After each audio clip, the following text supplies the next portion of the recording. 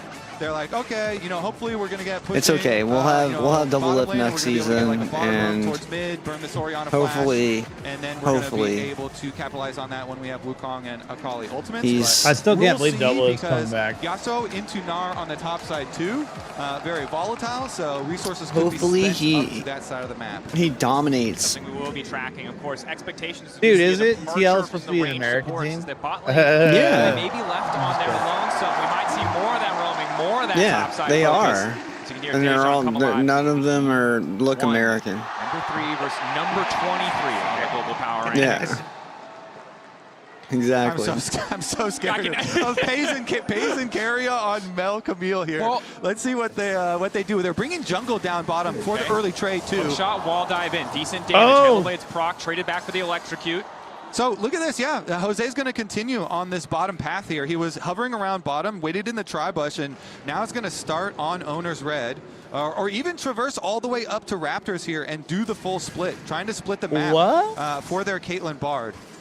Can be a bit of a risky proposition, Why though, would because you again, do you a mentioned the Raptor top start lane on is such a Wukong, volatile bro? matchup, so while it What? would be fantastic for Jan and Core to have that extra support on the bottom side, leaving Morgan isolated in that Yeah, but he's taking it level 1. Yeah. Like, we'll see about the bottom side though, because this does kind of play into what we talked taking about his red before. now. If you secure Caitlyn Bard pushing, then they're going to have safety, and it will buy you roams from Bard to go mid lane so that you can set Quid up.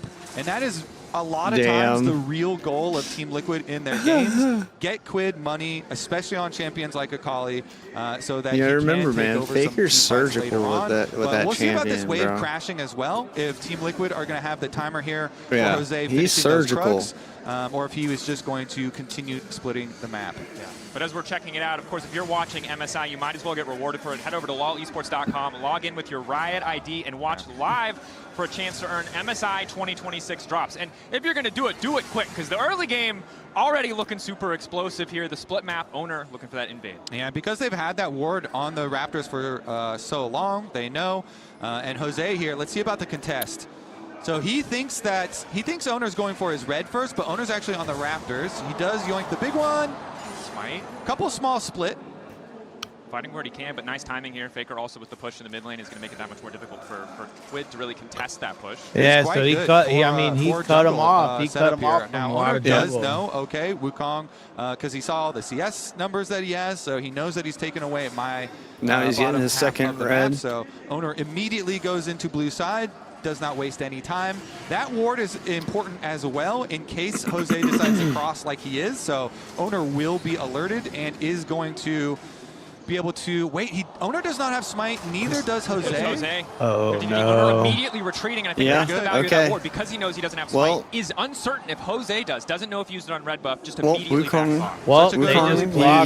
took his red, and now he gets his own blue. Into this one, and it is going to be Owner double red and blue. Okay, fine. Because I saw you come over here He kind of with red fucked buff Owner right there. over the ward to contest me off blue. I know your Krugs are still up too, so I will cross for top Scuttle Crab. And then he can go for those Krugs as well. To And they're keep his able CS, to like farm bot lane. And not fall They have behind. the even though Caitlyn. it is all across the map, and our second respawns of all the jungle Oh, look at the CS camps death. are going to be desynced. So you're seeing Jose now move in for the respawn here on Raptors number 2 to make sure that he's going to be able to take these away before Carrier can come defend. And Core JJ's here along with Quid, so they should I can't wait to secure see some of these Yasuo plays. Now are going to be able to secure that camp. Carrier. Wukong and Yasuo. Just to walk away. It doesn't. Oh, Core is going to stick around. Oh, Carrier stepping a little bit fuck. too far forward. Not able to It's get Carrier. It's Carrier, dude. No, you're not getting him. Situations as Morgan's holding on And if you do get him, like their whole team is killing you, all of you. Holding on to. It's relatively even in terms of gold overall. Yeah, I can't wait to see some of these Yasuo. And we'll see once we get a little bit more free time. See if the meme becomes Camille support, by the way. They This have thing just a truth, really a took legend. off, and It's it's so foretold. dangerous for all other lanes. Carrier here takes his roam timer straight up through mid. Yas to breaks go the help game, dude. Faker push out as Core is mirroring. Let's see if he goes 0-10 and then turns it. Well. And while Team Liquid did a really good job of getting some Never. control on the bottom side of the map, T1 doing Mountain their best to Bros. fight back. These here. like Mountain Trading with Bros. Faker. Core in the area, not too concerned, still has the magical journey to make his way out. Oh. Do you take it? Do you know? No, you didn't. You're not going to go on Faker like fighting in the mid lane, fighting for that flash. Instead, it's all been about fighting for camps, ensuring both junglers could get access. Here we go. Those early resources. Yas trying to get sick. Smite there, able to Carry is going up. There it is. This is the Carrier World Tour, though. This man refuses to go back to lane. He's just on his way top. Core following as well. Carrier certainly favored in this 1v1, but the magical journey makes Core find his way out. Flash out from Pays in the bottom lane. He doesn't have 6 yet. Control in the isolated 1v1. Okay, he gets the push out, and there's no teleport for Pays, so Pays has to choose right now. Yeah, he cancels his recall because there's a big wave, and there's no cannon in that wave to soak tower shots. They also do have Owner on the bottom side, finishing up Krugs at the moment, but still, Jan's going to be able to get money off this turret plate. Yep. Last little bit of damage. Jan's killing it in CS too. Pays just now ticking over to level 6, so has a bit of an experience advantage for now. Jan, good vision, does see the ward drop, so can be pretty comfortable in knowing that it's Owner in the area. Right now, though, it's about to be 6. Keeping the early game so close is a very positive sign. One of the #1 concerns when we talked about this matchup was, hey, we believe they can have a good game plan, but if it falls apart in the laning phase, that's just not really going to matter. But thus far, at least, it's just 6 minutes, but things are looking pretty even, and it's actually Team Liquid who have had better control on the bottom side, leading to them starting up this first dragon. Let's take a look here because Morgan is kind of half walking down through River. Seems like they're going to make the call. It's fine. We've got everything under control, so Morgan can go back to his wave, and the wave in a pretty good spot for Yasuo up there. On the minimap we can see. So should be secured dragon, and Morgan with the wave in a pretty good spot. So now we're at the point, though, with level 6s for both the Akali and the Orianna, that maybe we'll look to try and blow some flashes in mid lane as well. Shockwave invested here from Faker as well as they're pushing in again. Really just wants full control there. It is a minute until grubs are up, so they're not really playing for a bigger objective on the top side, just for mid control. And it's interesting, too, because Raptor respawn was coming, but Owner decides, all right, I'm going to clear my own camps instead. Core JJ is here once again to keep watch. Glad I did the that. ever-important Raptor camps, and all has been held very, very close. What's up, Hans? Are we watching this?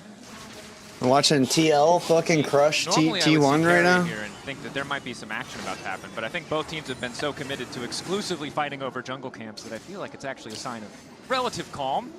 Pays, though, with his first recall back, especially the Hectech alternator, feeling a lot more comfortable in that 1v1 versus they're not MSI. They're not crushing 11. They're down by like about 50% they're about of even the duration right on now. his flash cooldown has been extended since John was able to well, 500-600 goals use it separate. in the 1v1. Yeah. So we'll see if there is any sort of visit, since now Jose has a lot of choices. TL, they're up a dragon. They're up a dragon. That's all they're up. Can be very, very potent. Meanwhile, Bard getting level 6 is a Cube great farmer. setup for that as well. A lot of tools to kick things off. Of course, both right, supports returning to their bot lane for a brief window of time, as we see. They got Yodo can just set up for the Yasuo ultimate. They're up a dragon. They're up a dragon. Okay, and 2 grubs. On the grubs. Well, they're up a grub. 1 grub and a dragon. Fight for this. Yeah, can he? Goes in. Ooh, I'm watching this fucking MSI game. Does not take it away. Here we go. We fighting in the jungle. Nope. Isn't going to commit any more than just. He ain't gonna let Owner go on. I was kind of ready for a flash over the wall. I could go with a little bloodthirst at this stage of the game. The last little It's a watch party. I mean, Daniel, like this even is very, very tense here as we move in. 9 minutes, 2-1 on grubs, 1 on the dragon here for Team Liquid. TL's up a dragon. But nobody forcing. But T1 they got 2 grubs. Summoner spells but do go. TL got Pays 1 of the already grubs. about a quarter left on the cooldown here for him. Technically, they're up a dragon and 1 grub. His flash coming back, and I think we're just going to be looking towards the next setup. 2-minute wait a second. Ghost use. Pays still has the rebuttal available. Nice little bit of lock. Fight in the bot. Turn his focus. Golden Eclipse is there. Jan running for his life, burning down the ignite. Not quite going to finish him. Core now in trouble. Coming over the wall is Jose Yodo. Now it's Carrier. Hook shot. Well done. Carrier sees the angle. It's likely just a 1-for-1, but manages to bring it back. Holy Team Liquid try to turn shit. it. Carrier happy He's to gonna have die that for this, extra but money. taking Jan out of the equation and just dancing on him a little bit. Quid at least will get the Try kill. to not give it to the car. All right, let me see the replay Bard again was of that backing. with He the, wasn't with the gonna take vision. it. Maybe a little zoom out here for This isn't silver. Jan had thought that he escaped, but Carrier invests the flash. He gets Yeah, the dude, kill. that was nuts. As he's going to go down there. First blood as well. Getting I mean, the it's bonus. first blood. Morgan getting First the blood, flash first out. blood. Yeah. Want to get Keybladed on the top side. Thought the last breath was going to come through on the EQ, the empowered knock up as Jan taking a bit of a chunk from Faker. But overall, good for the side of Team. Bad for the side of Team Liquid that they lost Jan there. Luckily, the wave wasn't in a terrible spot. But good for them that Quid, I think, gets the kill, snowballing him faster. But it was also on the AD, so I mean, I think it the was reason it's a bit of a disaster though is remember that 100% flash worth. cooldown was not available. Watch Yeah, this okay, replay. so that's why they're deciding to go for us. And then they get with such low health, using the Ignite from Carrier here. And the Ignite is ticking down. And then Carrier is like, I gotta yeah, here we go. Fog of War, what we want to see. He gets jumped on. There he is. He goes to Fog put the of trap. War, he's Jan like, going to fuck put it. that single Oh trap my over there. He's like, God. what are you doing, bro? Carrier sees him. Carrier gets the God. first blood. And you know, Team Liquid, they're so aware of his potential exit route. They're trying to body block to make sure he can't jump back. But they didn't have an angle to stop him from jumping onto Jan. It's so clean with his hookshot and his flash right there from Carrier to close that distance. Jeez. And now you start to feel a little bit nervous because an accelerated Camille still has a lot of kill pressure, and now the Hextech ultimatum is available. We're not afraid to walk up here, but T1 getting what Paige, they you gotta can. hit stuff, They're bro. going to go for it one Oh more my time. God. They know Jan doesn't have any resources. The ulti's a little too late. Carrier frozen, golden, but the damage is just not there. Hextech ultimatum to try and walk it off. Nice binding coming in from 4. One more auto to Pays. They might be able to get it done. They're so low, but it's just a board. The rebuttal is there. Carrier and Pays making it out as the fight on the top side breaks out. Quid recognizes this is a window of opportunity to try to get something back. Oh but my Team God, Liquid dude. walking Oh my away God. empty There's so much going on. Under tower here, and Good Camille double ult invested screen. from T1. Carrier and Pays pull it off. Meanwhile, knock up there. Cyclone as well. Owner the shockwave going a little bit wide. Owner trying to turn it back How's and not leave the his own. volume Jose good? Nieto Bigger? got the kill. Faker flashing over the wall. Bigger? R2 comes in from Quid. It's going to take him a lot He of has no time to mana? finish off Faker, but there's no mana there. Catalyst, though, going to give him a little bit back every time he takes damage. Now Quid not certain if he can get this Let's one. go! Double kill for Faker. Not what you want to see, especially as Jan is fighting for his life. Dodges the snare. Dodges the wall dive. Carrier forced to walk this one out. The extra shield coming in. And this is just bullying. T1 bottom lane will not let Jan play the game. they see Core on the roam, and they say, we're going to Jan's dive not playing the again. game, T1 baby. making it happen across the Nope. map in the skirmishes. It was quiet for a while. Dude, the Faker Dracos, it double, was close bro, for a right while, there but was T1 just- now exploding. Let's take another look Chef's at kiss, this bottom bro. side dive that they did go for. Carrier with his Look at level this. 6. So he goes in, gets a hook shot stun here onto Jan. They get him so low. And then He there you bopped go. him. Bard ultimate Dead. not going to do much for them, even though the trap was down there. No tower aggro. And so on the backside, the little skirmish here as Jose and Quid wanted to take down Owner. They do take him down, but then Faker can flash here to pick up the kill onto Jose. And then, as you say, he just takes it. Yep. Just has more HP, right? And this is where the Catalyst is so nice because it really looks like he's out of mana, but every time you hit him, you give him a little bit more, just enough for one more cooldown. Allows him to finish out that 1v1. And it's a bit devastating for TL. Again, we praise them. We're keeping it close, keeping it steady in the early game, but the second Carrier Calculated. starts getting active, has access to that ult to drop So tower it's aggro. like their really curse starts to ain't take down over. yet, and they Morgan ran doing the pretty split. well in You the see isolated this? 1v1. Did So solo like, flourish out Doran's so like flash, this but is because the rest something of to the map is notate in hurting. I pros. think it's Like kinda they're tough for already Jose to doing the get the time ADC to mid really go up switch topside. after Meanwhile, kill. Owner going to take the priority After that his bottom lane kills has in been able to lane, secure, they're and actually Yeah. the lane swap as Yeah, well. that's from how Team fast it Liquid. is. The opportunity here for T1 to take Dragon, while I mean, you Team look at the macro. You look at the Liquid macro, have dude. I'm three telling you, people trying dude. to You're push like, what are Doran you off. talking about? I'm like, Doran do pays the it. appropriate Like, amount dude, of I'm telling respect you, on the dude. weak This is side the while way his they team that people gets they the objective. move like this. Weak side You know what I backs mean? now, Like they 1-to-1 don't. Dragon. No, They no, don't no, sit they don't sit stagnant. You know what I mean? Like they don't. Is now lockup is there. Here we go. Carry in the immediate area. Here Doran we locked up. go. This is the last The press coming in Yasuo. from Morgan. Here we go. Lower and lower as Yasuo, Carrier's get health bars. the Jose Nieto play. blinking from the Ignite, but will manage to make it out. Magical Journey out for 3. Doran coming through. Fishing for the setup, but the backup is there. Just in time to steal Tempest. No. Eclipse will not be blocked It's by the Mel. wind wall, however. It's Quid is Mel. caught out, likely now to fall. T1 immediately respond to the topside play. with Look their at match to their own look bottom at lane. look at Owner Another just one like for handing Faker. Faker kills. Shockwave It's like, used. here They you go, get the daddy. kill. Yeah. Owner with the chase There you down, go. and they're going to Here use you this time go, to counter daddy. jungle as well. Let them like fucking 1 HP. Just being whittled down. And T1 have successfully been able to take away the blue before Jose gets there. Wandering in, won't be able to get anything else. Yasuo's now on the like chase in the bottom lane. We saw Faker in the Yasuo's previous play burn flash. Oh, There's an angle of Faker attack needs here. to run. Faker Magical needs to journey run. through. Faker needs to run. Yeah. Not to overcommit. You have no mana. Yeah, you gotta run go. away with the movement speed It's surge Bard. from the dissonance. Overall, good Bard discipline will from Faker like not literally to just back walk too to soon you. to make sure he has And I mean, you gotta. Yeah, that Orianna's Dude, I had a fairly Bard rich. like pretty much walk me Faker down shockwaves earlier, are gonna be dude. very Like painful I here. forget who I. Oh yeah, I had Zillion, as and he did well, absolutely with 7 fucking stacks on his nothing Dark Seal. the entire fucking time. Baker, Telly, you to the bad? fucking I'm like, tank. 'cause you're trash, kid. They're diving top. Mostly just chunking him out for You're now. trash, kid. Good damages. Nope, it's a full dive. They're diving. Faker there Yeah. just in time, uses the TP.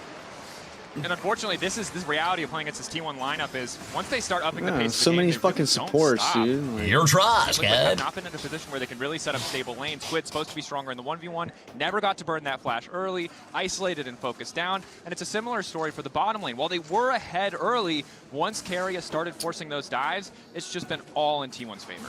Meanwhile, on the side of Team Liquid, they did get the double kill onto Morgan from the top side play, so they're like he at the down very by least like here, the like Yasuo 2K has gold. some damage, went with the early Kraken, and now Team Liquid with the early reset here. 3 people trying to take over another set of Raptors. They're kind of like they're on even playing grounds now. I mean, they both got a dragon. T1's up fucking 2 grub, like 1 This is grub. where Jose wants to be, spinning through, forced to flash over the wall, flash over the wall, core still Fucking getting Mel caught up, was just still gonna getting rooted, help. a little bit more health coming through, but the Hold it, Eclipse Yeah. takes him down. More stacks for Pays as well. That's all it takes. Okay, here we go. Now Rift How did she make it through ban phase? Yeah. Rocket though. Yeah, don't want to give them any more time to farm. 2K lead in mid lane. All the AP carries so far Mobility, ahead. baby. And as long as they keep hard forcing these fights, they force Yeah, look Morgan at to this. come to show up for his She team. got That ring, side lane rocket advantage belt, doesn't and exist. now Lauren, Ludens. this man can drive a Herald. Respect to him. 2 for 2 on outside towers. What is taken going with the on? Herald. They get both of them there. T1 Dude, now this a shows lot how of room to powerful work Rocket with on the Belt is. map. Rocket Belt's so cute. That they do. And one of the hardest things about playing against this double AP carries is you don't really have that tanky front line. Wukong gets a lot of natural armor. You can see that Core is doing his best to mitigate that upfront burst with a locket, just to get a small buff on this patch, but just for his personal stats. While Pays and Faker, they're getting to that one-shot territory. like When you're backed up by I've a watched Camille, it gets a Kyria lot die easier to like hit your skill shots. I think like twice, but he got like massive amount of fucking kills out of it. Oh, Yeah. you're That dead. was basically a solo You're kill. dead. Keria coming in, getting a little bit more money for Dude, the himself. gap Pays, closer that for was some disgusting fucking damage. Cam is He's got just 6 seconds left on his ultimate, so ungodly, bro. definitely, worth You see how there for far Keria. he traveled to just be like, fuck you? Camille's Like, support is so crazy with Bloodsong. Like, Bloodsong enables so much of it, but his Sundered Sky That's being unreal. completed, and Keria wants a wraparound maybe here. Can you He's just got 4 imagine people that, from like, T1 just still in the area. That war PCM. There you go. Starts things off. Does not have access to the ultimate. Well-timed shuriken flip means Quick can immediately dive in, but in the midst of the fight, it's Morgan looking for the last breath. Rebuttal from Pays doesn't block a whole lot of damage, so maybe they can turn it back, but Pays the flash out! The Eclipse to grab a few more. Quid now on the chase, he's so desperate to get anything done. The shuriken flip will at least get one, but it's still the 2-for-3 trade in favor of T1. Yeah, Team Liquid, they're scrambling on the map Yeah. here, trying to get some kills back for themselves, but the whole time, Doran was And just working away Gumayushi the was bottom their tower, old so AD. as the scrapping continues Before in the that was jungle, Bang. T1 are going to get the bottom tower. On here as well, but again, 5,000 gold deficit. Yeah, They've laid to down the traps. Owner is still fine. He's still going grace to walk the away, rep. and there is still a Gnar Yeah, in their definitely. bottom lane. breaking structures. Gumayushi and Kyria were probably the best two to ever grace the rep. Oh, poor JJ. In history. Sky, the red buff, the shielding is just too much.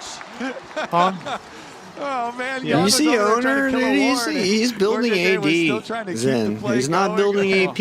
I don't see no AP Zen. And it is I all told you it went back to T1 AD. now, Daniel. Yeah, that it is, Kobe. And again, No, this some is early last moments patch. respectable for TL, but at this point, they kind of just need to keep throwing those Hail Marys. Shockwave does miss, but again, Oh my God. It doesn't matter. they're just so far ahead that they can miss 1 or 2 cooldowns. It shows you this right here just shows you how bad ADs have it. Dies on an isolated yawn. Yeah, they are making it look good here. Yeah. My favorite, the only way that they can fix this is if they lock champions per role, and that would destroy the game. It would. They would destroy the integrity of the game so hard that, like, right now, you know what I mean? Like, if you couldn't pick mage and like 80 fucking fighter bot lane. Massive advantages for the side of T1 overall. Really no surprise there. It's crazy. Yeah, I mean, it's crazy. It just shows you the position of marksman at this point in time. Like, where... Solo. No, he's cooked. He's tanky with the Seraphs as well, but they've got enough damage. Shutdown is huge. It costs them the Dragon, but 1,000 gold in Quid's pocket. That's a huge shutdown. I mean, Jinx right now is fucking ungodly strong. Isolated kills here.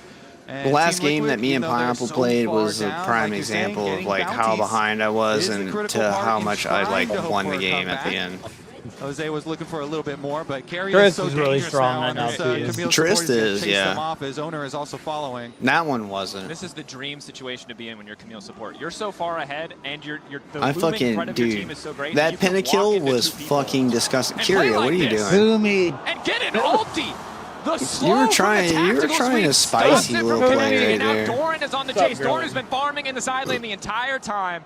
Luckily, they have access.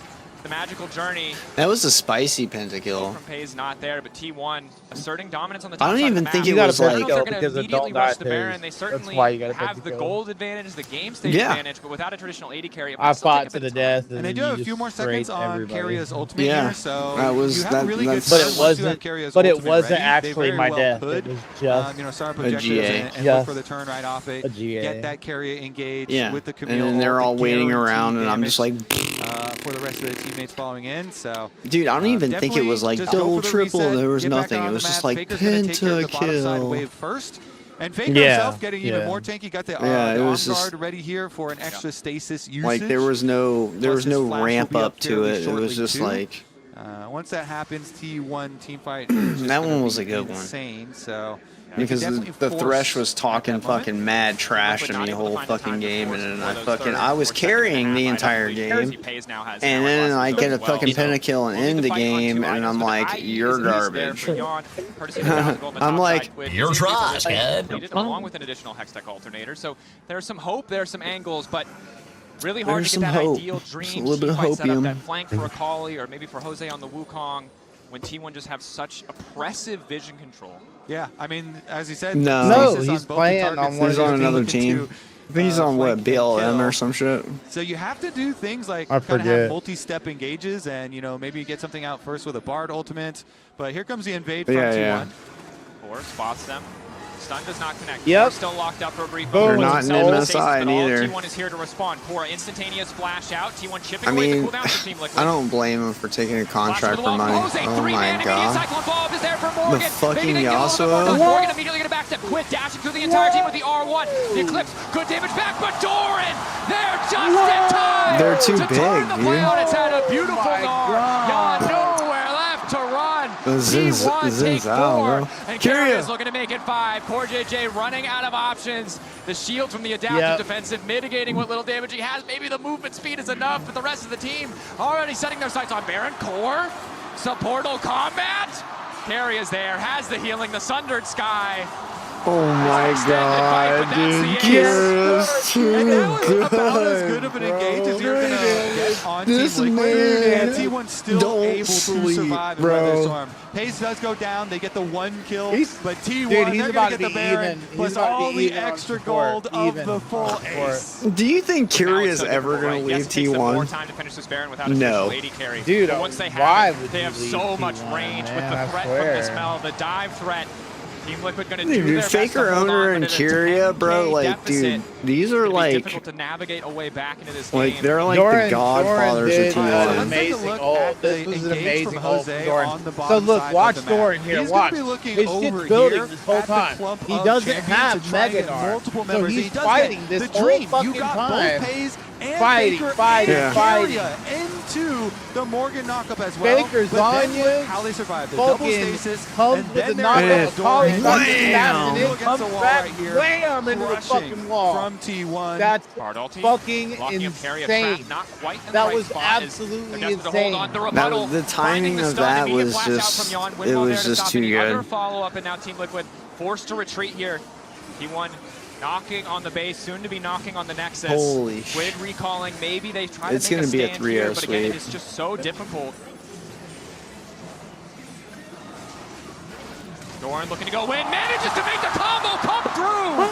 The assist, Faker setting him up, now Carrier diving in, Quid locked down for a moment, but he's in the circle. Jose Dieto coming in as well. Morgan gonna get the ulti off. Quid finding one in the midst of the fight. Ace the hole coming through too. Quid living far too long for T1's liking, but it does not matter.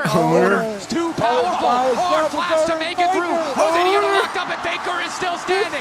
Double for Owner, looking to make it 3, but instead it's a double for Faker. It's T1 look to close out game 1. Yeah, it's going to be Owner and Faker alone at the Nexus Towers in game number 1.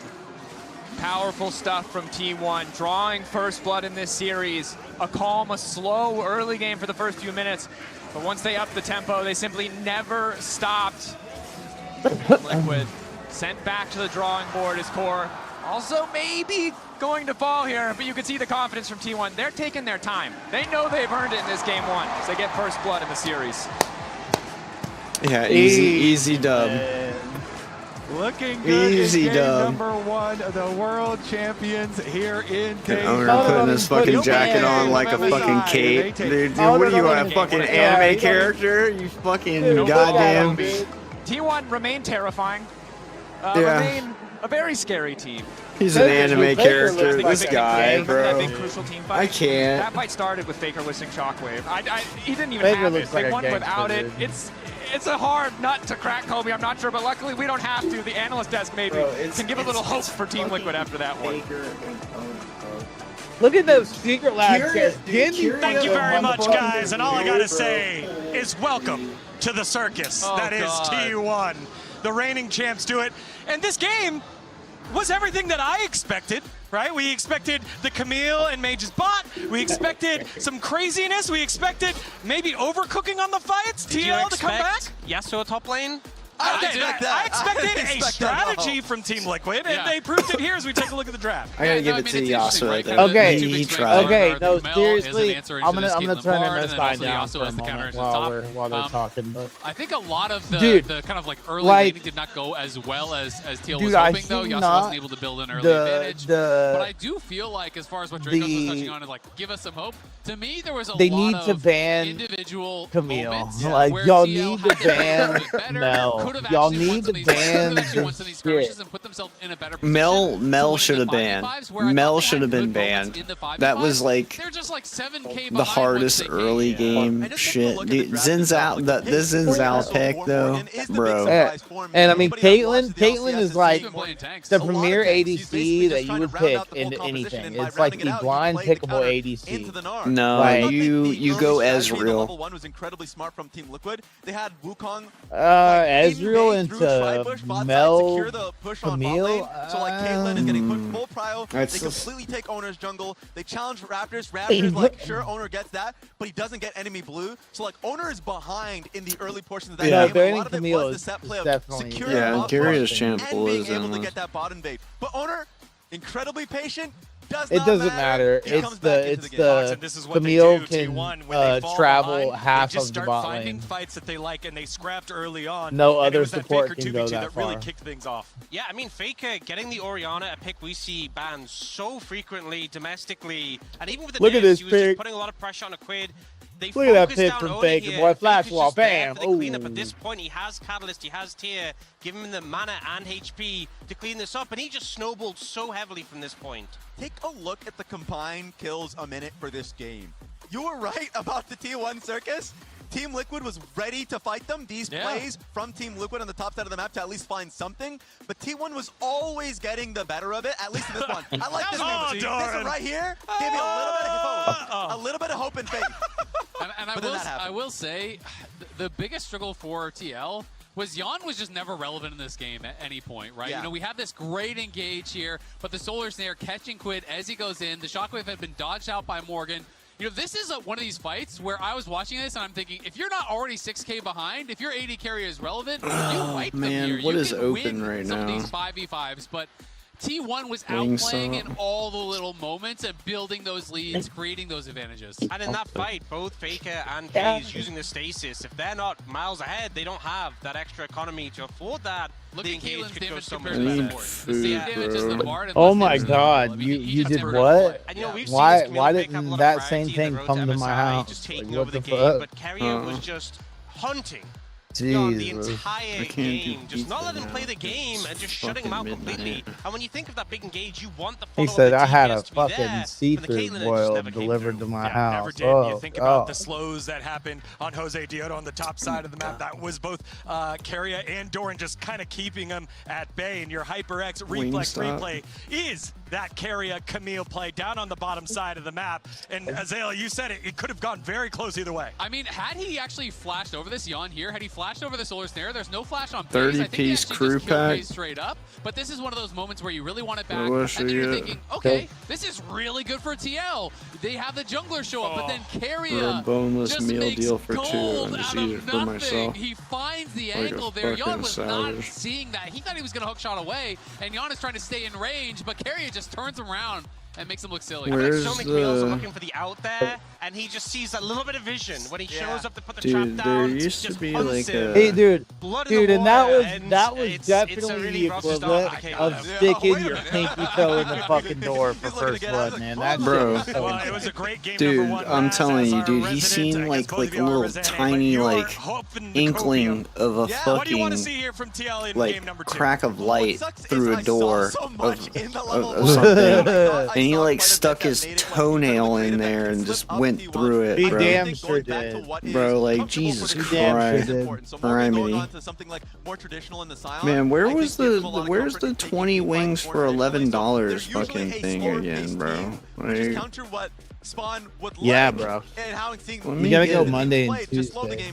no, dude, there used to be something on here all the time that I was like that, Yasuo. I bro. think that if you come in and you try to play 75 T1 standard, pack. slow, I just think they're going to find better opportunities. You know, they're going to be the ones who are 75 wings. Dude, let me show you. Let me show you. So you go to DoorDash, right? At the very Bitch. top You end go of to their Wing. abilities You to go be to able beat Wingstop. T1 in the best of 5. here. And T1 probably has to play down a little bit too, Okay. right? And I just want to see Wingstop. that cleanliness. There's a And number then of little you plays, hit- like I talked about, had Jan flash that Solar Snare. Dude, I why think don't they you do kill the Mel. Maybe it's boneless different meal from deal there. for 2 Had for Core 20 JJ bucks, defensive bro? Bard ulted a little bit earlier on the dive on Jan. I think they can maybe kill there. You cannot let those kind of plays get I away think they against T1 because you changed just it. don't get a lot of chances. Ox, final thoughts. I will say there was a lot of It impact used to be on this like game on Fearless. You know, Carrier's 20 Bard for being like gone, 11.99 Faker's Orianna, plus this is Prime. out from owner, so we'll see how that plays out. This is the best of 5. Dude, I'm A lot still of games hungry ahead of as us no matter sucks. what. All right, Me well, too. that was a hell of I a could There's eat- nothing I could eat here some but more. like a can of Chef Boyardee that I can fucking eat, maybe. T1. We'll be back after the break. And I can maybe like slather some butter like on some bread and like sprinkle some like cinnamon sugar on there for like some like ghetto cinnamon sticks.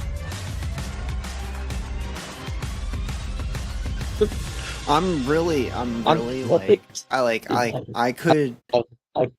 I could be eating really good right now and stuff, but I'm like literally not fucking trying to spend any money because I'm leaving for Vegas on Wednesday. But I ate fucking like some Chef Boyardee and shit last night, and this morning I woke up shit in my fucking drawers on my, and it wasn't good. I was like peeing out of my butthole.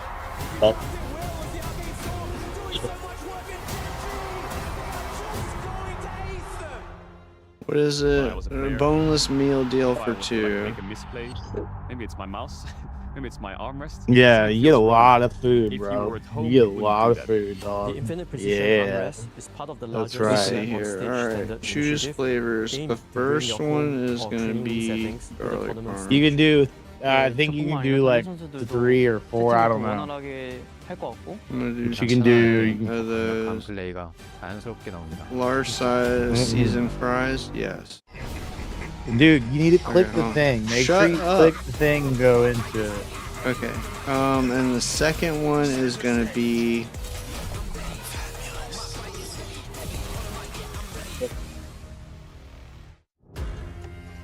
mango habanero. That's gonna be the other 10. Large seasoned fries. Choose 2 dips. Okay, it's gonna be ranch for both.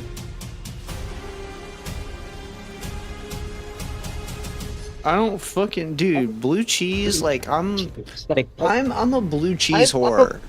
You know what I mean? Like I'm a bougie bitch when it comes to fucking blue cheese. Like if I know your blue cheese sucks, like I'm not gonna fucking ever get your blue cheese. Like if I know that it's good and it's like thick or whatever and it's not like runny, I will fucking want to throw that shit in the trash.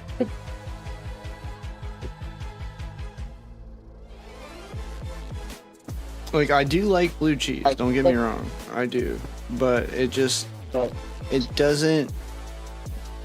don't, like, if I don't know, especially from chain restaurants, I don't normally do it. That's why I always just, like, normally, like, if I do go out, and I'm, like, out at a bar or something, like, I'll get a side of blue cheese.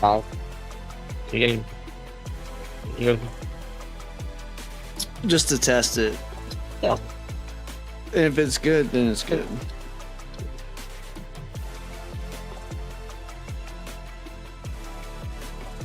Sell it and then undo it.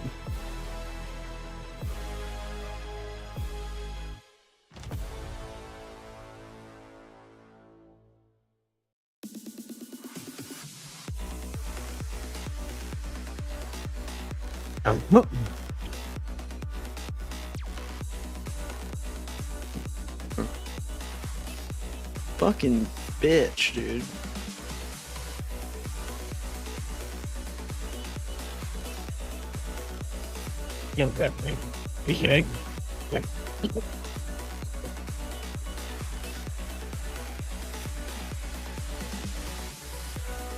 See, I gotta spend $25 fucking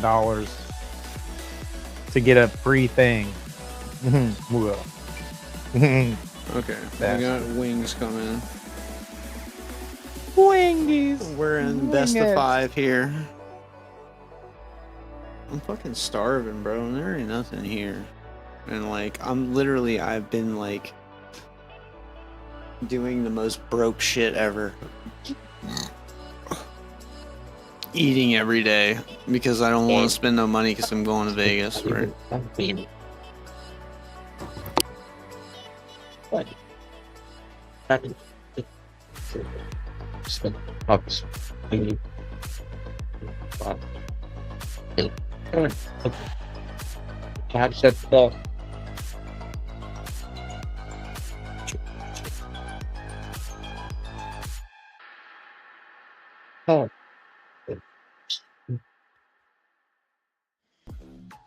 Welcome back to MSI 2026 after T1 dominated Team Liquid in that first game. It was close in the early stages. What adjective you would use. There's a lot. We can go with obliterated, decimated, you know, like whatever we want to go with. Okay, for the last half of the game. The first half, there were signs of hope. To be fair, we thought the bottom lane was going to be a problem, the bot lane matchup. And the bot lane matchup was definitely an issue. At first it looked okay, but yes, it got bad really quick. Yeah, it Just definitely was an just issue. wrap Yeah, $100 bill around the front of it. Won You the know other what I mean? skirmishes that were up on the topside river. With Faker getting those early 2 kills was also a problem. So it was not just the bottom lane, but Faker Orianna getting a lot of money pretty early on into the game too. Hell yeah. Go in deep enough. It's all so 5. We'll see. You know, it's going to be a long series here, surely. Surely. Surely. Silver scrapes. At least a little bit longer. That is what I think after the first one. No, it's definitely going to be a little bit tough for Team Liquid, but sent back to the drawing board. We'll see how they adapt. They did take away Carrier's Bard, but of course his Camille came out as well. And this is one of the struggles against playing against a bot lane who is both incredibly diverse in what they'll bring to the table, and also on paper kind of outclassing you in that 2v2. It's really hard to start a game on the right foot. And then you're thinking about, all right, well, so they can't do Yamel and Camille again, but would you rather FaZe and Keria than blast you with You know, a Ziggs Pike or something. I mean, but they would like to avoid all blast. At least they can't do the Caitlyn Lux combo because the Caitlyn already played here, so no Fearless. True. No Caitlyn Fearless, so they can't do that one at the very least. But we'll see. We'll get into the draft here. Nothing is T1 don't need to change anything because TL chose to be second pick, and so they're going to be second pick, and T1 then gets to get blue as well. Yeah. So they just get the Band of Fury Rakan. Dude, their whole last team, their whole last team was banned. As well, still to follow. Look at these bans.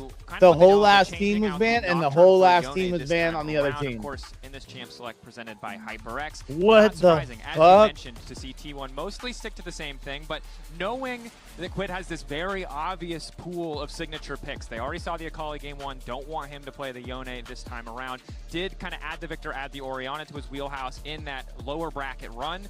The Team Liquid were able to pull off, but see what they want to prioritize as we get into this next game. Again, it was jungle that was prioritized by both sides so incredibly late in game 1. Maybe this time around, Team Liquid will get a higher prio jungler just a little bit earlier on. Yeah, all right, let's see here, because Ryze is instantly locked in. Faker Ryze. You dealt with Faker Orianna, now Faker. Are we going through like some greatest hits stuff of all time? The struggle, again, when you match up against Faker is there's a lot of greatest hits. He has a lot of good hits. This man really doesn't miss. It's kind of like the Queen greatest hits discography. There's like 3 CDs of greatest hits here, brother. Let's see what they decide to play into it, because of course there were adjustments to all the mid lane champions. Anivia still is a good preferable possible matchup into it, and they go with an early Nautilus as well, investing super early on into Nautilus. Sometimes that can be scary if your opponents then immediately answer with some counter engage or Trundle or something like that. Then the Nautilus can end up dying a lot, but they're jumping on the Nautilus Senna train here really quickly.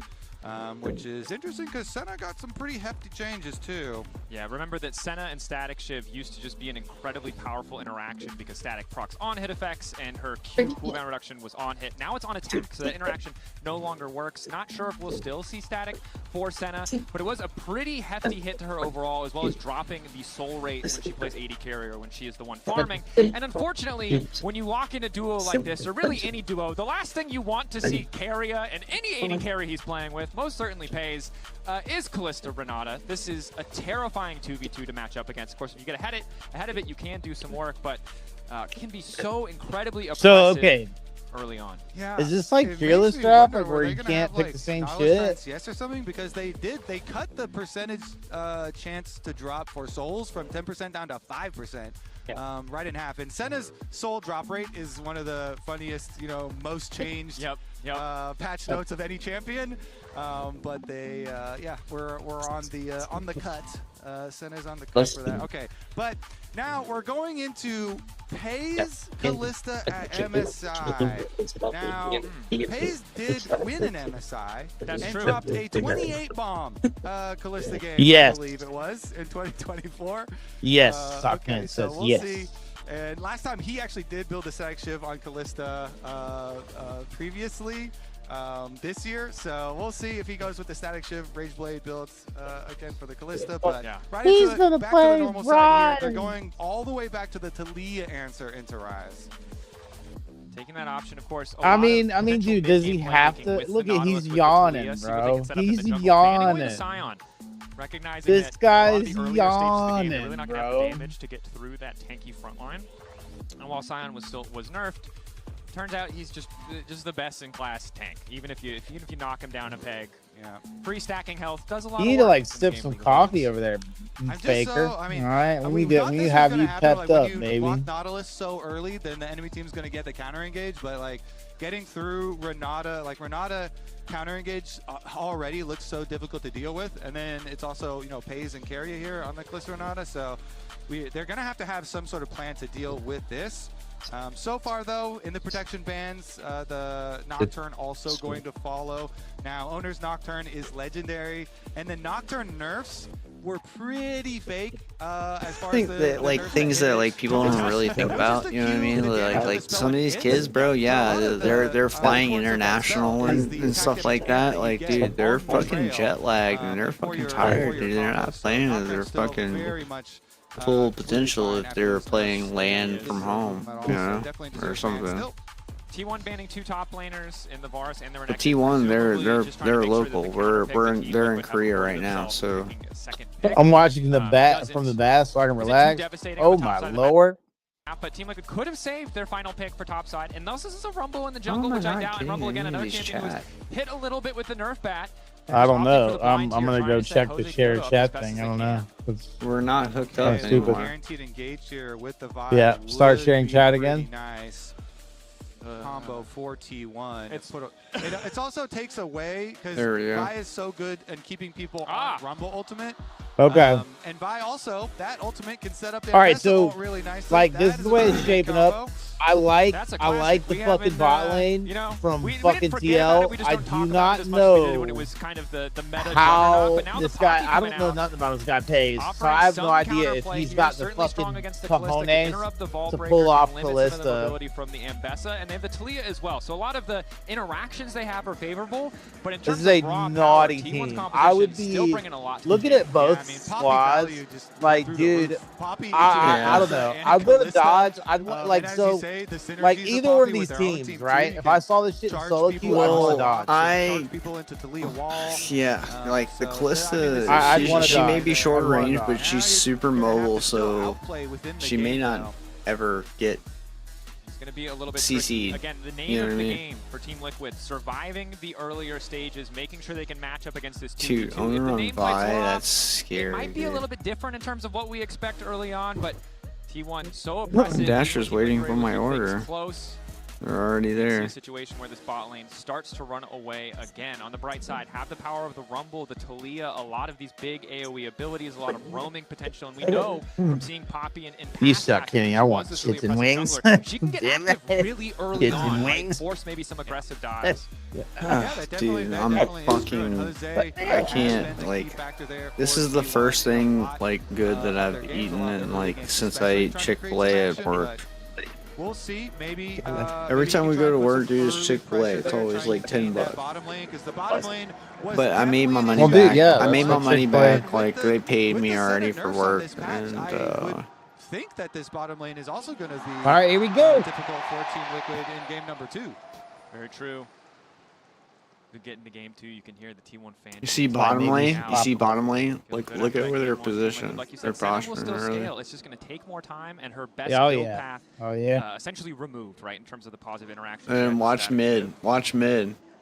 So watch mid. He's gonna go and ward fucking Raptors. Yeah. Oh no. Oh no. Oh, are they gonna go for the level 1? Are they? Oh, here we go. Boom, hook. The most immediate damage. The shielding is there from Carrier. Yeah, and position early here from T1. Good. They're afraid. Stop being afraid. You try. Or Senna, dude. She has to see. She has to see it. Souls so slowly anyway. They don't have ward there. There's no ward there, so it's flat. Down to 5% from Senna can't see. All right, we'll see. Try. We'll keep track of it.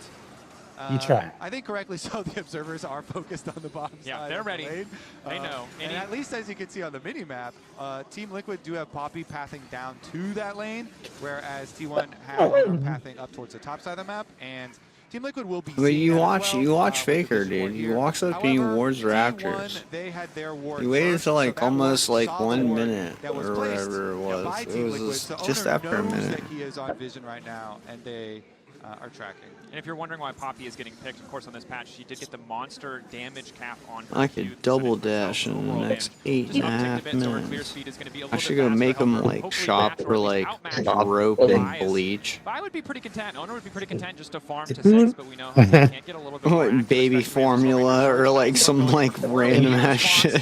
The handshake Baby formula, fucking laxative, fucking ice cream. Make them stop at CVS and get ice cream. Like a full wave for the heading down there because he's like baby. He's like fucking okay. Double fucking. Faker having a flash here with the rise early. Okay. In the matchup between Orion and Akali, but getting it here certainly is good as well. Get a double dinner. Get a double dinner. Baker, some baby oil and like ice cream and shit. Generate something greater for the side. Dude, he seems so fast walking around with the rise. Poor JJ coming in hot with the big hook. Later, brother. Some that was changed. Later. They hoped it would buff the ranged or the melee. We don't know. Certainly will, but Door dashing baby oil to you, baby. Dude, you need to not do that. Meanwhile, and DoorDash Wingstop. DoorDash and baby oil to you, baby. You know, I'm saying, man, I got the double wing for two people or whatever. You know what I mean? I make them double dash for like some like condoms, like baby oil, ice cream, and like some whipped cream or like some bullshit like that. And it'd be like, what the fuck? And be like this dude and be like, yeah. Oh my god. Oh, this might not be good. This might be bad. Yep, this might be bad. Stereo dub. One for one on the bottom side, but the 80 carry down. Quid has to make the difference. JJ's in trouble. Quid's trying to keep him locked down as Pays is able to retreat. It looks like Owner now set to fall, dashing through, giving the kill. He died to fucking not though. You didn't give it to Quid. Doran. Oh no. Moving down, Doran. 200 HP is gonna back right off. But they go for another dive. Okay, it was a little ambitious. You know. And send it on in there, but that also uses sounds like 6 inches of dry dick. Because of that being revealed there, Jose comes in. What I would give just to even have 6 inches. Owner is back. Yeah, it's more like much less of dry. Never mind, because it was a clear from bottom up to top. Like the thing that I get the most is, oh, I can work with that. Yeah.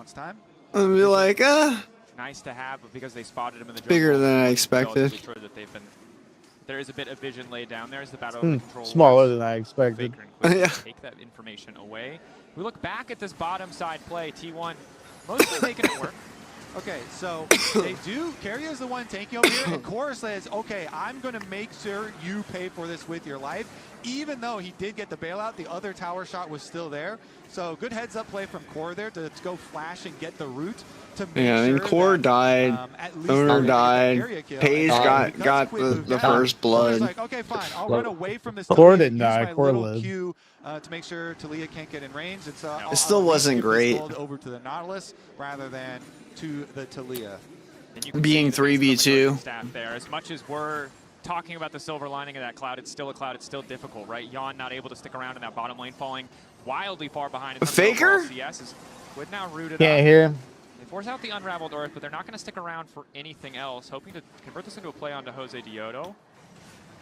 Wood here too. A lot of free damage picked up early on, but the flash forward will carry a handshake back. They know Yon has no flash and no way to boneless get out. meal for 2. Pays. Out of his back, his Team Liquid will at least get one in return, but it's a solo kill. Morgan on the top side. The tower heating up, but not enough to finish. A double in the bot for Pays as they're on the chase. The flash forward. Jose Diodo to body block. Quid looking to make okay, Faker, you got a little bit of mana. Not much. Handshake there, but the bailout is not. Jose Diodo needs to retreat. Flash away right as he gets the Storm Nice Raider flash. surge. The additional movements be taking him away.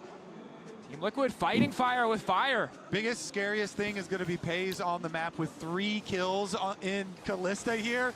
That is terrifying. However, Lord Morgan getting the solo that is terrifying. On the top side is also pretty impactful. 3 kills on Callista is absolutely terrifying. Are we going to see Faker pull out of the Ari? Team Liquid, and now he's setting himself up for success there. Yeah, if he lasts 7 strokes. It's like I hear it on Jinx's stream. Yeah. It's like he's used that money to get, his steel caps. That's it. We'll see if he can have an impact. You get like maybe 3.5. I'm telling you, dude, I'm trying to beat my best record. So you better be on it as well. Oh, that's not good. Here we go. Go! Play by Baker. A little bit awkward for Quinn. point is now we see the 2v2 in the bottom lane. Still only level 5s here. We're seeing big Kalista trades now because she's got 3 kills. Great pickup for Owner after what he saw in the mid lane, and yeah. just a bit of an oopsie there. Don't laugh at me. Faker walks up, okay. Sits Quid down. Here's another look at the solo though. Okay, so he uses ultimate here. I've been single almost 7 years. Get out of here. All of his harpoons. Uh-oh. Little nice backstep there on the ult. Good chase down. It's a replay. Full damage. Invest the flash. But here it is. Carry as well. As you pointed out, Jan had no flash from the previous tower dive. Pays.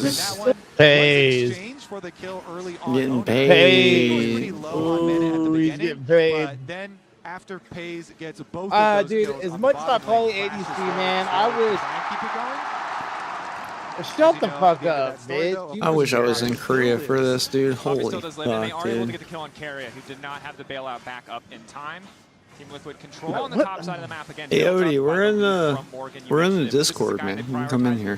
2 times in a row now as the Come and hang out. won the Rumble this time around. Still a Hey, what's blind up? pick, but the limit options for Doran were pretty limited. And Morgan Anybody that wants to come in here, we're in the Discord. And Morgan's time in North America You can find the link as soon as he came in, he was one on of my the channel. premier laners for lane phase at least.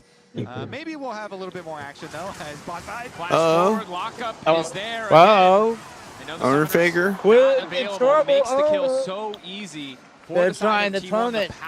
See, this is what I'm talking about, dude. You can't shut down fucking T1. Good invade. Hayes is gonna get everybody paid. He's not Yeah. messing around this game. Flashes in, roots him Hans were in here.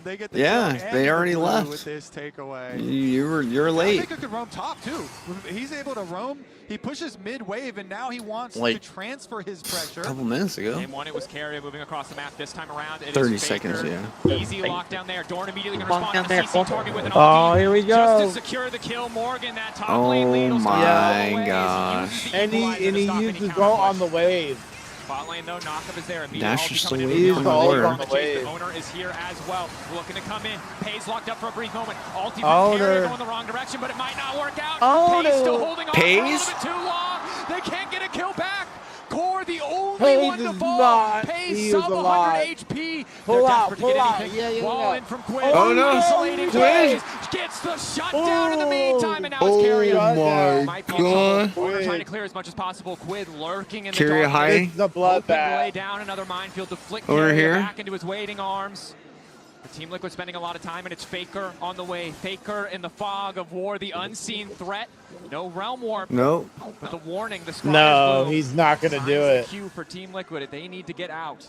They certainly do. I mean, it is action-packed here. The full scrap. It's still getting a lot more money for Yeah, they're still T1, on last patch but because the TL Sin is finally OP. do get that kill onto With the, Pays. So helmet. Quid is the recipient of the You know, shutdown money here Senna on the now Talia. is just as OP, but it's starving Senna again. Yeah. 1.5k individual goals lead. First item already completed. We take a We look got back at the start Starver of this today. And so the whole time here, yeah, Team Liquid, they want to get the Pays That's how it shutdown, should be. But Owner's going to be here for the counter gank. Comes down lane. Man. Got the full initiation from Core there with his ultimate and flash. Yeah, this might be And the then they one, tried, dog. But they just couldn't barely finish off Pays there. That healing at the very end does delay his death, even though they were able to take down Bop. Core JJ and Anomalous at the beginning. Getting the extra shutdown With there. just rocks, bro. Nice. Bop, Of course, they just also, rocks. If you're talking about adding up the That different shit moves that hurt. were used, Hell only yeah. reason why Quid got to be down on the bottom side is because Faker had She went Blackfire, they too. killed Morgan. And so Rocks going hurt all like the a way motherfucker. back, counting Yeah. up where all this extra money has come from. A chain of events there. And what's wild is started like with they Faker didn't making like plays knock on up both through sides of the them map. to like Of pop course, checking the in on the rocks. scaling You know what I element mean? for It Team was Liquid, just Jan on this rocks. Senna. We of course looked at all of the soul data across. I mean, whether this it's is Road, not- Sky, Spring, whatever your region did call it. 25 and What's 10 minutes, really now 11:30, not he's cool around here 26, is so Faker probably a is little bit behind where he a would've time been bomb, at 12 minutes, and as expected. Pays Of course, is you still big. get souls in laning phase whenever you're able to So hit like if someone I looked twice at this for team true like auto. in solo queue, Behind the that's block, and I exactly imagine what I it would gets think. worse as we get later into Yep. the game. It's going to be harder when he doesn't That have the free Callista's time win to con auto-attack lane, and but maybe he gets to follow Jose And Diego Rise around needs to and be pick shut up a couple down. jungle Yeah. game souls. Yeah, we'll keep Rise track of it. needs to be See how much CC'd delayed it is. beyond It's a huge all impact on recognition. Rise. Meanwhile, Morgan right back to it here for the Rumble. Been doing very nicely for himself. They're trying to leave. Well, Faker didn't go Merc Treads. He here a went little bit. Swifties to be able to run. The jungle is just so heavily warded up. No T1 slows. deep ward up And behind. he has fucking flash ghost. So Owner getting a stud off. Flash away. Core there to cover, but losing that sum. 2 seconds. But also we underestimate Kyria's ultimate. There it Pays is. in the back. Here comes Kalia. Faker in the back. Back is good from Quid, however, and they've locked up T1's jungler. The bailout is there, but they can't finish the Faker's kill. getting out. To live. The turn back. Pays. He's in mixed trouble. FaZe, dude, Faker.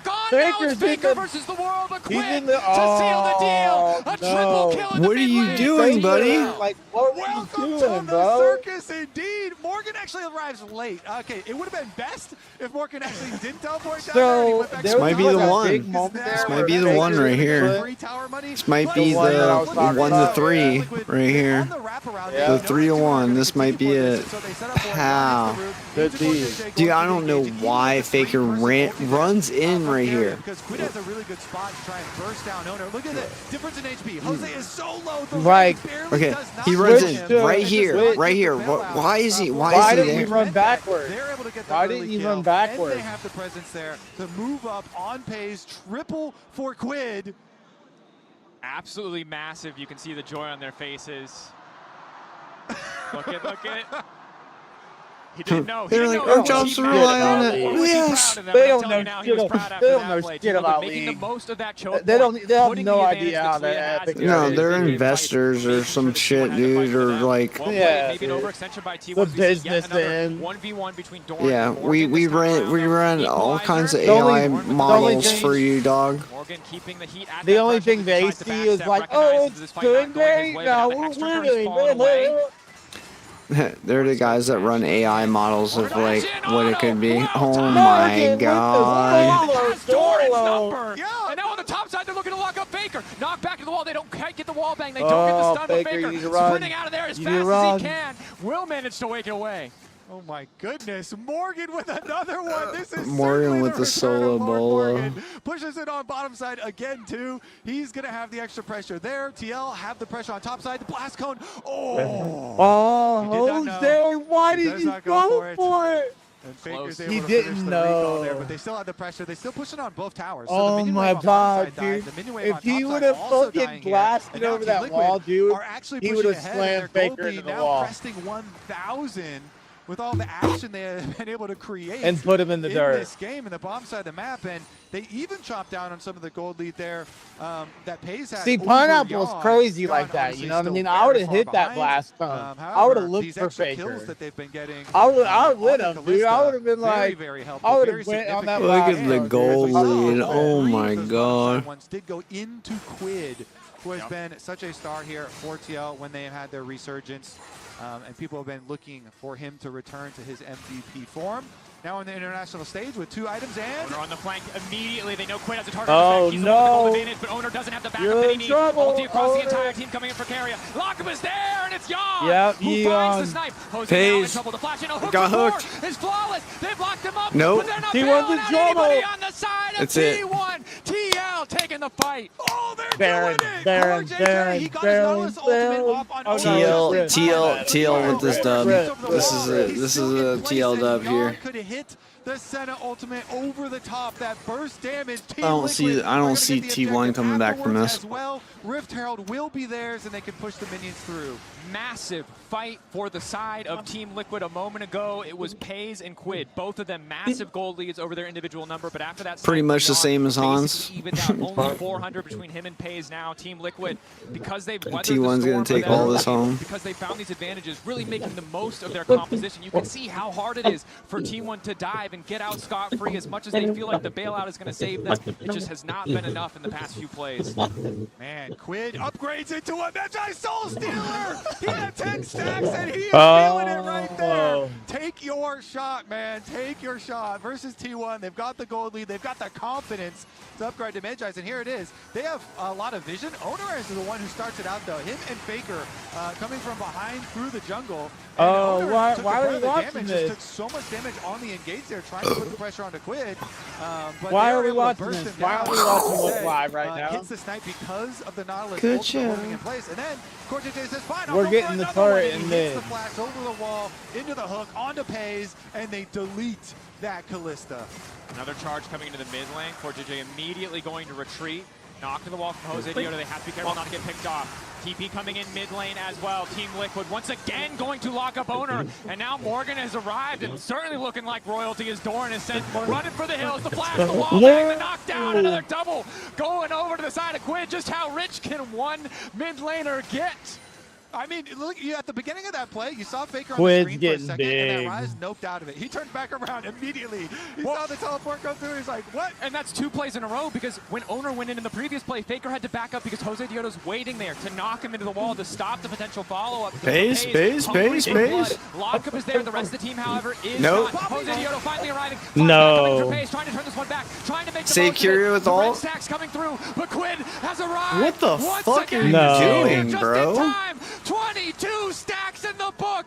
Legendary against T1. T1 are trying to fight their way out of this, Dracos, but they're fighting into TL numbers. And What TL, are they you all doing, collapse bro? around mid lane Wow. to defend Yon and Wow. Core JJ there.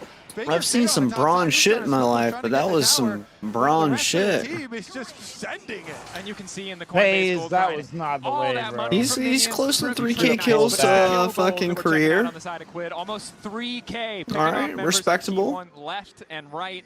And this is a hard game now to play for T1 because we can see how they set up picks, but we also see the Talia and the Poppy who make all those dashes so difficult to use. Hey, any NA fans that were thinking about going to sleep after that game #1, now you got to stay up. Quid's going to make himself a statue for style points after he pops the scribe. You're staying awake and you're getting a noise I'm gonna complaint put from my at least 2 TL of your jersey on, neighbors bro. If you really believe in this. Dude, that was Hope you actually make an my arm guard, too. pick'ems It's not even a fucked. full Zonia's yet. That he broke his arm guard for that. That is true style right there. There you go. Commitment. A little bit of flair. Just like the Medjais, though, we're going to have to see what happened in this game to decide if it was genius, Could you if it was imagine? flair, or if it was a big ol' oopsie. I mean, that's what nervous excitement looks like. That's kind of what our coach camps were also, where they were very nervous to be excited. Faker now in the Quid side, is will like, roll up away, dude, does the you're escape, no problem for himself. fucking But for the crazy TL for side, going Magi's you know, into after game number T1, one, bro. Jan must have been feeling really down. Crazy. And the entire Team Liquid team, but they're I bounced got back mad respect for that seems as a like the mid morale laner. here going to improve at least in this game. We'll see. We'll see where they go with it. Definitely a little bit. Baker getting gapped, yeah, for real. Yes, it's hard to be certain What's up, about what the MT? morale is, but I would say that the Medjais is generally a good sign that the team is feeling good. Certainly at least the mid lane is Team Liquid extending, pressing forward on their vision line. They have top wave push already, so trying to chip away at the resources, kind of resorting back to clean fundamental League of Legends. Happy with the fights they got, but not looking to overcommit or overextend. And I do think they Pineapple, should do you feel have a TV confident. They playing should in feel the excited background? because, yeah, I mean, they've got the gold lead, but they also have No. some really good counters into I the hear T1 something. champions. Poppy and Talia Like, make it very difficult to play Ambessa, to play background. Callista here. So, Oh, very good stuff that's set up okay. here for TL. I loved this quote, by the way. So I we got had to you, grab it, bud. from Sorry. NA I Men. hear something. And this was the follow-up. It's You just remember the I NA introduced I fixed it, Peel but Jackson it's Roll electronic previous time fucking- around about God has abandoned us. Gon says, It's like a you can fucking only ad, play, but yeah. God has not It's abandoned us electronic yet. fucking So let's see how flashlight it fucking goes. going to town. Gave you a little side eye in game one. You're getting the full glare too, I think. Let's see how it goes. However, pressure again. T1 still The looking homie's got comfortable a in the fucking side. AI Has to be careful. fucking Doesn't have the realm warp. It was burned for previously. the perfect stroke. But for TL, Senna not the best at taking down the Baron. Rumble certainly does do good damage, so really want to be in a more advantageous position. So, what up, Mr. Aote? How are you doing? Are you okay, dog? Flash in, lock up there, Faker in the area. Well, the book Is it now. though? Shut down. Okay, there goes that Magi's. price to There goes Faker. that 10 stacks. It is the price. 10 Faker, you stacks thought on you that can go into Magi. Faker with a Magi's, or you just got gapped right there. That's it. for sure. Yeah. That's it. But he mogged the haters. Is that what you're supposed to say? I don't know. Oh, Look, yeah, it was he a messy mogged the play. haters, It's yeah. unfortunate that it came back to bite him, but credit to He T1. I don't even know. fucking, dude, I think Faker they saw fucking the mogged breakdown him bar, for like, I don't know when you fucking. did that, but this is He lining up sold pretty nice it. for a side lane collapse. And this is Dude, why he we were did worried sell when we it. saw the top side of the map for T1. The pick 100%. potential in these side lanes, especially on the Quid, is really devastating. He should have been. He should have been bot side. He shouldn't have been top side. Try again as a story for I don't know why. Like, very conspicuous. The book is a different book. I mean, I guess they're matching right now. Like, they're mirroring or whatever. But like, dude, you literally sold. Yeah, he sold it. He sold it. A book a day, or 2 books a day. 2 books a day. At least. Well, the good He news shouldn't. is, if they win this game, it's all fun. Haha, nice. If they lose, it will be a little frustrating. What do you mean? She's ahead. So let's see what they can actually do, because side lanes here still Yeah, she is. Are doing well. You know, being able to 221 to 212. Yeah, she's ahead. She's ahead of. Try and get some extra money here so he can get to his Black Cleaver. Yeah, it's because she's died 3 times. Meanwhile, T1 in kind of But she. control mode now. They went, Yeah, she still has more CS though.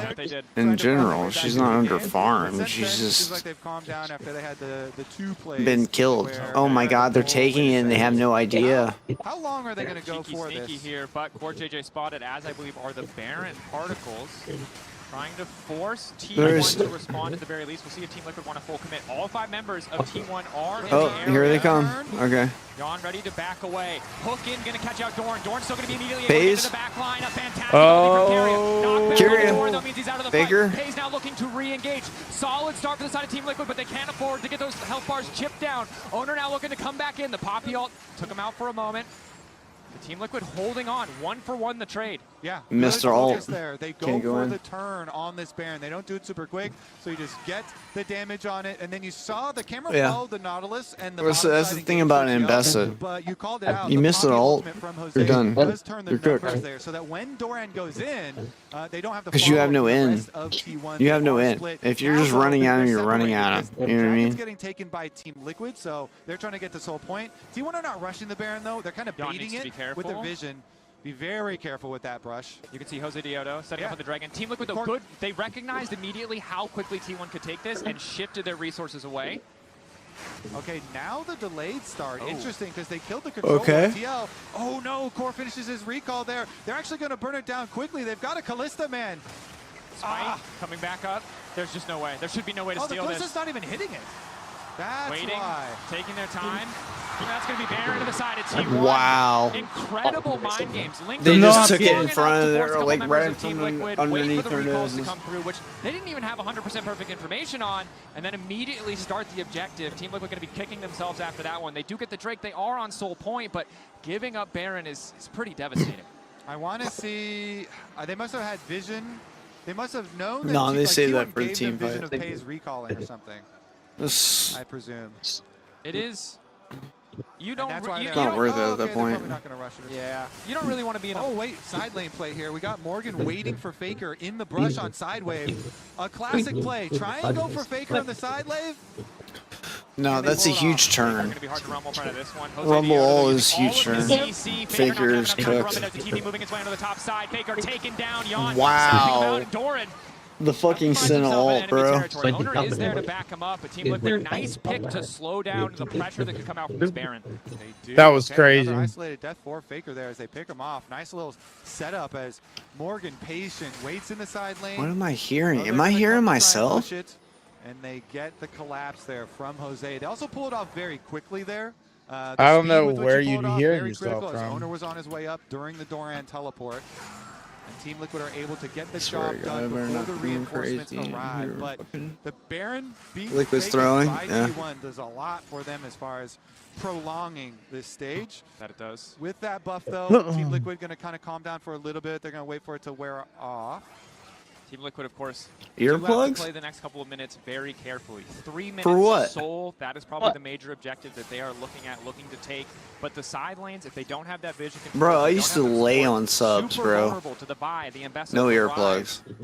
They have the range. I mean, that's up to you. I mean, if you want to wear some like in the sphere, then possibly, but I'll be like, but across the board, 3.5 items. I'm already partially deaf. Despite a brief departure to the library.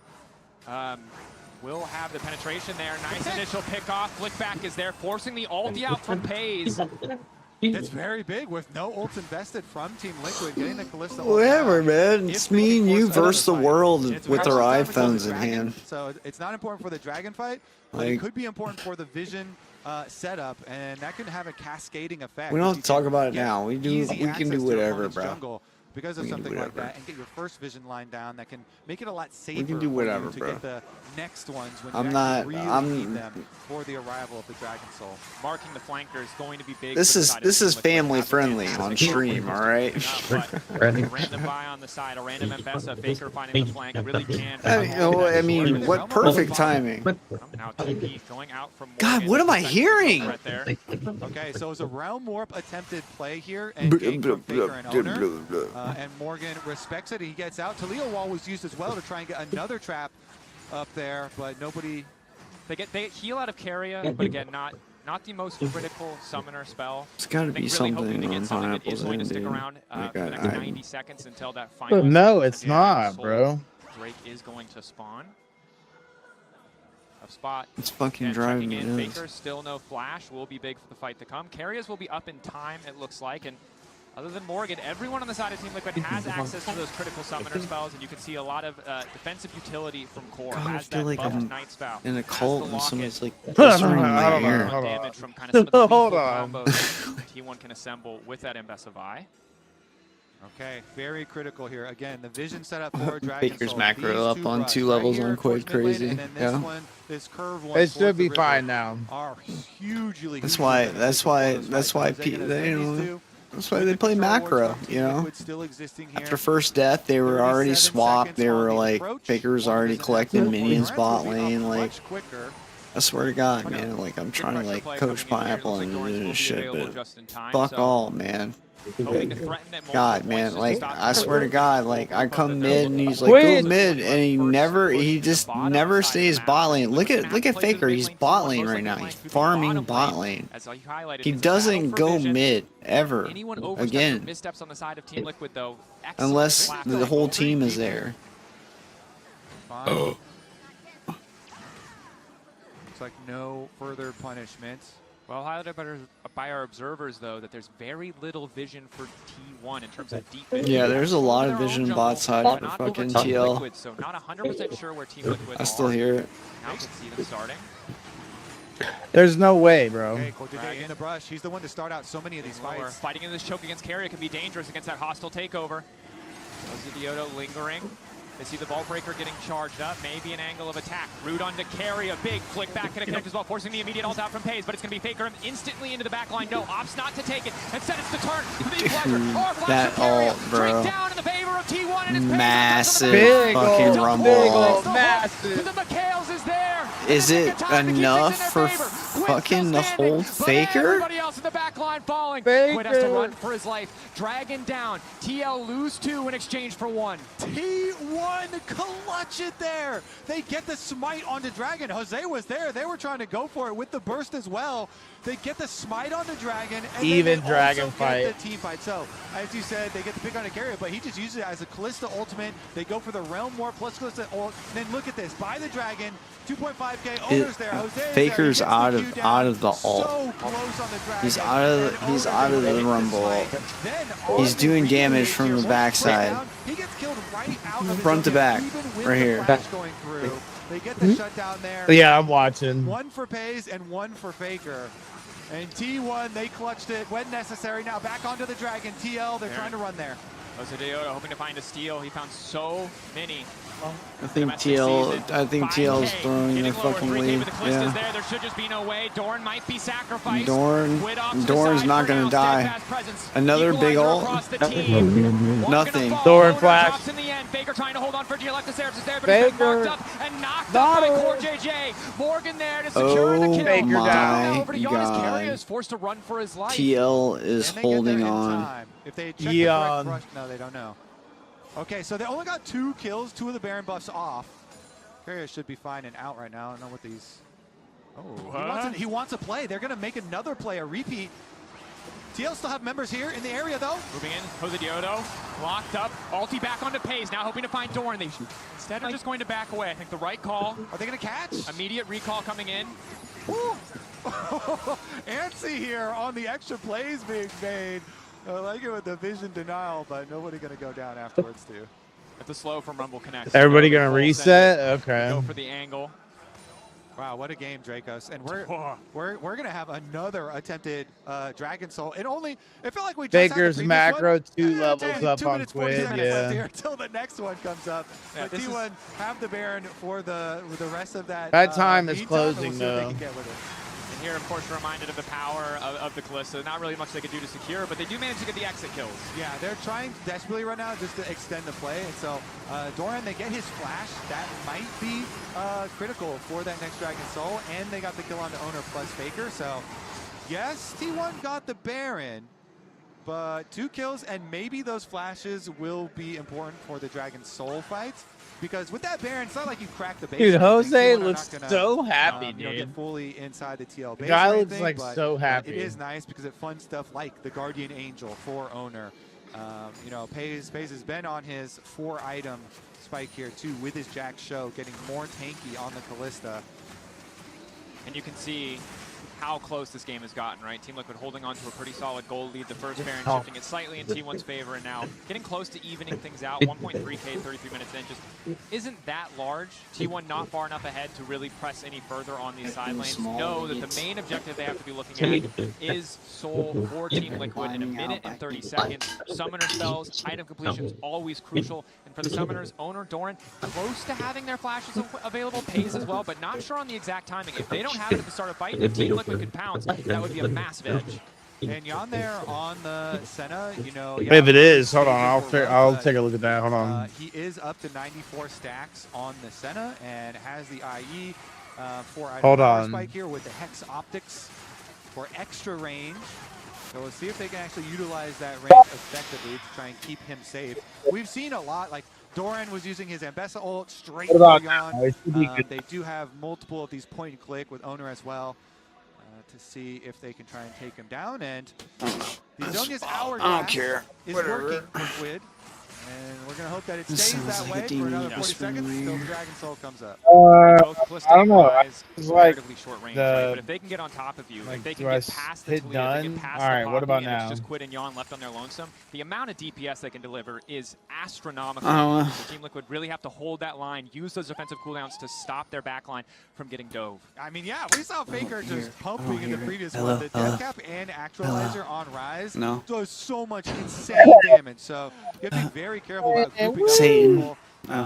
Do not want to get busted down here in a bump. It's definitely very, very dangerous here with the Rise at this stage. Are you there? Dude, where's the wing? Where's the wing stop, dude? I'm waiting for it to get here, bro. This motherfucker, like, I don't know. It's like stopped somewhere. Mid lane, the story for Team Liquid. So both sides kind of drawing this line. I know, dude. He's like in the neighborhood across from me or whatever. Like buying weed at some house, like it's not even marked on there. He's like stopped there in the road, bro. Morgan right on top of Pays. Pays holding on for a second. 3K on the Dragon, but all sides have forgotten it. Pays still living. Faker in the back. To keep the fight in T1's favor. And Pays Faker in the back. He's TPing. T1 will run them over. Jose still wants the Dragon Soul, but Owner's going to try and keep him off it. The battle, and Owner comes out on top. Owner wins the smite fight. He's gonna flash. Bye, Q. No. Oh. T1, holy! They thought they had enough damage to skill pays there for TL. They invested everything. He's still going for it. He's not going to let him back. He's not going to let him back. Yeah, he's thirsty. Oh my God, look at him! Look at him! Coming in, T1 taking game 2 back and forth.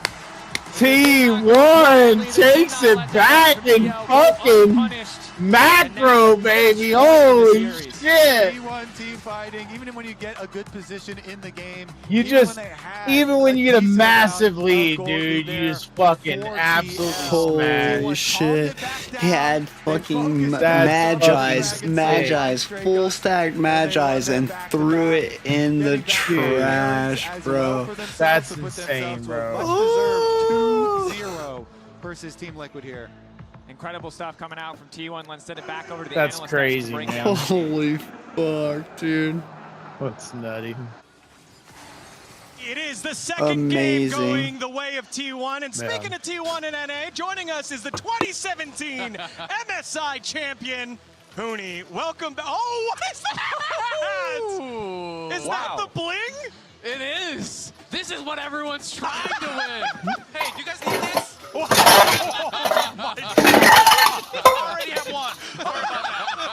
It was pretty easy. You had a story for us before the match. Yeah, you ran into a couple people. I mean, basically, I'm friend with Core JJ and Faker, right? So, like, I gave them both chance. And Faker did touch once, and Core JJ also touched. Yeah. But Wait, this what? man, Why does Faker need to touch it? He has but he already have it, honestly. He already Faker has like 3,000 trophies. He doesn't need another one, Hootie. Why didn't you let 2 TL people touch it? My bad. Hootie's like, you want to touch this? Faker's like, What do you mean? As soon as He's I like, go, you want to touch one of my 15 worlds trophies? as soon as I look out, I will go TL room. Next year player can touch more. Wow. All right. Well, now I just want Faker to start carrying around every world trophy. He's just walking around with like 40 trophies. hey, Hootie. Meanwhile, I have only one. that's okay. It's quality. Quality over quantity. None of us here have one. We have now one whole more medal here on the desk. We take a look Dude, at that game number 2, dude, starting the with Chris, a bro, little that bit of bitch stats can here take it. on Callista for You can Pace. drop that shit in It's lake just water and been then fire like so magic. good for him. Even in a composition like this is Ale, where it's difficult to play, he finds the angles. Yeah, I'm not absolutely. saying He you is should treat it incredible like at that. team I'm fighting. saying that it When I saw the 100%, draft, I thought it's this a 2v2 was quality, gonna be it's hard quality early for firearm, TL, and I period. thought that was probably going to be the PowerPoint for T1. They were able to create a pretty massive advantage here, putting Yon behind, getting multiple kills. But TL on the top side were playing very well. They were putting themselves in a position to win. And I'm just so impressed that even despite the fact that TL were able to build up this 5,000, 6,000 gold lead, T1 with what I thought was a huge composition disadvantage just outplayed them anyway. It just didn't matter. Yeah, I mean, basically, you can't actually play non-tempo against T1. If you messed up one tempo, like there was a one time, they were actually gonna counter Baron time. Like, That's right. You can't actually greedy for the tempo. T1 will know how to punish the team that being greedy at tempo. Yeah, Dan, let's take a look at the bot lane where Jan fell behind, and it was just difficult for him to find a way on in, given that they're playing into this Callista. It's been a rough series for Jan, and game 1 we saw him heavily punished on the Caitlyn, and this game we saw him really just shut out, put it in a massive deficit. And even though I think they played this dive pretty well in terms of trading the kills, it's still the center not getting access to the wave, not getting those souls as well, making the stacking up slower, and here getting caught out by Carrier. Feels like Carrier's just been seeking him out all series long. I mean, that was just a great play from Carrier. He knew that Yon had no summoners from the earlier dive. They had already just been stacking the wave as well. Like, after that first dive, the wave had been frozen against them, then it's slow stack from T1. Right as it's finally going to crash, they kill Yon again, and that's like, that's the situation where when you're playing in League, you just want FF. Yeah, I mean, it's just there's no counter play, right? Yeah. Because T1 is just like so known as playing, just going full ham all the game, and then they just don't get a bit of chance. But this time, they tried it, but they kind of, there was some hiccups. Yeah, definitely. And this is a thing that we've seen from T1 in 2026. They overcook a little bit, and TL find themselves a fight where all of a sudden they take control and they're leading the tango here in game number 2. I mean, their top side was doing really well. Yeah, I mean, I feel like here you get the big ultimate that comes out from Carrier, but it doesn't connect on Yon. Yon's able to free hit from this position, not being challenged and That hitting means Quid. 2 for But me you and see none Faker for rushing you. up to try and get the reset on the Renata W, the bailout, and it just doesn't come through. This is kind of showing what the Team Liquid composition wanted to do, locking down those frontline targets, keeping the backline safe. and this is where they really found a big advantage in the game. Yeah, absolutely. I mean, Morgan got, I think, 2 solo kills on Doran. I thought Jose was playing really, really well, setting up his team. You know, Quid was moving around the map well. But then it came down to this dragon fight where it's just T1 magic, man. Yeah, Huni, you said it earlier, like, if T1's composition falls behind on these Drakes, it's going to be difficult to fight. This was the one that they got here on Soul Point for Team Liquid. I mean, I really liked the Faker power he played. Like, he pressed ulti. You see, like, 5 men actually just back off by he pressing on R, single R, and then he channeled press B, and then he actually canceled. He didn't actually go in, and that's what happened. The TL is put the so bad spot at the where the banana brush is, and then they got so actually just got so tunnel vision then. And Carrier buys so much time because both of the carries, he ults them, he handshakes them together. They're basically not able to deal damage for a good portion of that fight. And here, this is when Carrier's been ulted away. It looked scary at first, but Pei's able to kite it out and buy some space. I thought Doran played this fight so well, Doran and Owner, because they get this initial engage. Doran definitely played that fight super well. But Doran and Owner throw themselves into the middle of TL so that TL's carries couldn't actually follow up. And that is what you want from a top-level team, is that when someone gets caught, the other people put their health on the line, buy that time for him to kite back. And this is a thing that Doran does consistently and doesn't always get credit for, because it doesn't show up in the stats on like, hey, how much damage did I mitigate for my carries when the other team makes a good play? And you know, Doran's laning has been a bit of a weak point so far this year, but he comes in clutch in the team fights, and no matter what his score is, always finds a way to do his job. Yeah. All right. I mean, basically, his job is like helping the teammate with the TP, even though it's really bad for him. He knows it. Azael, we got to bring back your 90-50-10 slab here, because, I mean, you called it earlier, that 90% really rang true in this game number 2. I have said probably 20 times during this series, what are we doing, guys? But the bright side, I had hope. 50% chance, I had hope. Do you still have hope? The 10% is looking further away of winning the series now after we lost that second game. Maybe we cut off the 0 at the end. Maybe that's a 1% chance to actually reverse sweep T1. I mean, dude, they won from behind. Competitive in the second game. Yeah, Huni, final thoughts here on Team Liquid's chance to come back against T1. Guys, it's not done yet. We've seen this before, right? This is honestly comfort zone for TL. For NA. Tell them, Huni. Tell them. Let's go. Full of hope. They go into game number 3 with their backs against the wall. Let's see what happens. We'll see you after the short break. See the ball breaker getting charged up, maybe an angle of attack. Root onto Carry, a big flick back to connect as well, forcing the immediate ult out from Pays, but it's going to take him instantly into the back line. No, opts not to take it. Instead, it's the turn for the equalizer. Or flash from Carry. Drake down in the favor of T1, and it's Pays untouched on the back line until Core finds the hook, but then McHale's is there, and the nick of time to keep things in their favor. Quid still standing, but everybody else in the back line falling. T1 taking game 2 back and forth. They did not go quietly. They did not like I think he's super good. I don't know. Some champions I take to pretty quick. Him, I had to figure him out a little bit. I was doing shit wrong. But he is super reliant on like you not auto attacking like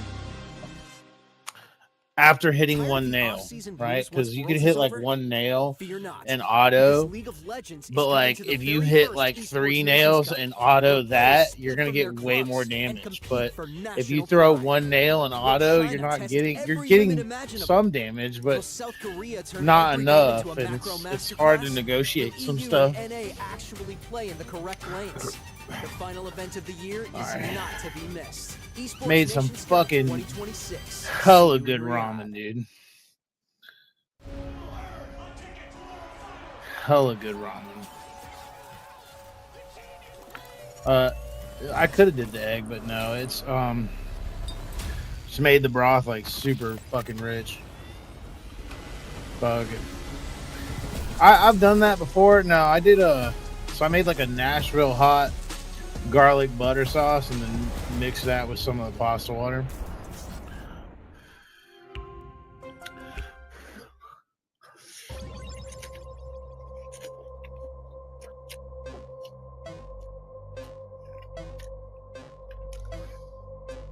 Spicy as fuck.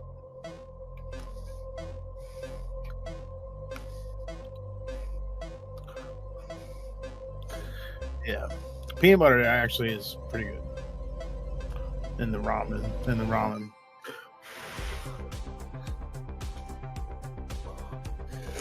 It's too hot. In esports, legendary moments demand speed, scale, and soul. Players and fans bring the heart. Yeah. Technology brings it to life.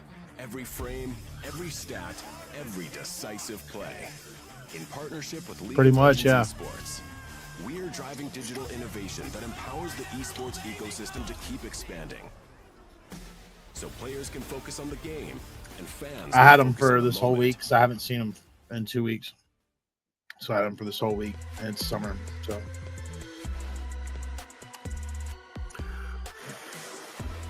Been kind of difficult.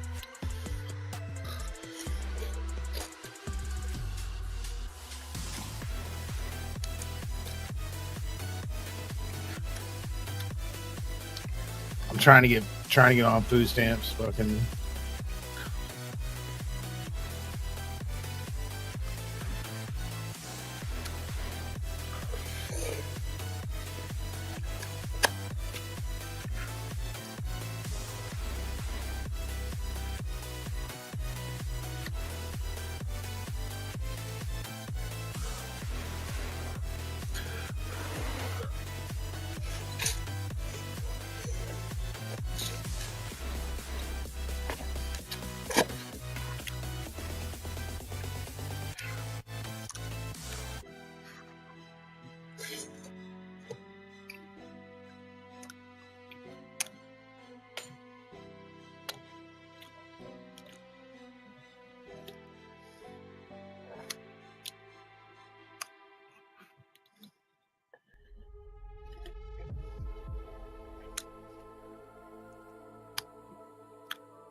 Post this creep for the reverse sweep. Hell yeah.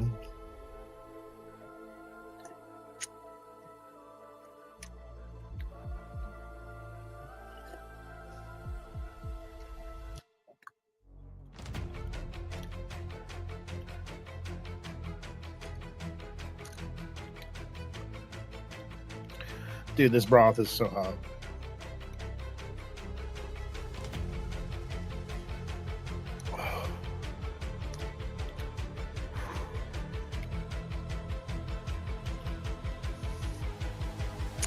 Woo.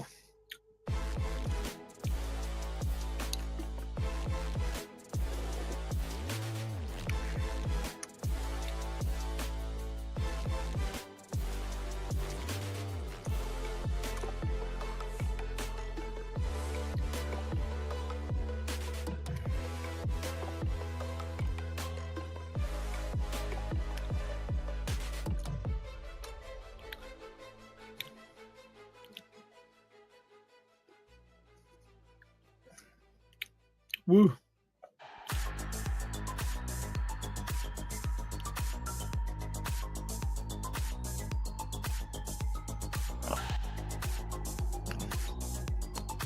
Ooh.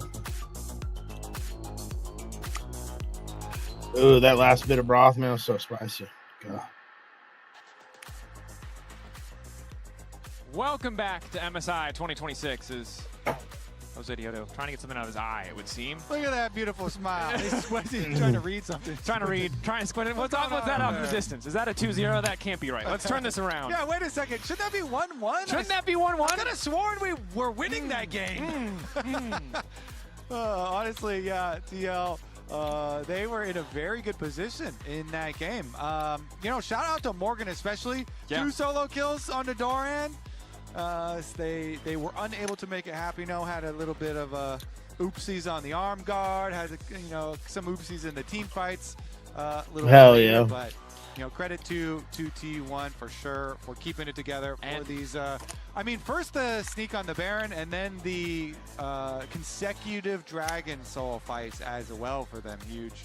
Yeah, completely massive. And a reminder, that, you know, T1 is this top-level team. You might be seeing them in play-ins. But remember, we saw that at Worlds last year, too. They played in the Worlds play-in series. Yeah. And where did they place in that tournament? Well, I was pretty high up there. You know? Dude, you're over there sounding like an animal, James. Maybe #1. Yeah, definitely #1. You're like, this is a terrifying team. And so if you get that early game lead and you keep that play clean in the mid to late game, which is a tall task in League of Legends, bunch of short breasts, it's possible short to take breasts, it's possible to win a series. short breasts but as he T1 are just fucking so like consistent just at finding devours those into the wing. even when, as we heard from Azale on the desk, it really felt compositionally like it should have been impossible for T1 to play from behind. The Poppy and the Talia trying Quit, to man, lock the heavy fuck dashes on in. the opponent team, but man, the Rise damage and the Callista, even the Callista damage still too, even having to work around some of those obstacles, still able to come through pretty big. So now, in game #3, when you're faced with reverse sweeping the world champions, what do you think Spawn is telling the squad now? He's a very pragmatic man. I bet he's saying something like, play your game, a coach classic, you know, don't think about the next one, just think about this one. Yeah. Or maybe think of, guys, bro, think about how sick it would be if we just like reverse swept T1 right now. So that's how Spawn sounds like. Spawn doesn't sound Australian anymore. He sounds like he's from California. He spent too much time. Guys, think about how awesome it would be if we just like reverse swept T1 right now. Yeah, totally, dude. No, he's did. too serious. He's had dad energy even before he was a dad. He's for sure given him a serious talk. He also, though, likes incremental improvement. So game #1, we lost. Let me go take this back to the kitchen Game before the game #2, starts. And, we got ahead. There you go. Then still lost. But that's definitely better than game #1. That's true. So game #3, dominance. Keep on improving. Start to finish. That's it. Yeah, and we just have a little slight delay, so we'll get into the Champ Select as soon as we can. Of course, for T1, strong start. Again, the heavy favorites of play-ins. This year's format means only one team will make it through. So whether you're Deep Cross Gaming, KC, or TL, the Grim Reaper is T1 to you all the same. Tough task for any team in this bracket to make it through Korea's #2 seed. And probably any Korean #2 seed, but it just so happens that their #2 seed is the the back-to-back world champion. So yeah, and they defeated the MSI champions to get here to MSI GenG. So that also would have been really scary, but you know what? It's all good. And that we'll see here in game #3 as we are able to get into our Champion Select powered by HyperX. Let's go. No reason for T1 to change their ban still, Dracos. Nope. Team Liquid still, it would seem, prioritizing that counter pick, or at least a later draft pick. Maybe once again to set Morgan up has really paid off for them, as you see some bans targeted his way. Maybe heralding a Jace option from T1. That's exactly what I was thinking. That's exactly, and the immediate response. You cannot have that champion. You're like, okay, no thanks. So what is left on the table? Of course, in patches past, Varus was often a very high priority pick, very high priority ban, but was hit pretty heavily in terms of his AD scaling ratios and some of that early attack speed he gets from killing minions. So not quite as, you know, omnipresent as a top lane bully or potential flex pick. But T1 taking their time here. Lee Sin for Owner. Owner Lee Sin, okay. I mean, Jose, it's been Jose's best champion also, but Owner, of course, legendary Lee Sin player. What are we going to play into it? There's no Poppy, obviously, off the table from the previous game. Gonna have to go a different little bruiser here for Jose. See how spicy he wants to get. I remember in 2024 when he played for Estral, he was playing, I think, Viego into Owner's Lee Sin, and it did work out somewhat well early on. Instead, we're going for a little engage on the bottom side. Yeah, if you have Nico, Nocturne's always really good to make sure the engages are really powerful. There you go. Instantly can get that pairing. You turn out the lights, get the Nico exactly where she wants to go. And that's going to be telling the exact comp here that we're going to run. So what kind of counter engage are we going to get? And I do really like Team Liquid putting themselves in a position to be the proactive party. In the previous game, they had the more reactive composition, really couldn't make it work. This time around, they have all the tools to kick fights off on their terms. But T1 opting for a lot of just early powerhouses, right? For who? Lee Sin, ever since for like everybody? Just been, classic Lee Sin, can't really be that massive flame threat. And Renekton on the top side, blind for Doran, has been struggling in the lane, but Renekton, as always, still can be this big lane bully, this big threat. Yeah, and it's a great blind pick, and it's also great to take some it champions away do skip from buffs. Morgan. As you said, like Morgan's already been performing really well, and if he gets his Renekton, that could be further pain for Doran. So T1 gonna play pretty safe so far. Is Faker gonna? No, okay, yeah. Okay. Been mostly just the Lissandra into the Ahri, so we go with the Annie for the engage straight up. I kind of like this choice into the Nocturne Nico, recognizing that no matter what you do in this game, there will probably be moments where you're going to get one shot. So picking a champion who can do one rotation, flash in, get that ult, and that's more than enough to win a team fight instead of something that's going to need more time. I mean, Quid could do the Ahri into the Annie, but that's not a good matchup. So he's gonna go Galio combination here with the Nocturne Nico. All right, full on dive combo. Wombo from Team Liquid. What is the angle now for AD carry for top lane? It's a tough one to figure out, because remember, again, as much as we like to look at the compositions from the big picture, the lane matches are important. Because like anything that with extra dashes that would be able to escape your Galio Nocturne Nico composition, maybe take away some mobility AD carries. Lulu, immediate limit. Don't want to deal with the wild growth. You have to pick it up on disrupt a lot of these dives, as well as just Lulu being such an obnoxious laner to play against. So like with her remote, go to Netflix and you have to sign in. In this third draft, taking a lot more time on these picks and bans, really trying to solve the puzzle of Team Liquid's dive composition. Okay, Vayne. Yeah, they don't want the counter pick on top side. Trying to protect the Renekton a little bit here, especially because if you're running Nocturne, Galio, Nico, like strong side lane, Vayne could get out of control. Definitely could. Don't want to give away any free laning advantages, especially in a lane that has already been struggling to match in a 1v1. Xayah, not a surprising ban to see. Again, just the relative safety. Instead of banning the Rakan, of course, to try to stop the duo, just banning the champion who can get out of all damage for a couple of seconds. Yeah, those counter-engaged champions. Okay, meanwhile, the bottom lane has been quite the issue. Biggest topic here for the series so far. And FaZe and Keria have one ban available to them if they really fear anything. Okay. Kaisa, the choice. The dive AD carry. Yeah, you don't want to give an AD carry that can just easily get into position. Kaisa has some pretty tough lane matches, but maybe T1 isn't looking into picking something up like the Corki up here or just anything else. Comp thematic ban here. All right, Jan. What do we feel safe with, like Jhin or something like that? Varus. Flex. Still, even with what, in rank 5s? Okay. So giving the option to potentially flex here, again, we're going to keep repeating it. Varus really heavily nerfed, limiting kind of the I know. Varus that we'd see in bottom lane, as well as some of the early oppressive power of the top lane Varus. Yeah, but you don't play the same team this many times in ranked ever. So it's like what? Much less oppressive. In what scenario? Wow. There is nothing funnier in the world to me than getting ready to cast a T1 game to talk about Keria and this man picking Yuumi. We talk about the Pikes, we talk about the Camille's, we talk about literally the Renatas, any playmaker in the game, and it makes sense. I get what they want to do here. They want to weather the storm. They want that hyper carry, but it's funny because it's the support with the literal best hands in the world. Yes, on the champion. The least hand-intensive champion in the world. Yeah, 10 bans would be the shit. So it is good. Akali and Yasuo it's an oldie but goodie there. Drake goes with the Zeri Yuumi. Team Liquid, they try to cut a little bit of this by banning the Lulu. But they're just going to switch it up there and add in the Yuumi instead. And Morgan's going to go on to his Zehen here. So he has had some pretty good Zehen games. And he's been doing quite well for this series. So maybe that's the angle.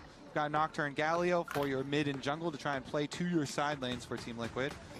But in the end, that's what you play with Zeri, though. FaZe on a hyper carry with a Yuumi on him. And credit to T1, they recognize this so early on, but FaZe is a demon. And this composition really is just set up to help him succeed in the later stages of the game. T1 certainly a lot of early to mid-game firepower. You have the Annie for playmaking, the Lee Sin, the Renekton on the top side. But as you get later in the game, you know, T1, no super reliable point-and-click CC. So if FaZe is playing well, it is going to be really tough to reliably lock this Zeri down, especially with his Yuumi lashed to his back. Early on, I imagine it'll still be quite difficult. But later stage, oof. All right, game number 3. Must win here for Team Liquid. They want to keep their hopes in this series alive.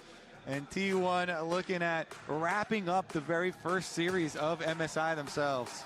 Wrapping up feels the appropriate. It does sometimes feel like T1 in these early series, reminding us that they could have made this. So I mean, just said, legit, man, legit, it was really close. It made me believe. I believed too, Kobe. I was like, maybe we are here for 5 games. Maybe we are here for Silver Scrapes, and that belief has faded for a moment, as I imagine it has for a number of NA fans. But if they have another strong early game, Quid can find another lead, or maybe set up someone else to do it on the Galio. Could be a really good spot. Early stages here. Pays and Carrier already running them out of the lane, making them chug Dude, their it's potions awesome, early. bro. The boneless dinner While for Jose 2 as is well, the trying shit. to fight Owner out and split it again. Hoping to steal away. Umbral Blades, the passive for Nocturne, does make it easy for him to take away multiple camps at the same time, but Faker now wandering over. Camp battle here is both sides fighting, and now it's Jose Diodo who's in trouble. Stun already stacked for Faker. Is just going to be forced to flash away. Flash, follow. Owner wants to keep this fight going. He's getting a little bit lower, but that's Jose Diodo down. Tick over to level 2. He's got the Q, and now he can finish the job. Quid dead as well. No way. It's a disaster. The lane phase didn't even start, and there's already 2 members in body bags. Oh!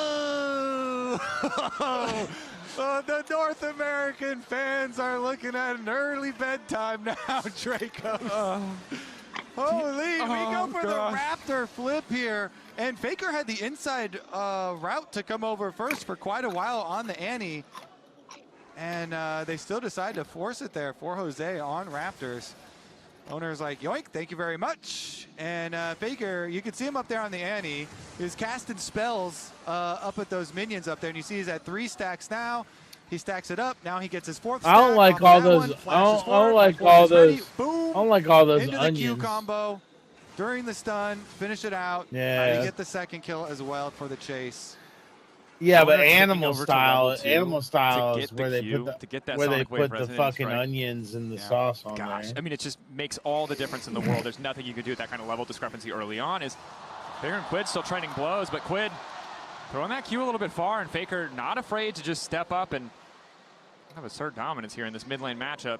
1,000 goals lead, 2 minutes and 30 seconds in. Yep. It's not over, but this is definitely pretty close to the worst possible start. It's a reject. Unfortunately, what? We're going to sit in this moment for a little bit longer. We'll keep you guys up to date as we have more information on what the Does somebody have to go to the? Yeah, I wasn't ready. Does somebody have to go to the bathroom? We're all just going to pretend we didn't see that. We're going to restart. Okay, so Jungle obviously going to be heavily impacted there because his own Raptors were stolen away as well in the aftermath. The Owner immediately crossed over, took Raptors too. And then mid lane was getting pretty hard there because Faker had the health lead and was just going to keep stacking up his stun once again off minions again. And so CoreJJ had to, on his reset, exit out down towards mid. Owner feeling probably very confident at the moment. Yeah, it's a good look. And I think stealing camps away from any jungler early on, getting that kind of advantage against any jungler feels good. But against Nocturne, it's especially punishing, right? Yeah. Nocturne can be a big duelist threat early, but you just mostly don't have to fight him. He doesn't have a big dash. He doesn't have a way to get on top of you. So it's all often about farming for that level 6, and that's just been slowed down so significantly. Whereas an empowered Lee Sin, a Lee Sin who gets early kills, is terrifying across the entire early to mid game. Morgan, though, once again, maybe hoping to be the difference maker. W flash, forcing the flash out from Doran as well. Well played by Morgan. I mean, Morgan this whole series has been performing here, and it has been very much in isolation, too. Top lane truly has been the island that it's known for. So CoreJJ is actually just going to finish pushing the wave for Quid there, but, I mean, it's still going to be a substantial deficit in mid lane as well. It's not just the fact that the extra kill went over to Owner, and he's got the money there to give the lead over jungle, but also the CS difference that Quid suffered because of this. The one thing that they could try to do to make up for it is that Quid has flash advantage over Faker, so you can flash right onto him and then try and go for a taunt play to set someone up if your jungle or support is out of roam time or something like that, but that's might be wishful thinking. Especially when Jose Diodo doesn't have that flash himself, right? Doesn't have that way to get in, as we see Owner poking his head into the mid lane, just knowing that they could respawn. Yeah, force this out, and there's not really going to be a good response. Don't know if he has perfect information on Jose Diodo, but knows he's just more powerful. The mid lane 2v2 here. Mid jungle so strong for T1. Yes, sir. And that is going to continue. This is interesting. We got a reset from Jose, so they're going to fight over these Krugs. Owner still level 4. Jose Diodo has blue buff advantage. Owner wisely waiting out the AD steroid that comes in from Nocturne. Thorn waiting off to the side, gets the Krugs looking to hop over the wall. Team Liquid just have to walk away. They don't have a flash to follow. Morgan doesn't have a flash, so the mobility that Owner brings to the table is just unanswerable. Yeah, and he slaps most of the small Krugs too. Those things have a lot of the gold in them. He got the smart on the big one, gets the small ones too. He got the gold, he got the XP. And he certainly has the Lee Sin record. 61-22? Yeah. Okay, all right. Okay. I mean, what does Jose got? Let's see. He's going to run through mid. Oh, man, it's so painful, dude. Auto the wave. Do it. Auto the wave. Okay. He has no camps to do. Owner's taking everything from him. Took his Lee Sin from him. And took his life from him. And you can see, like, Jungler just walked by. Jose Diodo just walked by, and Faker is just walking to Quid's face because he doesn't have to care. Nocturne pre-6 at a deficit. This isn't a threat to him when there's this big of a health discrepancy. He just, you know. I feel like we used everything in the previous game. And then this game, well, they went. Everybody's out of it. He didn't poop Anyone on on the shit. planet says they would have the mental fortitude to come in 100% form after that last game. On shit, okay? He had his jungler come in after fighting in the jungle, after getting invaded by his own jungle, and then he turned it after a fight. Like, that's what happened. Level 4, come on. Uh-oh. Lee Sin coming from behind. Pays looking for the setup. Owner locked down for a moment. Gets the kick across. Core's going to live. Now still firing back with a little bit of damage. Q going to go through. Pays forced to flash away. You can see the Varus still pretty powerful in those trades, even after the nerfs. But unfortunately, bot lane, not the name of the game for the first time in this series. You know, it is favored. We expect for Yon Core early on. However, it just doesn't matter because the rest of the map is struggling so much that it's just giving FaZe and Terry a lot of space that they maybe didn't expect to have. Yeah, mid jungle's been the focus, but you're right. As far as the Varus and Nico still getting their CS lead on bottom side. It's just that are you a dipper or are you a dunker, man? What do you do? I mean, this jungle advantage, this jungle gap is incredible. Because it's easy to see the go back to my Dunkaroo days, you know what I mean? Early can start forcing plays on the bottom side if they so choose, with the advantage that they should have in the 2v2, with how kind of underwhelming Yuumi can be in a lot of those dive scenarios. But once your mid-jungle falls behind, it's just so much space for pace. And now instead of losing dramatically, he's losing gracefully. He's just falling a little bit behind, and we know as a scaling threat, he can absolutely outmatch. French fries. French fries from Papa. Nocturne is underfed. Wait a second. Papa gives from Yon. French fries. Big lock up there. Good damage, and that's going to be the kill. Pays overstepping carry. But not a garlic parm. On the sides. Owner manages to go in for a little bit more. Owner taking down Yon. Core JJ hoping to get a little something back, but I don't think you're killing this Lee Sin. Owner. Carry a strap to his back. I don't even know if he needed that one. Core JJ just trying to sidestep the Q. It does hit a minion, so he will walk away. Debating if he can go back in. Just a 1-for-1. Both 80 carries down. Nice playing into the wave there for Core, so he doesn't give another kill over to this Lee Sin. As you say, both 80 carries going down, but only one of the 80 carries got the last hit, and Yon gets extra money paid into his pockets here, so no sums will be available on pays for the rest of the lane phase here. Let's take another look. Yon fights his way out of this. The sidestep there on the snare from Core JJ, yeah, but Yon is able to land the ult then because you're right against the wall. Nice and easy for him to land that, and then he is able to pop the stacks and get his kill. Then Owner, of course, comes in, and Core plays to the wave to so that Owner's next Q does go into the minion. Yep, and good patience from Owner in that exchange to kind of take his time on that second Q onto Yon, making sure that he can get in a position where Core could not body block. It is now T1 taking that momentum, shifting their focus to the top side of the map, willing to give up a couple plates, willing to give up a little bit more gold to maybe accelerate the pace of this game with a top side play, as Void Grub's already down 3-0 in the favor of T1. All right. Doran's on the Renekton, so I mean, this is a comfort pick for him. Morgan in trouble. Can he stack his passes? Lock up there. All 4 people in the top lane. This sucks ass. Now going in. Forced to dash back out, but that blinking health bar is so low. Keep your eyes on the Yuumi. Damage the Q. Owner, does he want to take it? Ooh, carry it. Getting knocked up. The redive, it feels like it has to happen. Another Q, this time it's going wide. Where's Hey, Nocturnal? Come he's on, doing come that on. so Projectile not there. fucking Carrier can get a fucking Oh my goodness. Q. Morgan lives. They protect Morgan. He's able to survive in the end. Just barely. The Nocturne had started coming over from mid lane, so they knew Jose was going to get into range to ult. And then Morgan will live this time around. He had to use the flash there, though, because of Owner taking his Q in. And they kind of delay. It's a quick dash back. Good to survive. Oh, that wasn't gonna work. Quid, what the fuck was that, dude? Is bleeding gold.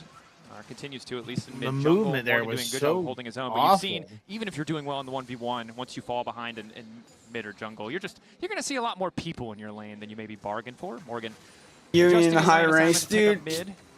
I want to punch Kyria tonight just for pulling out all these bullshit ass fucking goddamn supports, dude. Camille, Yumi. You're gonna see him too. You'll see him come out. Yeah, dude. I'm gonna see like Yumi and stuff, bro. And I just want to fucking slit my wrist in game. Doran's got to be very careful here with no ult for himself.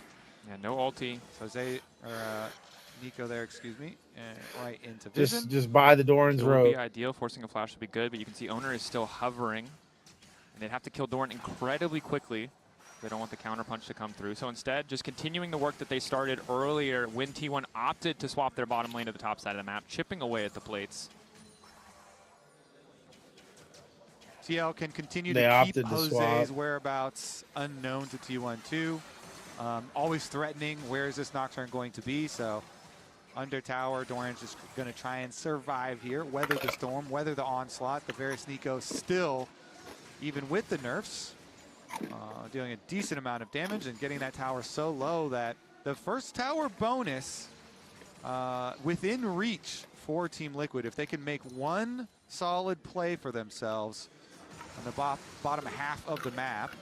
But they're losing the mid jungle so hard that mid's constantly getting priority, chunking down Quid. And then Owner has retained his 1,000 gold lead here in the individual matchup, and that has resulted in a completed item, a full Sundered Sky, which makes him very strong in all these skirmishes. Now, finally, though, Jose does get his Hexplate done. That's going to be big, especially before we see that ultimate come out. As you mentioned, the path to T1 or to TL, excuse me, making a play is very clear, but it's just so hard to get that set up when you're not able to get pushed in your lanes first. It's really only top lane where they're able to contest, and Doran, now that he has a bit more healing reduction, is feeling a lot better in that 1v1. We'll see if he can get the first item completion as they're effectively neck and neck after that topside focus from T1. And Doran had to suffer a bit. Poor JJ looking for the play. Gets the flash out. Might have mistracked the summoner. Thought they had an angle there, but that is the paranoia down. Owner staying, keeping his focus on this objective. Faker waiting off to the side. Does not have access to ulti, crucially. But Team Liquid don't want to walk up and fight this. They have Galio. Are they Quid coming in from behind. Gonna go for the 50-50. Owner once again takes it. Ulti from Yan does not connect. Forced to back off. Oof. Very close, just looking for the flip there, trying to get into range of the smite, and Owner's able to land it again. Owner's smites have been very good. That they have. This series as well. So T1 secure it, Dragon number 2 for themselves, and they keep on building towards the Dragon Soul. Frustrating for Team Liquid too, because they certainly had the tools they had. Nocturne rush Hexplate, by the way. Weren't quite all on the same page. Didn't want to risk going any further after Owner did flash backwards. Again, Owner's really strong, so I understand why Jose Diodo wouldn't want to be locked in a 1v1 there. Meanwhile, Pays, the one thing for T1, they do need to get more money into Pays, more damage. I mean, he's eventually going to get there. Ship. And he has the safety of his own cleanse, plus Michaela's on Carrier for later, but definitely needs a bit more to keep the income up, keep the damage coming for him. He's going on hit. So that he can He's going on hit. Take over later on. And meanwhile, Owner doing a very good job in keeping the vision control here to allow more safety for these lanes. Yeah, and really rapidly reassigning lanes just to make sure that Pays does have some space to farm, recognizing he's one of the weakest people on the map right now. It's He does stack because it activates the ult. Kickback from Owner is there. Oof. Trade of cooldowns. Paranoia coming out. So play on I the keep top telling side. you that. Jose Diodo debating if he can follow. We got plays in multiple I was places, like, keep both telling top you lane that. and in the It bottom lane. activates ult. Faker That's why manages you to build escape it. on the top side play and the bot lane play. The kick from Owner is It enough can to activate disengage ult is, with again, no, the main with, benefactor here. Anytime we see these again, it plays can go activate bloodless, ult it's on just multiple pays, gets the time, people gets the space. without hitting a skill. It's Pushing in on mid, invaluable. turret play money here for him. It's Owner's taking fucking, away the it's jungle insane. the entire time too to keep his lead up, keep his advantage I've up. gotten kills off the proc when you get Meanwhile, your on the full top AP. side, they didn't want to full send after Faker used his flash down the river, so they don't end up actually following there, and so TL doesn't really even have any kind of answer after the incursion from T1. And just look at all the extra vision here laid up through this jungle area that T1 are able to leave behind and make these consecutive plays very confident from them. Of course, Doran's always getting the Big short end. play in the bot lane for They Doran. had to swap over. Yeah. You know, he's like, all right, fine. You know, I'm the one going into the Varus. Whatever. I'll take a little bit of a hit. Tower's going to take a little bit of a hit, and it is first tower bonus. So that's you know, a little extra something there for TL to try and get them back into fighting shape. And you do get the Trinity Force also completed from Morgan on his Zehen. See if he can be a factor in the team fight. Extra levels too, just Morgan going to be a bigger threat. A lot of those early cooldowns just super long for the Zehen. But T1, we expect with the Herald, going to break down a few more structures. Might not even need it for mid lane. Looks like just half a plate remaining there. There's a TP to the bottom lane. TL determined to make a play on to Doran. Morgan dashing in, has that extra shield. Ulti comes out from Doran. Immediate stun on to Quid as the taunt is there. And meanwhile, in the mid lane, they're trying to make another play at the same time. Pays living for an extra second here. Josedito continuing to walk up, hoping to get that shutdown on the Owner, but they can't quite finish the kill. Doran also surviving in the bottom lane. Why is nobody dead? So many cooldowns. TL just don't have quite enough damage to finish off either play. And Faker had been pushing up to the side lane on top side, so he got all the way to the tower. But that timing window was a great window of opportunity for Team Liquid, and they're unable to actually make it count. So close. I mean, already see it, dude. T1's gonna like use both summoner spells 3-0 sweep these motherfuckers. Not being able to get that shutdown on Okay. Owner, oh man, that would have been so juicy for TL to get that shutdown. But they're unable to get it. We'll have to see. Dragon is the big objective to look at next. It would be soul point for T1. It would be the first for TL in this game. 2 items for Jan is the center of attention this time around. He's been struggling. This is certainly a chance for redemption. Kyria is at a he has the disadvantage damage to bring it home, to find the edge for TL, but he needs to make sure the rest of his team is ready to fight alongside him. Yeah, I don't like the Zuri Yumi pick not quite here. able to finish a kill, I don't. the cooldowns aren't quite in sync. Especially because Pays, as we said, no summoner spells. They're literally putting a lot of stress on Pays. To keep him alive, to keep him protected. Here. No exhaust from Kyria, no heal Like from Kyria Kyria be on so, Yumi. They definitely, it will be TL's best shot to try and like kill off this Zeri. But see if they could actually do it though next time. Owner's up to his 2-item power spike with his cleaver done as well. Important to note that the gold difference between Jan and Pays has also just been dwindling. Pays free farming so much, getting closer and closer there, and after the initial gold influx from those plates, Pays has been able to get a few back for himself. Nice. Look at the double controls, bro. Okay. Another tower here goes down to the T1 split push as TL are fully grouped up around this dragon. They want to send everything here. Fucking crazy. Herald used a 5v5. Yeah, Eyes on Faker and his ultimate. Herald going into the mid lane. They're just going to let it charge. Force a response. Man advantage for T1. They're going to be late on the rotation. Who's going to get the 50-50? Josedito ready to get in the midst of the pit, but once again, they're going to 50-50. Here we go. Immediate lock up onto Faker, but he flashes. Owner with the fucking nasty smite. To keep him standing, but Morgan will get the job done. The death ball of TL losing the Drake. Pays and Cure just not there, bro. Like 82 or something health left on that dragon. Owner gets they're just another not there, dragon bro. smite with his use, but the smite. They're driving it. Oh! He's getting a kill. The taunt there, TL. We'll get one in return, get 2 as Kyria's got nowhere left to run. And Kyria's dead. Still dropping down. Double kill though for Quid. They get and them both, straight to the mid. Buy more time. Morgan's going to be able to push this tower on the bottom side, so a lot of gold to TL. Let's take a look though. This dragon, it's so close on the smite. Owner's been insane with these. He is Lee Sin this time around, so let's see about the Q combo. Does it pretty early, and yeah, very close there, down to 82. Again, Owner very steady with his, but Core with the big engage and sets up the full combo.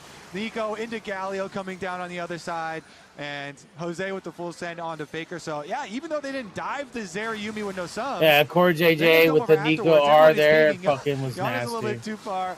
As he's kind of they were a little too excited. You saw the smite into a Pays has made some mistakes this game. And Pays and Kyria recognize and last going to have game. to try and fight instead of run. Kyria So they made a get the mistake one kill for going themselves. fucking But Uni, Jesus Christ. as the rest of the members of TL still wrap around, I just they didn't. do I get didn't extra like kills this there. lane. I didn't like this It's lane. just that with You know, T1 here it would have staring been down it would have such been an really early cool Dragon Soul on the to have next this one, Ashe and Owner's Seraphine ability lane to here. smite these, and especially with Lee Sin, who's so mobile. And The Ashe does have, Seraphine lane would have been fine. Or Ezreal and whoever the fuck. Also, just Cloud Soul Brand. gliding on your team.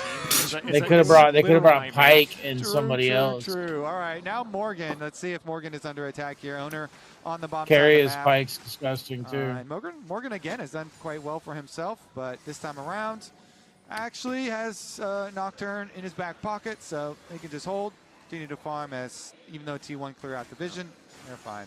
Core on the way as well. Yon doing what he can just to hold the mid wave.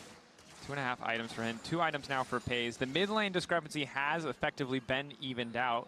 Mandate going to be the choice for Quid. That affects 3 out of 4 of his abilities. So pretty high value, giving that ability haste onto immobilizing spells. Yeah, it's great for Galio. Yeah. For sure, especially after the buffs that they gave it. See if they can pull off another one of those team fights there for TL, though. They got a good Wombo combo in the previous one from Core JJ. And he's already passed 50% back on that flash. Owner spotted out, but TL don't want a full send here. Yeah, thank you, production. Highlighting the differences for Imperial Mandate. These, of course, the buffs, if you, for some reason, missed the rework. It's no longer the Nami item. It's now the CC Mage item. And like all support items that get reworked, some other lane is abusing it. Yeah, I mean, you're still going to be a little squishy, but you do some really nice damage amp, and the ability haste is very good for Galio, applying to the 3 abilities, including ultimate. So very, very nice for him. Let's see if they can pull off that combo again, though. Pays has been right back out on the map, farms up to his second item as well, so... And it with the Zeri against this comp, No, it does feel he- a little bit he- like the he went- Kassadin meme, right? It's not level 16. I it's think probably more I thought he 3, went 3.5 Malignance items, and then it does feel like Bloodletters. TL are playing on the clock. Certainly they can win in late game scenarios, but killing Pays with this composition is just I'd going have to be to- I'd so have to incredibly rewatch different it. or difficult if he just skates over the wall and walks away from you. Yeah, we'll see. If Core has Flash, then maybe, but Pays has Cleanse, and they have the Mikhails, of course, on Carrier. So he's got 2 ways to try and break combos that TL are going to go for onto him. In the last fight, that being said, though, TL just went straight front. They got 3 members and just killed the members that they did get in the combo. While Jose kind of pushed Faker out, so he's using the Nocturne ultimate back onto him, onto the other side. They're definitely feeling comfortable in this one if they can fight on their terms, if they get that initial CC. Pays not enough of a backline threat to balance out a 3-man engage from Core. Jose Diodo playing with a bit more confidence, continuing to walk up. Midwave pushed in favor of T1. So many Botwave in fucking favor of missed Team Lee Sin Liquid. cues. Prowling projectile continues to just fish for a bit of CC. Another. Golly. T1 again with that mid lane tower downer in such a nice position. They Everybody just keep dodging pushing and shit. midwave rather than being forced into this Dragon Dance. Flash forward from Faker looking to lock up Yon. The stun still does connect. Oh, tried to lock up Yon. And Quid was scouted on his attempt on the flank here by Owner. Again, kind of squishy. Ulti now coming in, looking to lock down Faker. Stop from Owner getting can be nails. taken by Excellent spell Quid. shield means Faker will fall. No. Backside Doran in the midst of the fight. Quid just barely able to escape. Yon able to finish off the kill, but now they're in trouble. Pays is here, as is Doran. Another kill going over to Pays.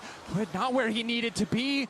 It's a bit of a mess. It's a double kill, and they're looking to make it 3. Yon really nowhere to go. Has to hold his own. Red buff there. Lots of damage, but Pays with carry on his back is too damn strong. A triple for the Zeri. Uh-oh, it's a triple for Pays and a Dragon That's all it is. Wait a second. That's is there a it. miracle Zeri here? got Maybe some gas Core or money. something?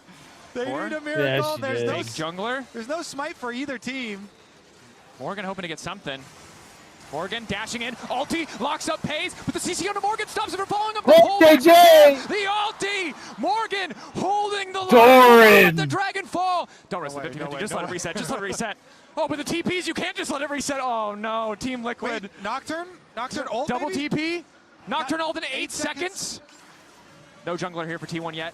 Owner sprinting in. Nocturne racing in. Jose Diodo hoping. One more smite steal to see who will get the soul. 2K, but Owner is here first. Can they get it? Oh my God, he's amazing. One more smite. He did it again. Though from Jose Diodo means he should at least be able to get one. The flash over the wall just to secure the kill. Picker. They've locked down Carrier. The CC is there. Quid now in big trouble. anti damage. Team, but Yan has finally arrived. Big anti damage. A little bit too much havoc. Team Liquid forced to retreat. They got some kills, but it's the soul to T1. Holy fucking T1 Owner. Because the Dragons all going the way of He just T1. slid in there like it was no big deal. He He did. just like, bam. He did. Really making your blood pump in that one. Everybody coming back on the respawns. Morgan has just been trying his heart out this whole series. He's holding on for dear life here in the MasterCard priceless moment of the game. You can see the scramble starts so nice for the side of TL. Yeah, Core goes in for the combo onto Pays, and that allows Morgan to close the distance. Then it's the waiting game and the delay. Both teams trying to buy time for their junglers to get here. We're watching the Olympic 100-meter dash from the junglers right now, just trying to get there as quick as they can. And you're going to see wards here. So it's wards for TL that see Owner's approach, and so they know where his position is. Trying to get there. An Owner looks over into the control ward, onto the dragon. Just barely. Jose is in range. Boom. And he's able to get it again. This man's smites are too good. Crazy. He needs to tone it down a little. Come on, you can't secure every single 50. It's not a 50-50 anymore, I feel like.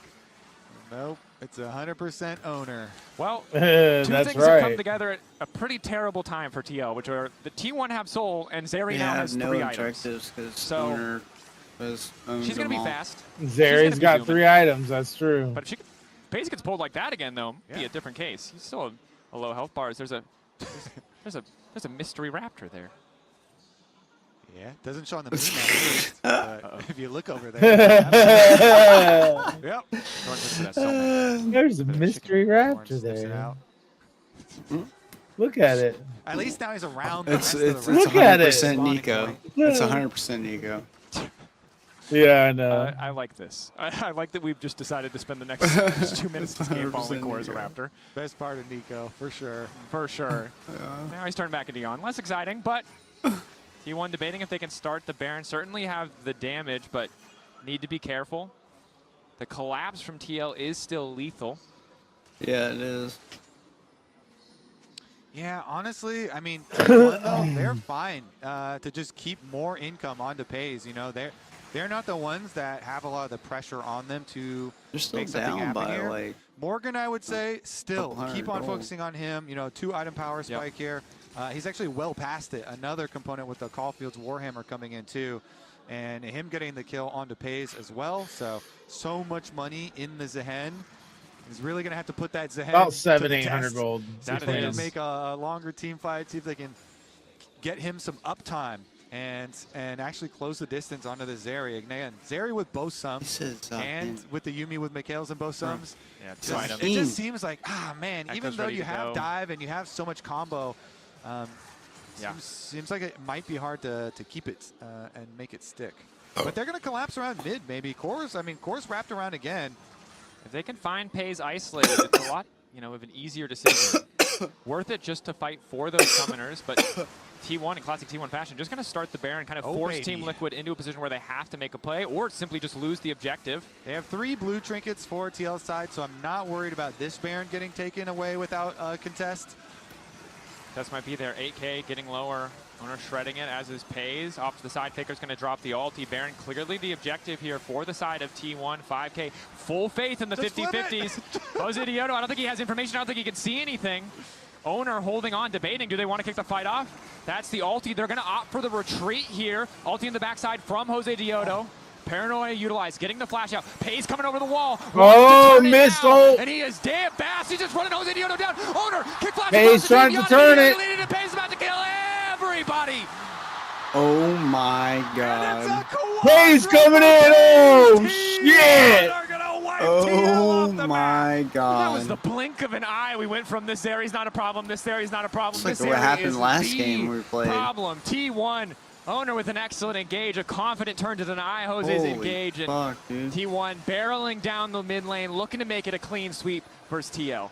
Yeah, T1, after they see all the ults used and the Varus ult going wide there through the river, they turn it on, they chase them down, and T1 gonna clean it up 3-0. That they are.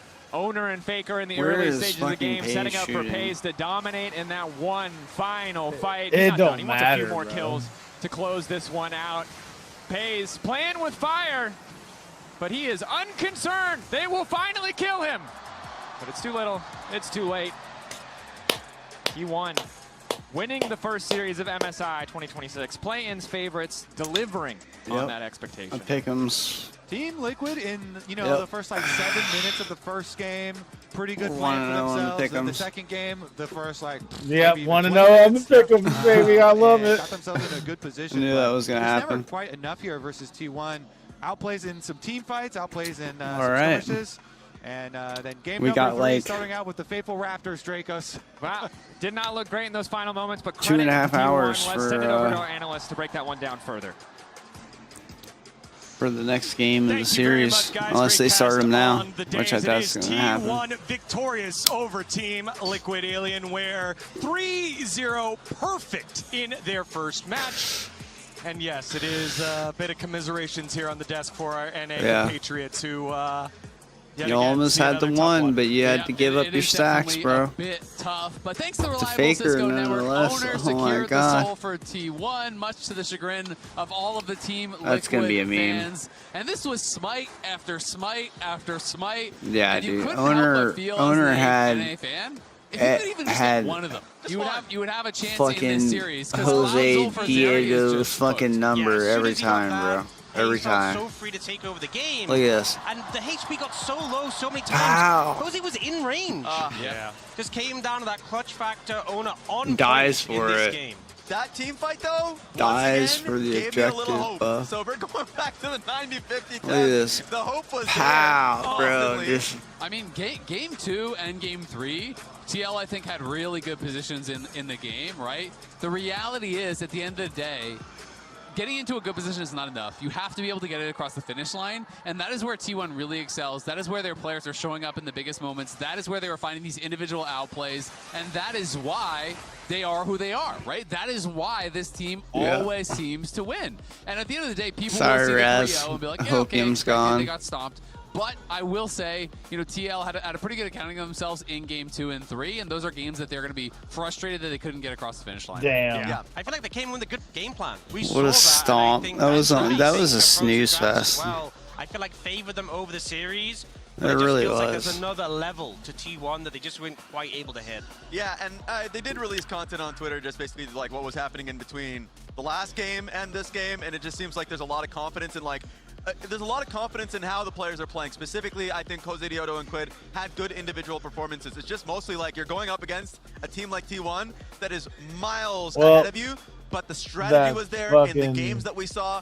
This was the game where I was like immediately doomed the moment the level 1 happened in the invade. I was like, but damn, overall you should be a little confident after this Team Liquid series. Morgan also had a really good laning phase all 3 games and was really challenging Darren. And Darren, we have seen him get challenged I don't know in the if laning they're phase, gonna but that's like against put some of it the on now top or top what. laners like Zeus, like Keen, and Morgan was really putting it to him. Yeah, absolutely. I mean, at the end of the day, though, credit to T1. They get the job done 3-0. They don't drop a game against TL. We're going to take a 2.5 hour nap, baby. You have to be able to kill the Nexus. T1 did that all 3 times, and they were able to show off, I think, some of why people are so afraid of this team. You think about the Carrier Camille game, how exciting that was. You think about Pays in some of these team fights, It's how like he is more just than just gliding one on game, people. Even the Hopefully. final engagement. They know there's no one who can get on to me anymore, and he just goes forward and chases everybody down. Yeah, and I think on top of that, they didn't have to show as much in terms of the draft, whereas Team Liquid, they came out with some great drafts and did what you want to see out of an underdog team with strategies. I mean, like the I'll Yasuo probably there. like watch the start of it and then it just be, didn't like, work out. So for passing out. T1, they are cruising Call to me where Jerry. we think they will be. I was about to say, I'll because now I'm talk going to to take a few you steps back. I'm tomorrow. like, oh, this gives me a little bit of confidence. Not too many steps back. Not too many Well, steps you know back. what, maybe it's fine. Maybe it's a better Depending on what the point is. Maybe I'm jumping. put it but in there's his only one pancake. team that's getting out of play-in. So if Only we're one. It's so like gonna if we're make confident of bacon what we're looking at, no, that's T1 pancakes. in, I would imagine, pretty tough situations throughout this entire series. Being Jungle able to with dreams are outplay made again and again. That's an of, edge that but T1 has nothing now, where it's like, you it doesn't matter if you can't do. perceive us to lose the draft. It doesn't matter if we perceive us to be behind in the early game. We're just better mechanically across the board. I think the thing is there will be another chance for Team Liquid. Everyone's looking at T1 as the favorites, and after this series, it's pretty apparently why. Still looking at everyone as a fan. But I think there is lineage Banger. to take It away is a that you banger, can isn't it? use. All right, we are joining Faker for the Verizon post-game interview right now. MSI 2016 플레이-인 스테이지 1라운드 그 첫 무대를 멋지게 We could do draft. I don't know. 대결에서 Let's do it. Why not? We'll go. We'll go mid or jungle. And if I get jungle, I'm picking Yi. Alienware, and T1 was able to pick up a 3-0 victory. What is it? Just sleeping? 에일리언웨어를 상대로 첫 승리를 가져갔습니다. 한국에서 열리는 MSI이기 때문에 또 의미가 특별할 것 같은데요. 승리 소감 먼저 들려주시죠. Yeah, I do, actually, though. More because it's happening in Korea. How do you feel? Yes, this was our first MSI match. And the first one for the Who do tournament. I I'm absolutely really have happy to? to be able to pick up a win here in front of the home crowd. Anybody? Do you know what is the best red or Senna would be good now since starving, but I can play her on a different account. Let's see. 3-0 Nautilus, definitely. If I get smushed really into nice. support. Yeah, Nautilus be the only one that I actually need. Okay. Today's match overall. Sokka hater because he knows he loves bacon. His Sokka is a hater. Honestly, early on, He the is. strategies that we prepped didn't really work well, but we were able to keep focused and win in the end. So We I'm have to really pack a happy bowl. and grateful that It's me and my teammates were bowl able 30, to pull it baby. off. Bowl 30, There bowl was a time. moment where we were able to sneakily take the Baron. I think that was the highlight of the day. Now you guys are advancing to the I'm upper jungle. bracket, the winner's bracket. Well, that sucks. You know what we're gonna You ban? were able to set Knock another your record. turn. 100th win in the MSI. Fucking don't like that. 100th bitch. win in the MSI. Nothing much. I think what matters more than stacking up wins is winning at All crucial right. moments. I'm also focusing on getting the win when it matters the most. 자, 곧 펼쳐질 내일 경기이죠. 리러브 딥크로스 게이밍과 Yeah. 카르민 코프의 대결. 승자와 맞붙게 됩니다. We have DCG versus KC, and the winner will be your opponent tomorrow. What are expectations? To be completely honest, I have no idea how the stories will unfold. So it's really hard to predict, but all of those teams are, you know, some of the best teams from their own region. So we will not let our guards down and we will prepare as thoroughly as possible. Okay. We have so many fans here at this venue supporting T1. Anything you would like to say to the fans? See you later. The matches happened quite early this morning. I'm really happy and grateful to see all the fans showing up to support us. So I will make sure to display another great performance for the fans. All right, this team looks And that was rather Faker from T1. Thank you very much. rather doo-doo in the poo-poo. It's doo-doo in the poo-poo. Human body was built to move.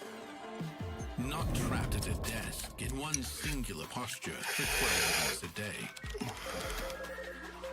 It's time your chair evolved. This is Secret Lab Titan Evo. Ergonomically engineered for gamers. Woo! Damn, son. Times like this are where star players shine and new legends step up, where legacies are built and dreams are either realized or ripped apart. He still doesn't die! You cannot step the Faker and expect to live to talk about tomorrow!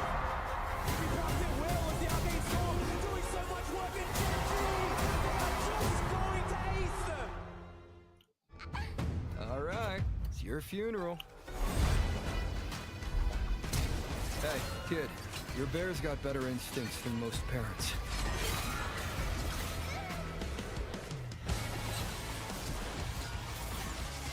This is salvation.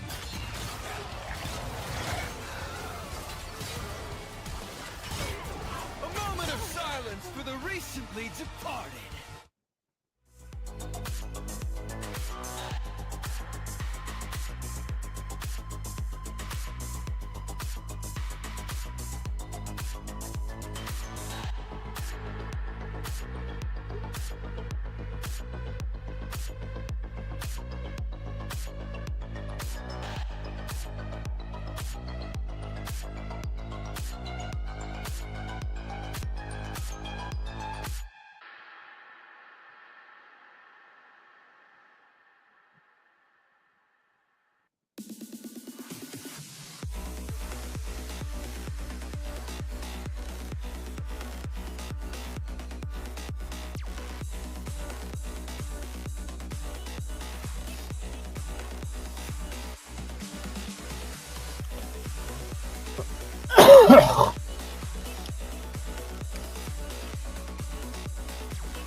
Whoa, Leona mid.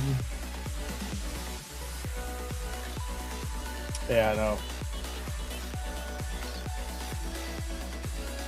know. No, I'm leveling up the lock only account, and I did not get mid this game. I got jungle.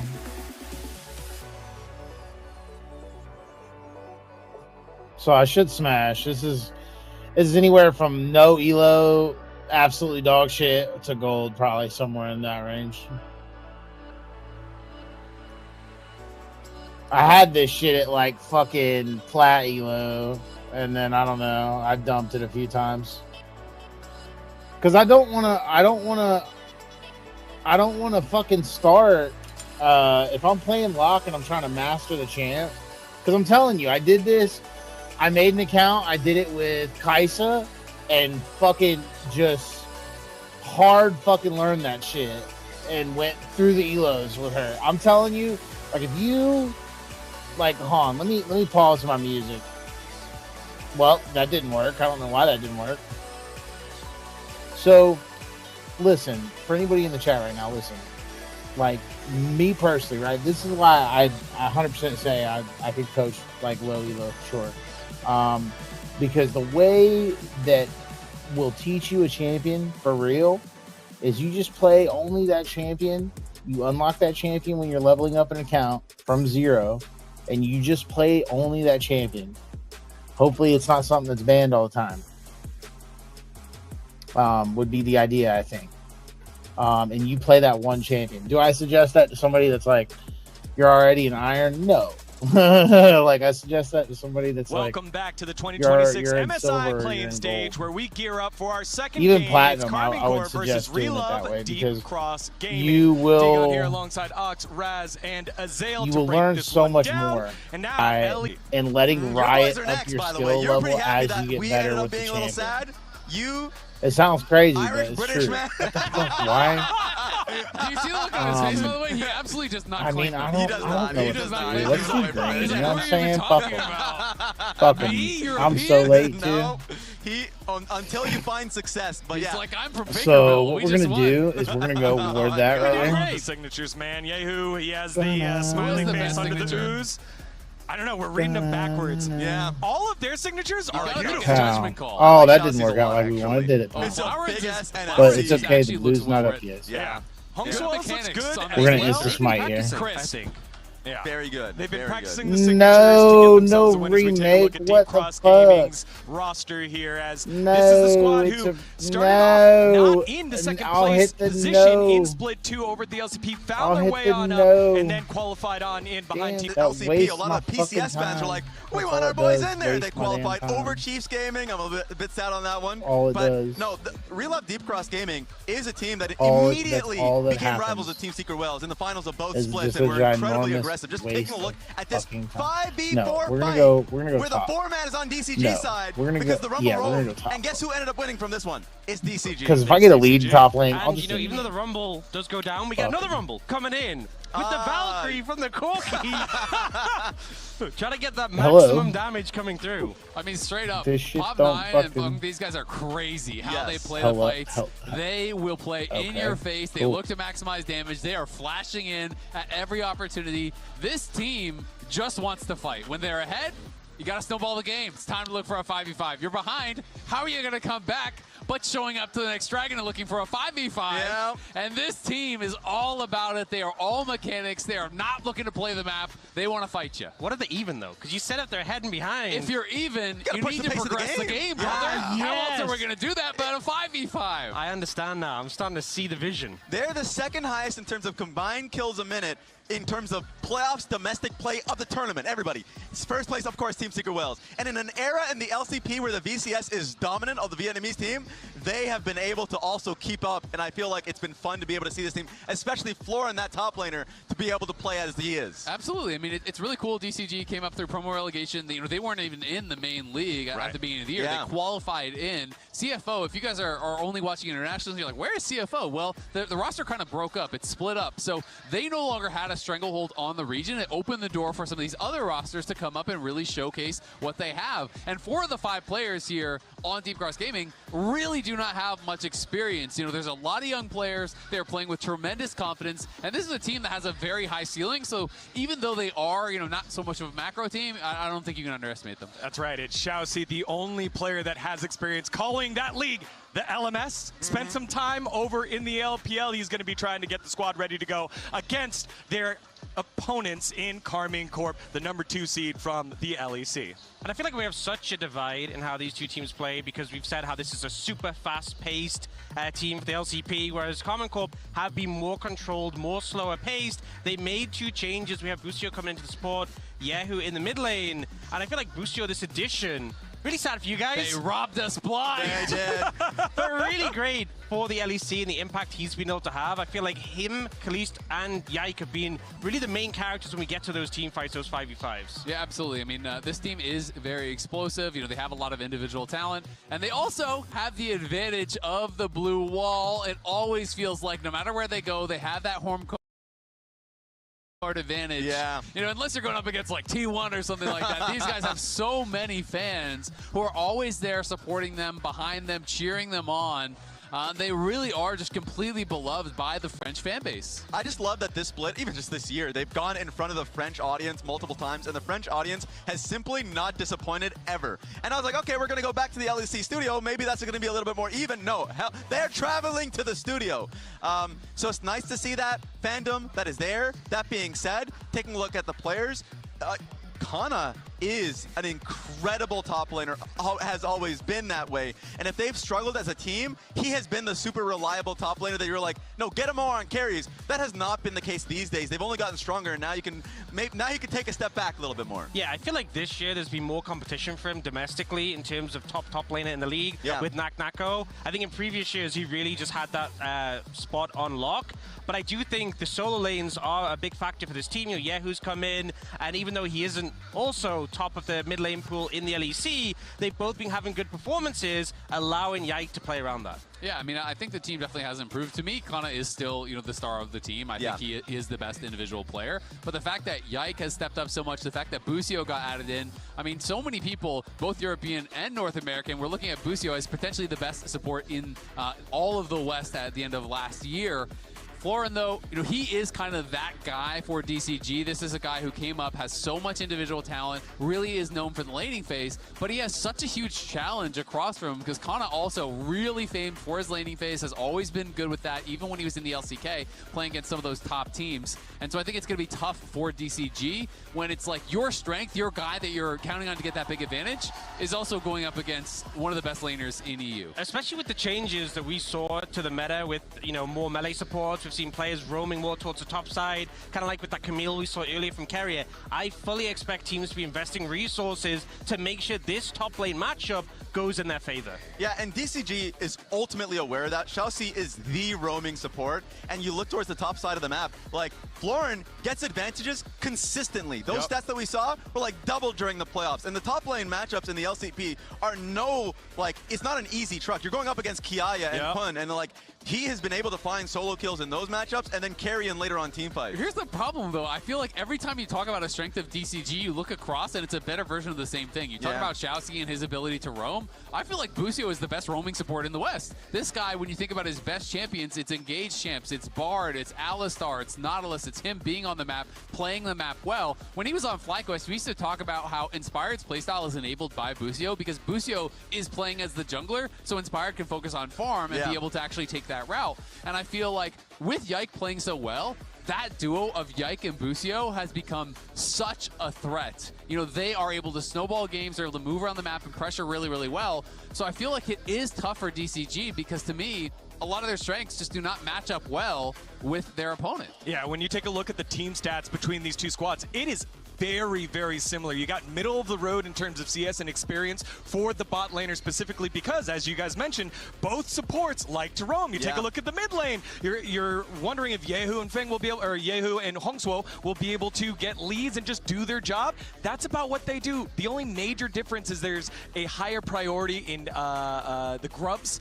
on the top side of the map for KC. Otherwise, these are team fighting teams and do your job to get that point here. And so as we compare them, it looks very similar. I do feel like, though, for KC, we have said they have the edge, and I think if they don't opt into every single fight, which we know DCG will, they can kind of just play it slow, play at their own pace, and a controlled series, a controlled game will be really hard to match. And that's the thing, because like when I look at DCG, the ultimate concern is they will overload. At some point, they're just going to give up like bot turret plates and just to find a dive and play no matter if they're behind or ahead. And I think the one thing that is impressive of this team is when they faced SHG and teams within their playoffs and they found themselves in a deficit, they're not a team that like dominates in the early portions of the game. No, they're a team that will just keep rolling the dice on fights, even if it doesn't look advantageous at all. They're really talented, and they will just hunt for it. And that's why I think for KC, this is just a discipline test. Right? Yes. Because I do think that they're going to show up, you know, DCG are going to show up on timers that you're not expecting. They're going to drop waves in side lanes. They're going to drop tower plates. They're going to drop things like that to overload one side, to look for that fight. You know, if you're thinking, oh, he would lose way too much top, he's not going to be at the Dragon. He's going to be at the Dragon. He's going to be there. Like, and so for me, it's like for KC, it's just playing cross map, right? You don't have to fight everything. If you don't have the proper setup, just play for waves, steal away jungle camps, play the other side of the map, create a gold lead so that when they go into a dragon fight, even if it is at that third dragon, they have that significant advantage because KC are no slouches in the team fight either. That is really how they win their games in the LEC. Yeah. And I really think in a best-of-1 scenario, it could be so threatening if you're not ready for this level of play, this pace, if they're engaging on you without ults, flashes. But it's a best-of-5. Even if KC do drop game 1, I feel like you should be able to adjust. You should go into this series knowing what's ahead of you, but playing against them is a different thing. But I think once they've seen how they're playing into them, it should be easy to adjust and slow the pace down. Well, as you can tell, there's a little bit of a delay on stage, but as we wait for that to get resolved, let's get to know the players a little bit more. We're going to cycle through and react to some of the fun facts about Reloved Deep Cross Gaming players here. As they filled this out earlier, it was over on Instagram. Let's take a look at it. Okay, how cute is this? I would like to get dinner with mom. That's very That is sweet. really nice. And I will Wholesome. say, my favorite animal is dogs, and then underneath, cats are dog. He went cats. This man's a liar. What does he mean by that? That man is lying. The bottom one is just two different things, right? You know, it's like, it doesn't say which is your favorite. It's just cats or dogs. He could be saying cats are worse than dogs on the bottom. That is and insane. his favorite animal is dogs. I don't trust him anymore. I'm with him. I don't trust. I see the vision. In World Cup season, he's choosing basketball. My brother. All right, here's Pop Nines, the jungler here for the squad. And the one that jumped out at me when we take a look at these questions, it's always the get a penta or lose. My lose, food, or egg. do we like play bad and win? My favorite food is egg. Egg. Just egg. A fun fact about me, I am not a funny person. I don't know. I kind of like the egg thing. That was pretty funny. Penta but lose is crazy, by the way. Okay. For a professional player? Yeah. Coach, look at this one. That person right there, Pop 9, needs to be investigated. I am a bit handsome. Okay, that's a nice one.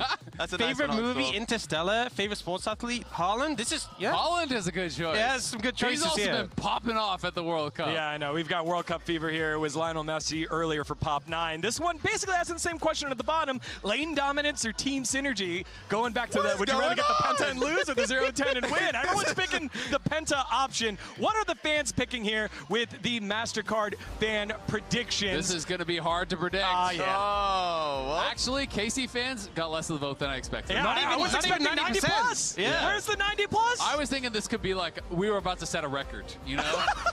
Like, for the international fans, how many of them realistically were watching a lot of DCG? I don't even KC think has a lot of fans, but they have some haters too. They have hate watchers. That's the hate watchers out there. I feel Okay. like the DCG vote is the hate watch vote.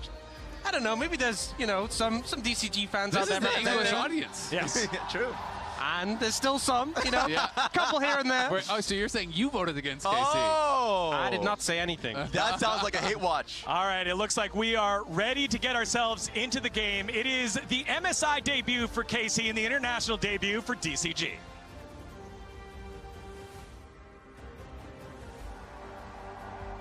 Thank you very much, Tegon and gentlemen, for that introduction to this beautiful series.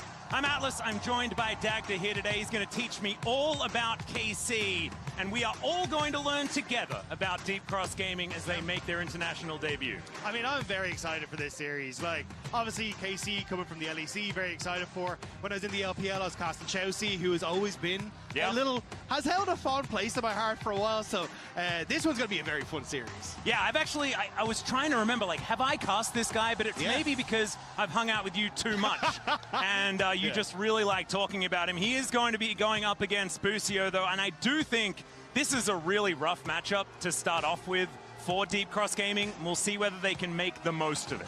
Yeah, I do think that this is, just from a stylistic point of view, kind of tough. Because when you look at KC are very cool, calm, and collected. They will play slow, play for team fights in the later portion of the game, and that's how they tend to win out. And when you look at DCG on the opposite side, they kind of like that chaos. They like to try and throw things. They like to go very deep in team fights with Pop9 as well. So I think stylistically, it's going to be very interesting to see if they can break that stature from KC. Yeah, and you say interesting to see. Sometimes we see a lot of these more slow, calculated, and measured teams are just kind of holding them by the forehead. They're flailing around, and then they get pushed over. Yeah. And I'm really hoping that we don't see that. I think you really need to ramp up the chaos to a ludicrous level to make sure that this stable team can fall off their legs. But that could be a real tough one to do. Yeah, and I do think that's where, like, Yike and Busio are going to be the ones that I focus on, because especially for Busio, like, you heard Azael on the desk, he was talking about how Busio is one of the best roaming supports in the West, but we actually haven't got to see a huge amount of that in the LEC because it's been Enchanters, but now that we're swapping away from Enchanters, maybe we get to see a little bit more coming out of him when it does come to that roam. So if you can keep people in check, maybe that's the win condition. That could be the way, and if there are Enchanters that do manage to sneak themselves back in, maybe we get the Chassis Blitzcrank. That'd be sick. Maybe it does happen. Or the Thresh, or anything. I just want to see Hook champions out of this guy. We know that he does like to bring the flavor, the weird, and that's what we want to see out of this squad. Because I think just send it. In this first best of 5, there are 0 expectations here for Deep Cross Gaming. And so KC, they're the team with all of the pressure on their side. And I'm just hoping Deep Cross they just chill. Yeah. And just have a good time. Don't chill on the Rift, but just I was in your gonna say, mind. You don't need to worry about it. Emotionally, it's all okay. But I want to go back to what you were saying about Chelsea, right? Because, like, in the LCP playoffs, one of the big talking points was, why are we not putting this guy on towards more engaged champions, right? He looked decent on the Chanters, but, like, he has always been a big engaged guy. So that's why you can already see KC taking that Nautilus away, just trying to make sure he's a little bit less comfortable in that bottom lane. Yeah, well, you can actually see these bans coming through thick and fast with the Varus Vi and the Nautilus, and then the Nocturne and Poppy as the response. Kind of interesting that we do still see all of these Varus bans, but I imagine, as far as Scrim meta is concerned, he's probably getting some work done. And we did see, I mean, Yon did do a fair bit of damage on that champion, especially in the early stages of our last series in that game number 3, so likely that is a little bit of a look in as to why its priority is still so high. But Canna now with the first pick opportunity, and I love this, getting the opportunity to go back and cast my boys like Canna and Yehu, like, it's been a while for back you, here man. in Korea. It has been a really long time, especially for Canna. I feel like he has become European now. But Yehu has really embraced it. You can see it in even his haircut, like everything. He's just completely gone away from the Korean style. They were like, oh yeah, we're going to make a wolf noise for him now in LEC, and then he just grew a mane. It's perfect. But already, Rumble picked up for Kana. This has been his go-to and kind of been the thing that KC relied to a lot. Yeah, exactly. All right, let's see whether the lease in from Pop9 is going to be able to make it happen, as that is such an early Camille pick. And it looks like from the order of champions, this is going into the top lane. Xiaoxi could obviously be playing that one towards the bottom side of the map. Hook champions, Dacta. Guess what? Hook shot is hook. And he right? played it as well, and he looked sick on it. So I'm very excited, because one of the things that KC have kind of relied on a lot is like this Ashe Seraphine bot lane. So with that, already kind of taking that opportunity to go for the engage is going to be a nice fight. But yeah, that's a strong top side of the map for KC. Yeah, I'm very frightened. Obviously, Orianna isn't quite as powerful as she was in previous tournaments that we may have seen, but she is still pretty ridiculous. We saw Faker find that victory in game number 1 in our previous series. So this is certainly something to watch out for. Yehu is also just a fantastic control mage player in general, although my favorite is obviously the Dragon. But Hongshou actually going towards the Galio here, and Galio Camille straight out of the gate is a lot of team fighting power. And what did we want to see out of Deep Cross Gaming? Yeah. Just send it. And this is a send it combo already. And the fact that you get to lock someone down so you almost guarantee that kill is going to be very good for them. So a little nervous for KC with what's been drafted. So I am interested to see what they try and take into this bottom side to try and keep Kalist safe.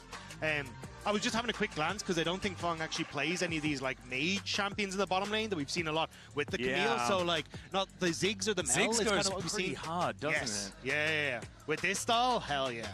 Well, we'll see what they do decide to go with. Like, you just lock Ambessa Ziggs. Yeah. That feels like a Humble Life Esports draft, and that would work pretty well. But let's see what they are going to go with here, as the Rakan has been taken away.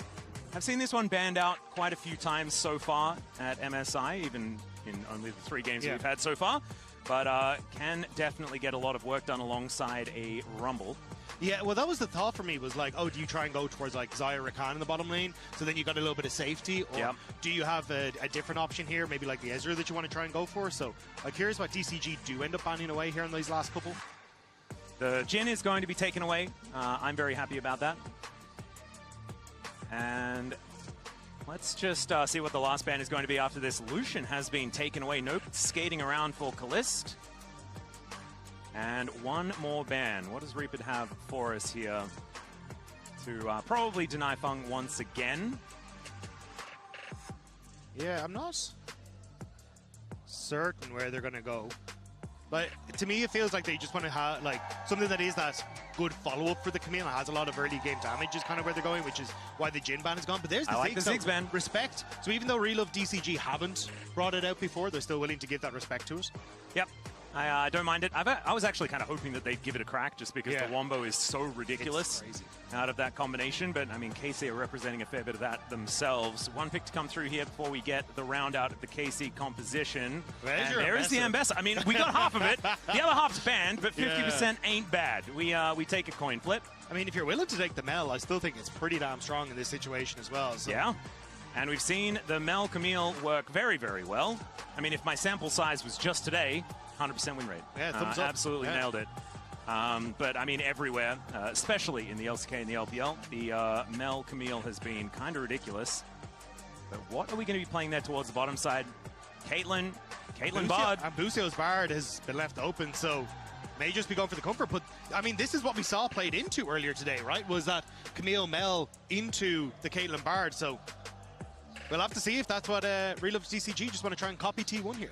Yeah, I mean, if you're going to copy anyone's homework, pretty good team to copy, to be honest.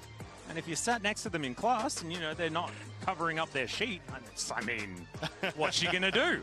The Ezreal going to be the consideration first, though, here for Feng. And I don't mind it, although not necessarily representing as much safety and sort of team fight wombo combo potential, but still will be able to self-peel quite comfortably. And you will like, the rest of Relove DCG can just kind of do their thing and let Feng be all right. Yeah, and I think that's basically the game plan, right? This is try and get Xiaoxi out of the map, try and make a lot of plays, especially with Pop9 in this Lee Sin. It's a big champion for him. So for Relove DCG, hyper-aggression in the early stages, which is exactly what you want to see. For KC, I kind of like what they brought to the table as well. Like, you've comfort for Khan on the Rumble. The Bard has been a massive pick for Busio, and something he roams quite effectively on, so he can try and help cover some of these early aggressive plays from Relove DCG. So I think both sides kind of happy with what they brought to the table. Yeah, 100%. I do think that this works out very well for Relove DCG if their game plan actually works. Yes. Because if you dominate mid-game team fights, what does Orianna and Caitlyn ever really do in the game? If you slow them down too much, then they sort of never get off the ground, and you can find yourself with a winning avenue. Obviously, we'll just have to see whether that's going to work, because, as you say, a little bit of a slow-moving juggernaut is KC. They're not likely to fall that far behind and lose out on their opportunity to hard carry in the later stages of the game. We know Caitlyn gets 4 items, it's kind of over. You have the Orianna with 3, and she is feeling incredibly powerful. Not to mention the teamfight potential of this composition just in general, with Busio on the bar to set all of the things up. But there is still a chance for an upset as we get onto the Rift here for our second best of 5 of MSI. And Relove DCG, let's see whether they can start us off with a Game 1 upset before we get into the rest of this series, or whether it's just going to be KC doing their best T1 impression from the previous series.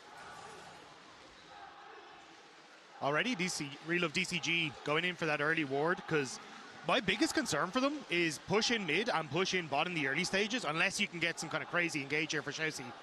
Yeah, could be an avenue. Yeah, but I think that's where I'd be looking for invades off the back of that, you know? If you're a Yike, I think that's where trying to get involved in Pop9's jungle is going to be far more interesting.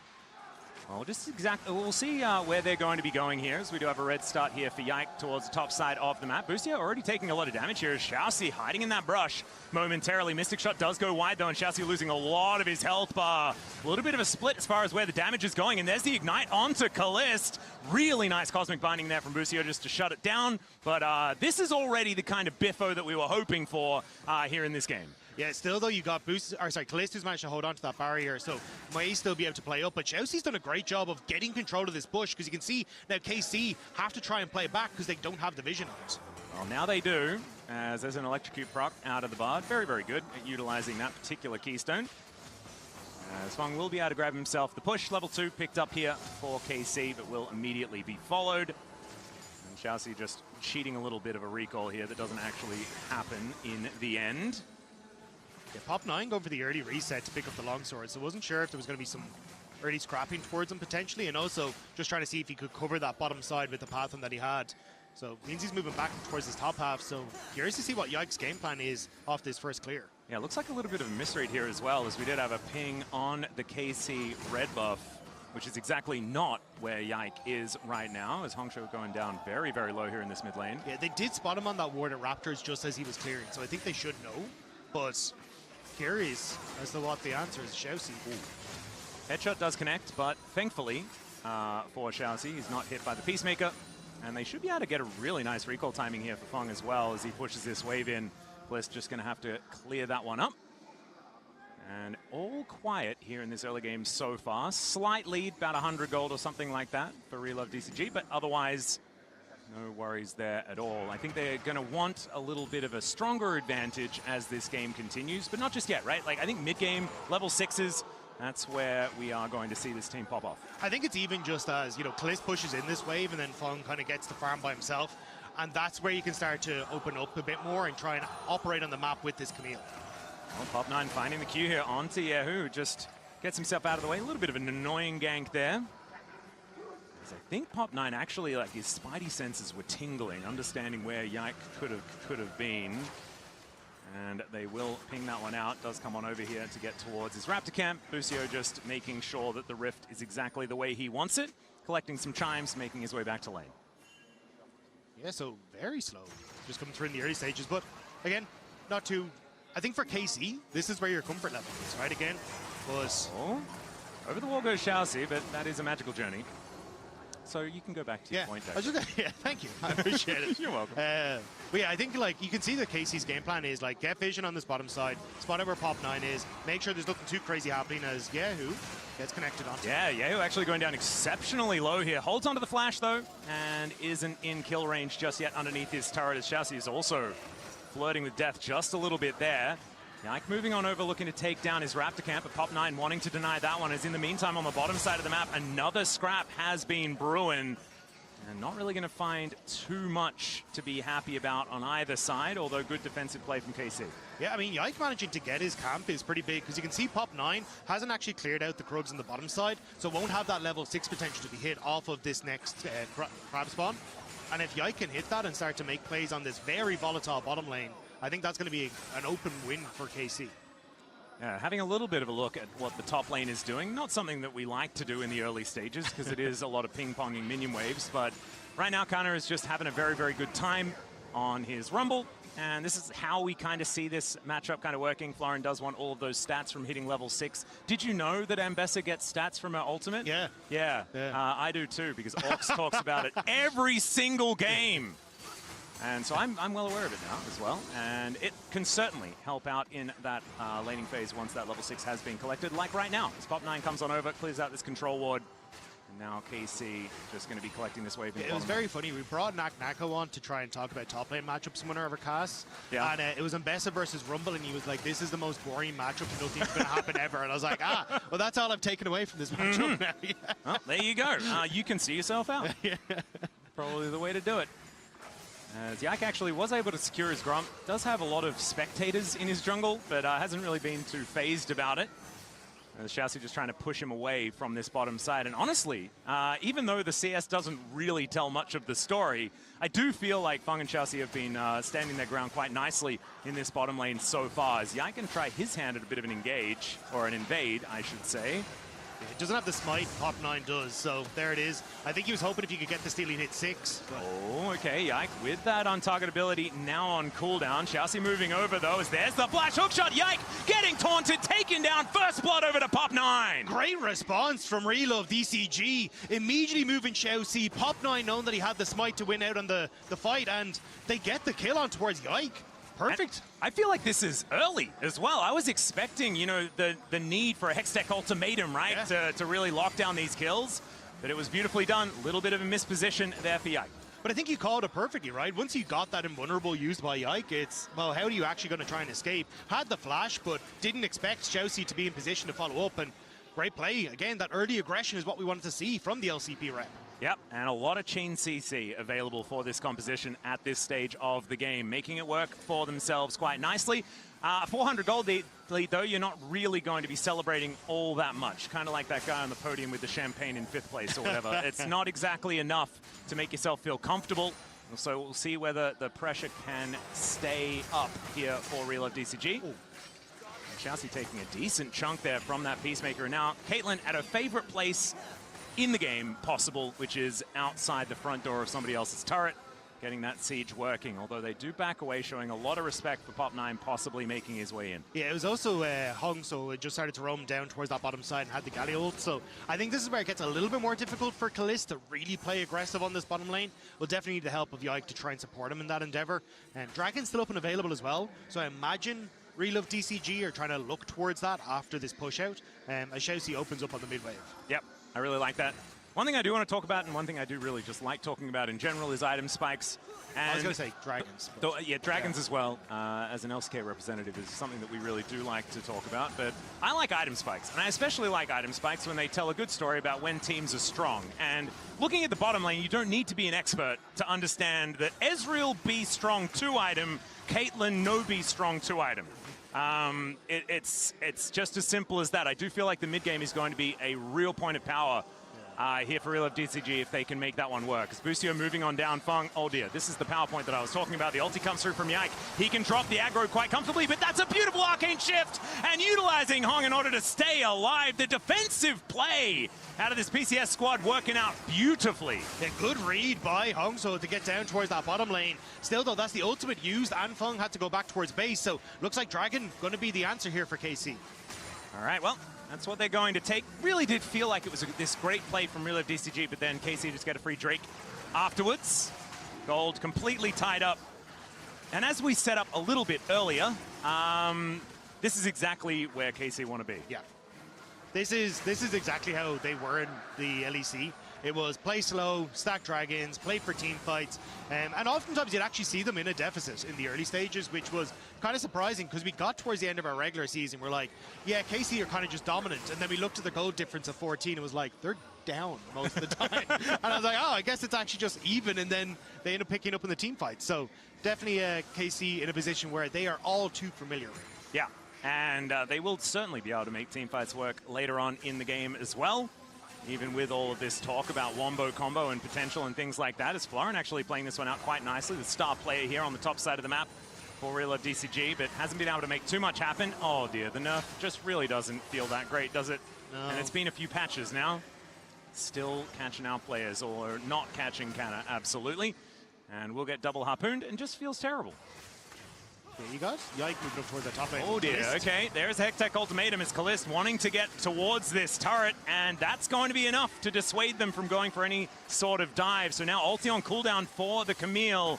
Doesn't feel fantastic, and that should be this wave pretty thinned out and cleared out. Yeah, there we go. Yeah. I mean, nice job from Kalist, basically just staying close enough to his tower so that then there was real no follow-up on the aggression. So even with Chelsea using that Ignite and ult, you still managed to keep yourself safe, so Kalist not giving anything across. Yep, not working out here. As Fung still trying to put together that Trinity Force, doesn't quite have it just yet. And we'll have that tier stacked up pretty nicely as well. Obviously, Mirror Mana Trinity Force is what you want as the Ezreal. Not quite there to either of them just yet, but we do have an Eclipse done for the Lee Sin.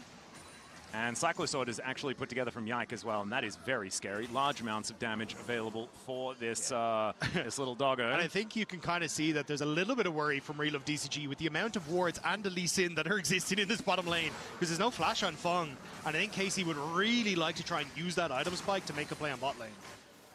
Well, let's see whether this crab is going to be the next thing that we're going to be fighting over. It looks like Yike says, nope, we're just going to take that one away from you. As Busio actually coming in, looking for the stun with Cosmic Binding, but another heroic entrance comes down. Hookshot for the stun there onto Yike. As he does go untargetable, flashes over the wall, gets himself out to safety. But can everyone do that? As Tempered Fate only going to connect onto one of them. Kalist not able to find the Peacemaker because of it, actually. And it's just kind of a mess. Everyone taking a bit of damage and then walking away. I think that flash from Pop9 just barely got him out of range of that trap just before it armed. So very lucky to escape that one. It could have been the jungler for Real Love DCG going down. But instead, as you say, battered and bruised, but people walk away. Yep, not going to be something to worry about too much on either side. And now they're just vacating the area. Florin able to pretty comfortably take out this minion wave. Although then does take a whole bunch of damage. We'll be able to go back and heal himself up, though, with a little cheeky Hex Drinker there to try and stay alive in the lane. Isn't really working against the Rumble, especially a Rumble with Ignite. Yeah. He doesn't need to light them more on fire. Although maybe like making up for the Flame Spitter nerf. Just sprinkle a bit of Ignite in there. But it's like, you don't really need that much AP to kind of get back to, because like the actual AP scaling went up. It was the like base damage that went down. Yeah, so true. you kind of get there fairly quickly. So I wouldn't be surprised if Kana's basically back to where Rumble was at this stage. Yeah, maybe just needs a burn in and then he's just done.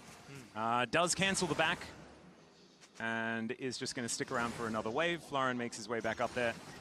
Still holding on to the teleport, so maybe a potential team fight avenue, but KC just comfortably moving towards about a 600 gold advantage, slow and steady, absolutely winning the race here as Pop9 will finally take down that Raptor camp and then look to set up a little bit of vision.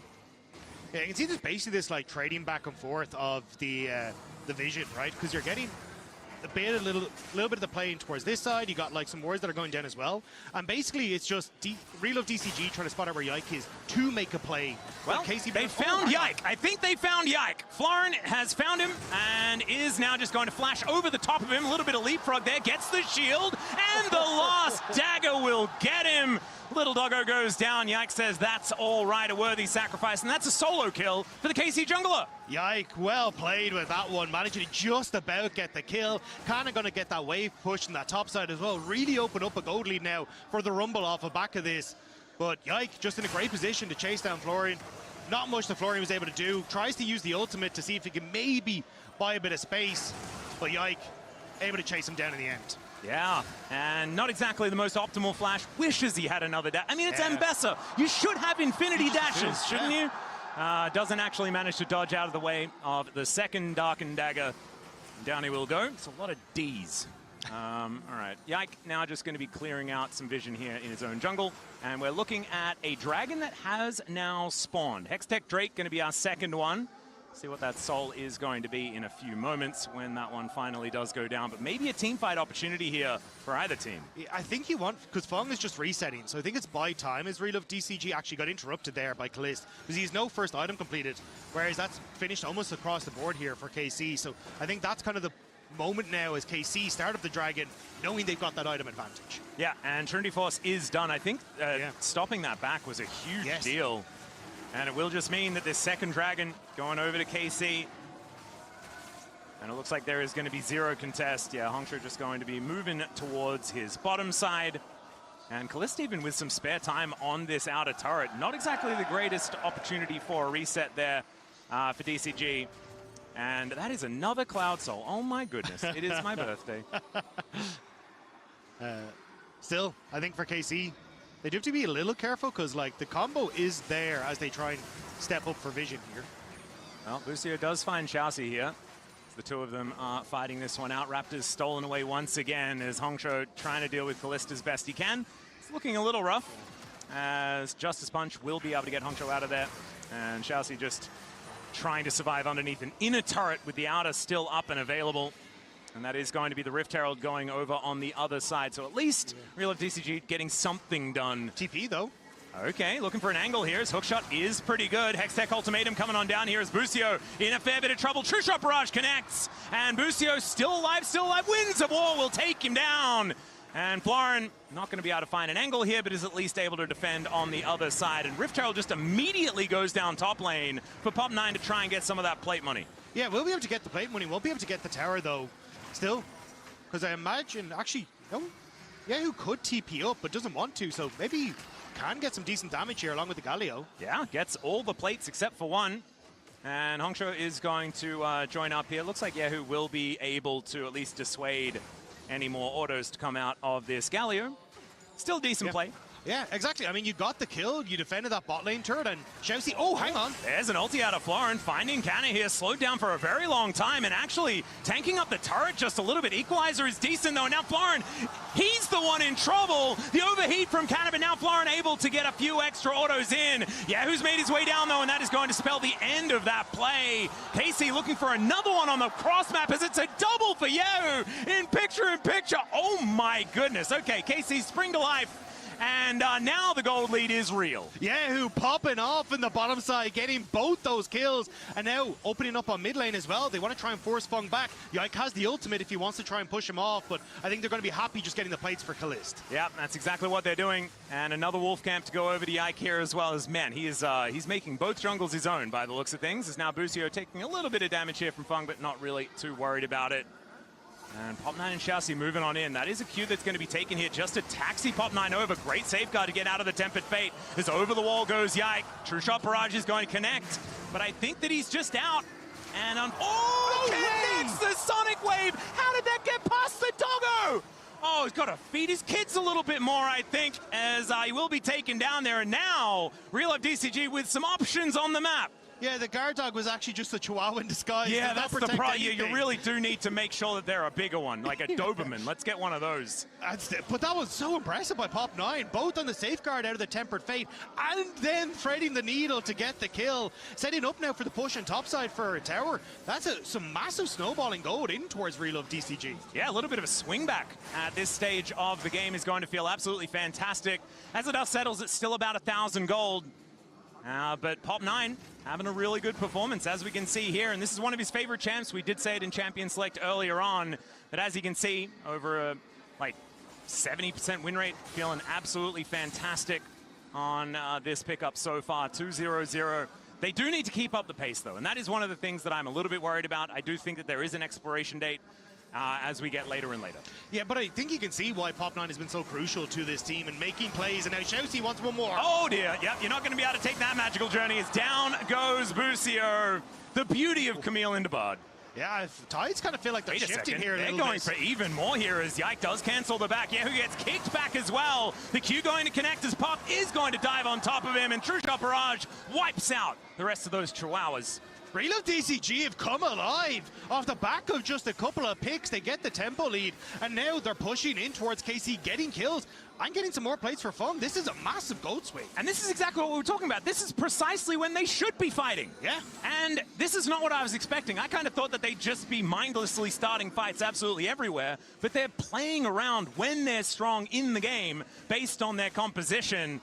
working out very nicely. But 30 seconds on the next Drake, that's going to be soul point for KC. And I think without that massive gold influx, they would like to reset and then try and get those TPs in. Florian just has his up. Oh, pop 9! Oh dear, does manage to at least not be tempted by the cupcake and will not walk into that trap. So Cliff's not able to lock him down just there, but will be able to get back onto his wolf camp and heal himself up.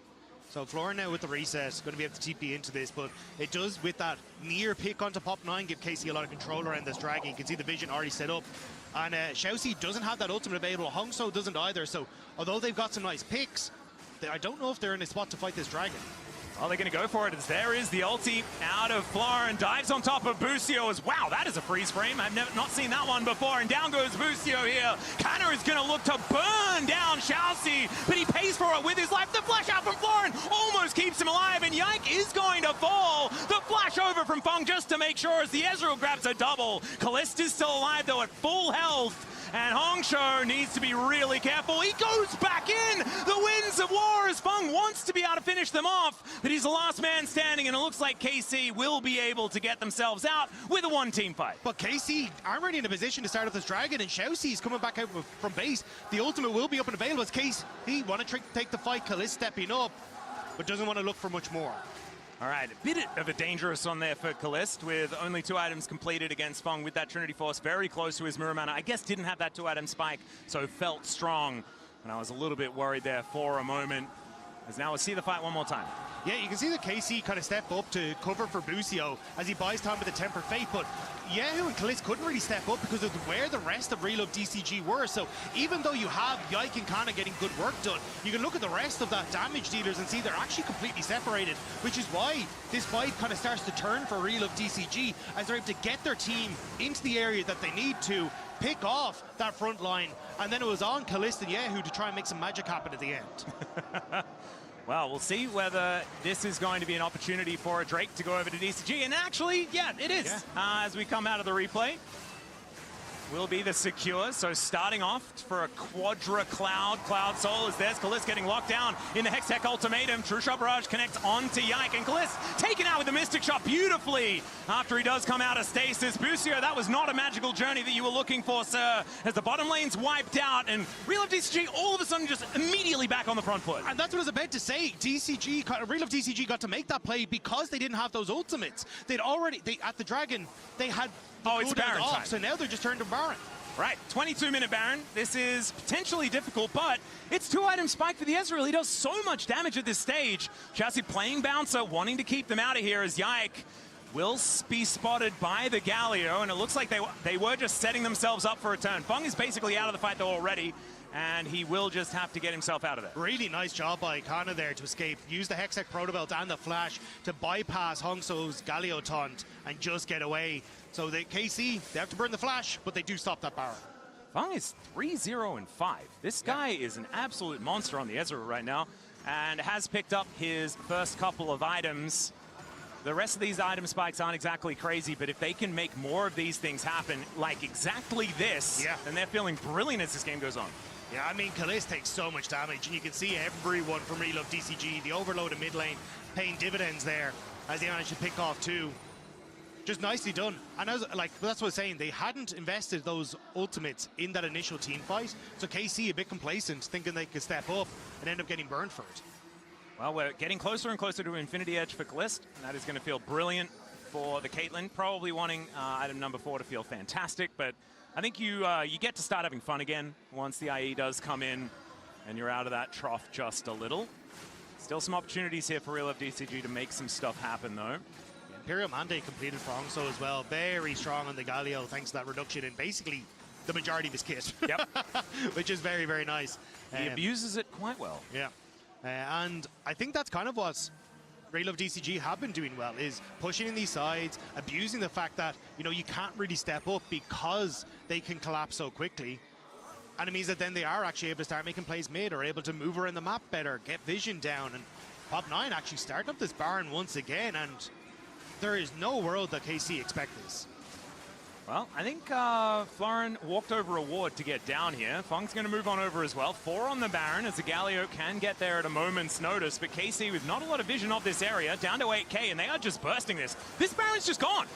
KC now have the information. Busio can get a magical journey down, as there's the Tempered Fate to buy a little bit of extra time. But Yike, I don't think he's going to get here in time. That is going to be the secure on the Baron. The two-man on the ulti out of the Orianna is brilliant. The Shockwave, fantastic. Get the Hextech ultimatum comes in. There is the drop from the Galio, but only a two-man taunt. It is going to be Busio falling down, but this team fight is all KC all day long, and they wipe them from the rift. Cool Baron, guys. Real DCG wanted more, and they end up paying for it. Karmine Corp find the team fight that they needed.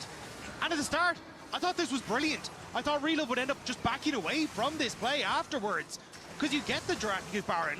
Sure, the Shockwave comes through, but you can try and just disappear, but they all in out towards Kana, thinking, okay, maybe we can make the play. But Karmine Corp are in a great spot. Fung isn't able to participate. And in this choke point, you're getting so much work done for KC. Yeah, just all of the abilities not quite giving the value that Real DCG wanted.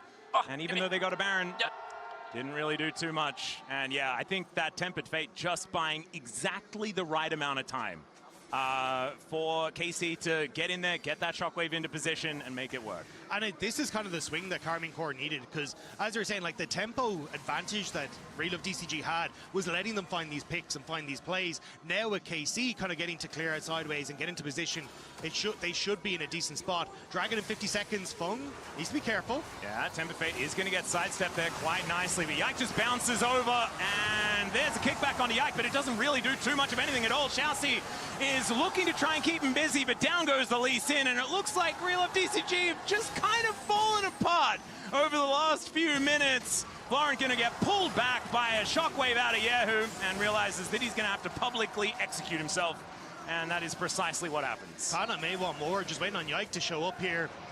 And it looks like it could be the clean ace. Yeah, I kind of thought that that was going to be the end of the bad news here for Real DCG, but it just keeps on coming. There is the ace. And KC moved themselves to a 3.5k gold advantage here at 26.5 minutes. Yeah, they're going to get mid-tower. They're going to get the Dragon. They're going to probably get a little bit more on this bottom side as well as that wave starts to come in. So KC swinging this gold lead massively back in their favor. Well, that was a passage of play, was it not? I feel like the game kind of just fell off a cliff. Yeah. Ah, there it is. There's the cliff. There's the cliff, yeah. Yeah, I think it was a little unfortunate with the kick from Pop9, because it kind of repositioned Yike into the best possible position after they killed Fung. So a little unfortunate there as Xiaoxi funds Busio. Yeah, well, that is just going to be the Drake going down. Busio just having a bit of a good time, collecting some chimes, finding a Xiaoxi, just feeling good about it. Pop9 just looking to try and see what he can find on the cross as best he can. But finding an Orianna at level 16 is not something that you really want. So he connects a Sonic Wave and then thinks better of his choices. All right, can we pick up the pieces, Real DCG? That's my question. I have a voice in the back of my head that's saying no, quite loudly. Yeah, it's these pieces right here that I'm worried about. That's the really hard part. And yeah, getting in on the Coinbase gold grind. In the meantime, though, there is a little bit of a team fight as there is the Tempered Fate into the backline. Callista is going to get locked down and taken out, but have they done enough? That's the question. Kanner is going to say yes as he pulls out the Flame Spitter to get the answering kill. But that is 80 carry down, and that is a lot of power now missing. And I think we were just highlighting in the Coinbase gold grind just how far ahead Callista was. Well, that's a little bit less now, I guess. Yeah, it was who's in the Coinbase gold grind, but Callista's going to be a large portion of the gold is now taken off, you know? Yeah. So feeling a little bit better. So I wanted it to fit my narrative after that team fight that happened in the middle, but it didn't quite work out there. But Yahoo is also just absolutely massive. And we don't see like the extraordinarily far ahead Oriannas, I guess, that much. I feel like Orianna is still just powerful enough. But this is like it's a ridiculous kind of lead. But this is what I love about Real DCG. Like, they just refuse to give up. It's every single time they're going to fight you tooth and nail, try and find something off the back of it, and they end up getting Callista in the midst of all that. And now maybe buying themselves a little bit of opportunity to once again, like, push out these side lanes, try and start setting up to find more of these picks. And that was kind of what the brutal mid-game was for KC, was when Real DCG had control of side lanes. Yeah. Callista has 4 items.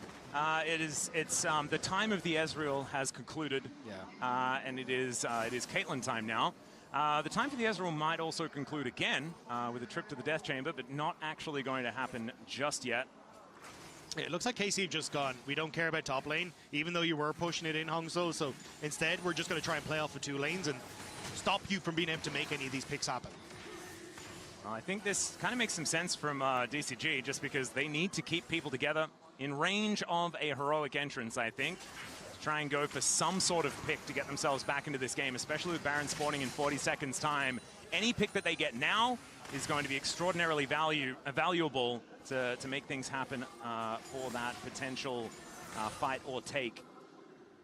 Let's see whether they can find an avenue back in. 7.5k is a decent lead, you could say, that KC's accrued for themselves.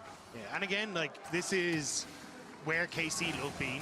Like, you kind of get to these late game fights, they're very well, their execution and their setup is very good around these objective fights, and I think that's kind of what KC are doing once again here. You see the amount of vision they've already set down in real of DCG's jungle. The only thing is, just as Baron spawns, that ward that isn't the tri-brush, but they nearly catch Xiaoxi. Yeah, a little bit of a scary moment there, but Xiaoxi is able to make it out without losing too much of his health bar as well.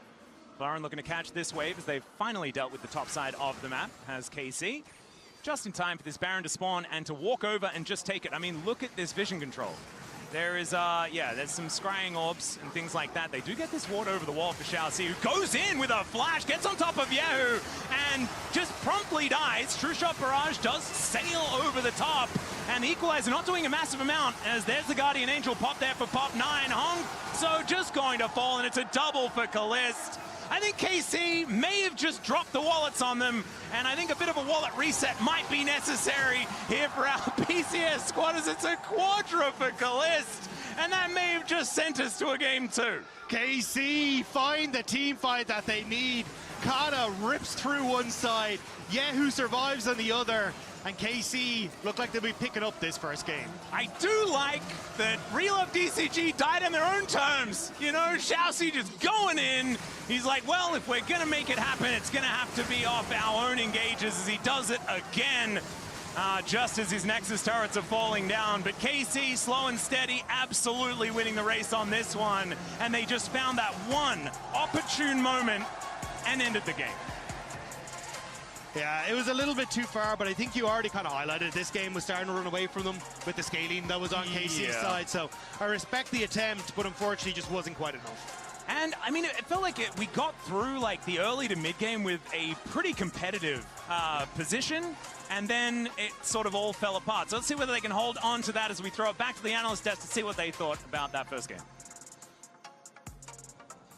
Thank you very much, guys. It is KC getting the job here, as it was Relove Deep Cross Gaming with control of the game for most of the time, and maybe a little bit too much of a Baron, I guess, hyphy moment that ended up being their downfall. I expected a bit of a different pace, though, from this game, because I feel like we had a composition for Relove Deep Cross Gaming where you have so much explosive engage power, and then we got through the first 15 minutes and just not much happened. Especially with Camille. I mean, to me, it's like, if you're going to pick this, you have to play like a crazy person. You have to find fights nonstop. When I think of some of the best Camille's, I think of guys like Carrier and On, who are just nonstop going at you.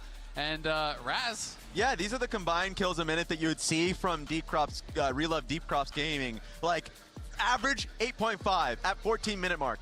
This game, 2. It was a very slow pace of the game, and they were willing to play that pace. But I will say, Pop 9 was kind of smoothing on him. He was playing really, really well on Lee Sin. Was a big part of the reason why it felt like, hey, they actually have a real shot in this game. He put them in a pretty good spot. You know, was finding some good plays, you know, pushing Yike back, and was very active on the map. You know, even if he wasn't always getting kills, obviously was pretty slow early. He was doing a good job of getting pressure. He was critical here on this move from Yike to be able to punish there as well. Yeah, I think being able to see them at this pace and then play well around it, to me, I was actually quite happy to see Relove DCG play at this level, because A, yes, Pop 9 was looking for it, but also Xiaoxi being able to find crucial picks on towards Bard here, and then about like 3 minutes later, I really like to see that. I actually thought there was a point in the game where they were moving towards Grubs, and then had the Galio actually defend Feng bot side. I thought they were playing really well and very mindful of what they could have lost on the other side of the map. And for me, when you're playing Lee Sin, you really want to have that set up in the lanes. He has set up in all 3 lanes, and you see just how the team is working hard to allow him to get in, get that access. The problem was they didn't get a really sizable lead, and they're playing into a composition that has so much team fighting power if you're not able to get onto those key targets. Yeah, no, I agree. But I mean, at the end of the day, I felt like they were playing pretty controlled, pretty measured. And I was like, wow, we were kind of sitting on the couch watching the game, and it's like, this does not look like the team that I was watching until this Baron fight.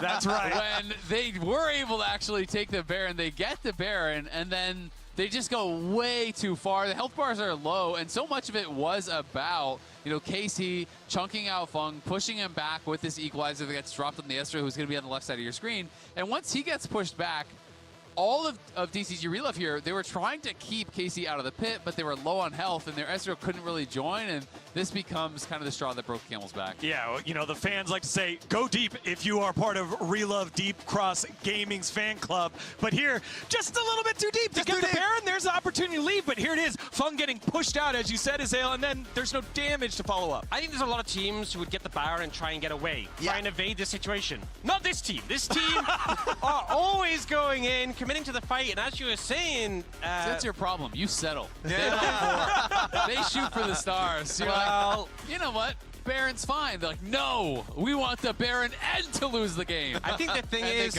about shooting for the stars is when you miss, you fall a long distance down. Wow. That's not how that goes. That's not how that's supposed to go. For them, and Fung just wasn't able to contribute in that fight, and you saw the damage just wasn't there. And I feel like on the other side, at least as the game went on, this Caitlyn was just more and more for problem, more and more for threat, especially with the Bard having this setup so you can get those easy traps. And that's the thing, is that I felt as though top 9, we already talked about it prior, was finding a lot of picks on Kalist specifically through mid lane.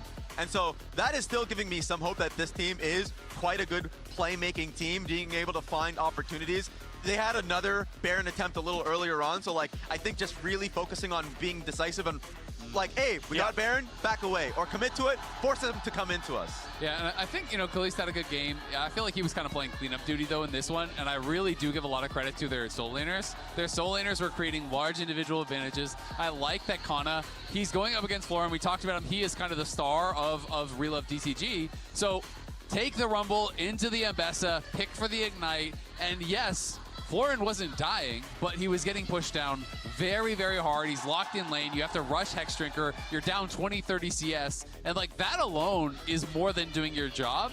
And Yehu was doing a great job in mid lane, creating meaningful advantages there, getting really fed. And then if they're going to full send it on Kalist, it doesn't really matter because your Orianna is 2-3K ahead. Yeah, I feel like we barely said Hung Swo's name because Yehu had himself a great job. That was one of the questions for me on this KC team. It was, is Yehu going to get pushed and challenged? And when he does, is he going to step up? Did a fantastic job doing his job and allowing the rest of the team to clean on up. Dan, gotta ask you, what do you want to see here from game number 2? More aggression. I feel like this team, we expected to come out the gate swinging. Yeah. We know that KC liked to slow the game down, more controlled, and that's what they got in game 1. They got exactly what they wanted. So I want to see the breakneck speed. I want to see the 8.5 combined kills per minute at 40 minutes. That's what I want for this team. Definitely, I agree. Break Xiaoxi out of lane. And the early level ones, I was like, oh, he's trying to find an angle, but I just thought that Busio played the early laning phase, the level 1, incredibly well. But if you can get Xiaoxi out of lane and try and help out Hung Swo a little bit more, then you'll see the DCG that we all know and love. Yeah, slow start, but an explosive finish to game number 1. We'll be back with game number 2. You're watching MSI 2026. I don't think he's going to get here in time. That is going to be the secure on the Baron. The 2-man on the ulti out of the Orianna is brilliant. The shockwave, fantastic. Get the Hextech ultimatum comes in. There is the drop from the Galio, but only a 2-man taunt. It is going to be Busio falling down, but this team fight is all KC all day long, and they wipe them from the rift. Cool Baron, guys. KC, slow and steady, absolutely winning the race on this one, and they just found that one opportune moment and ended the game.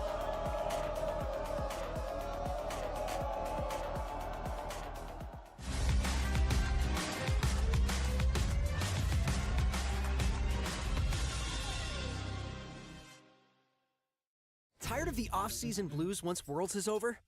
Fear not, because League of Legends is coming to the very first Esports Nations Cup, where players split from their clubs and compete for national pride.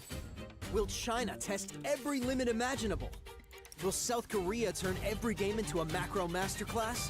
Will EU and NA actually play in the correct lanes? The final event of the year is not to be missed. Esports Nations Cup 2026. See you in Riyadh.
On to MSI 2026. I'm Atlas, joined by Dagda here, and we are praying, hoping against hope, that it's not a 6-0 day, right? Are we?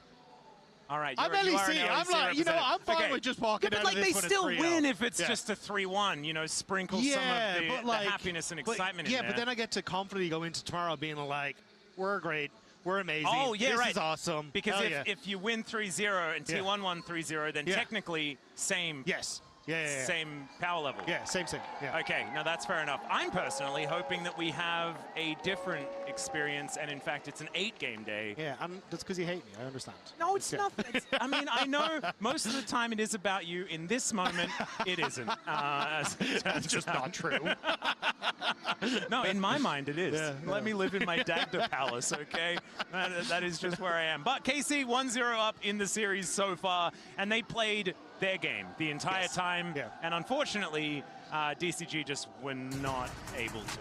Yeah, well, to be fair, I think we did see spots of it from DCG. Like, there were sprinklings, where they like really did get to kind of play their comp, and Chelsea was looking good in the Camille. It just kind of ran out of steam, and I think they needed to get on board a little bit faster. But we'll have to see coming into this game if they can, because I definitely think they showed there is opportunities for them to catch KC. And there were definitely some big picks, right? Like the Caitlin Bard, a phenomenal lane for KC. Canna on Rumble has been a thing for so many years. Yehu being able to play his Oriana, and Yike on the Neferi. Like, everything just feels like comfort. I wasn't hoping to just list the comp, but I did, you kinda because get there, it was just kind of comfort across the board.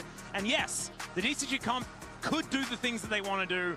Unfortunately, they had to sacrifice too much in order to get there, as the Ahri ban is quite interesting here, as Hongso not going to be playing that one this game.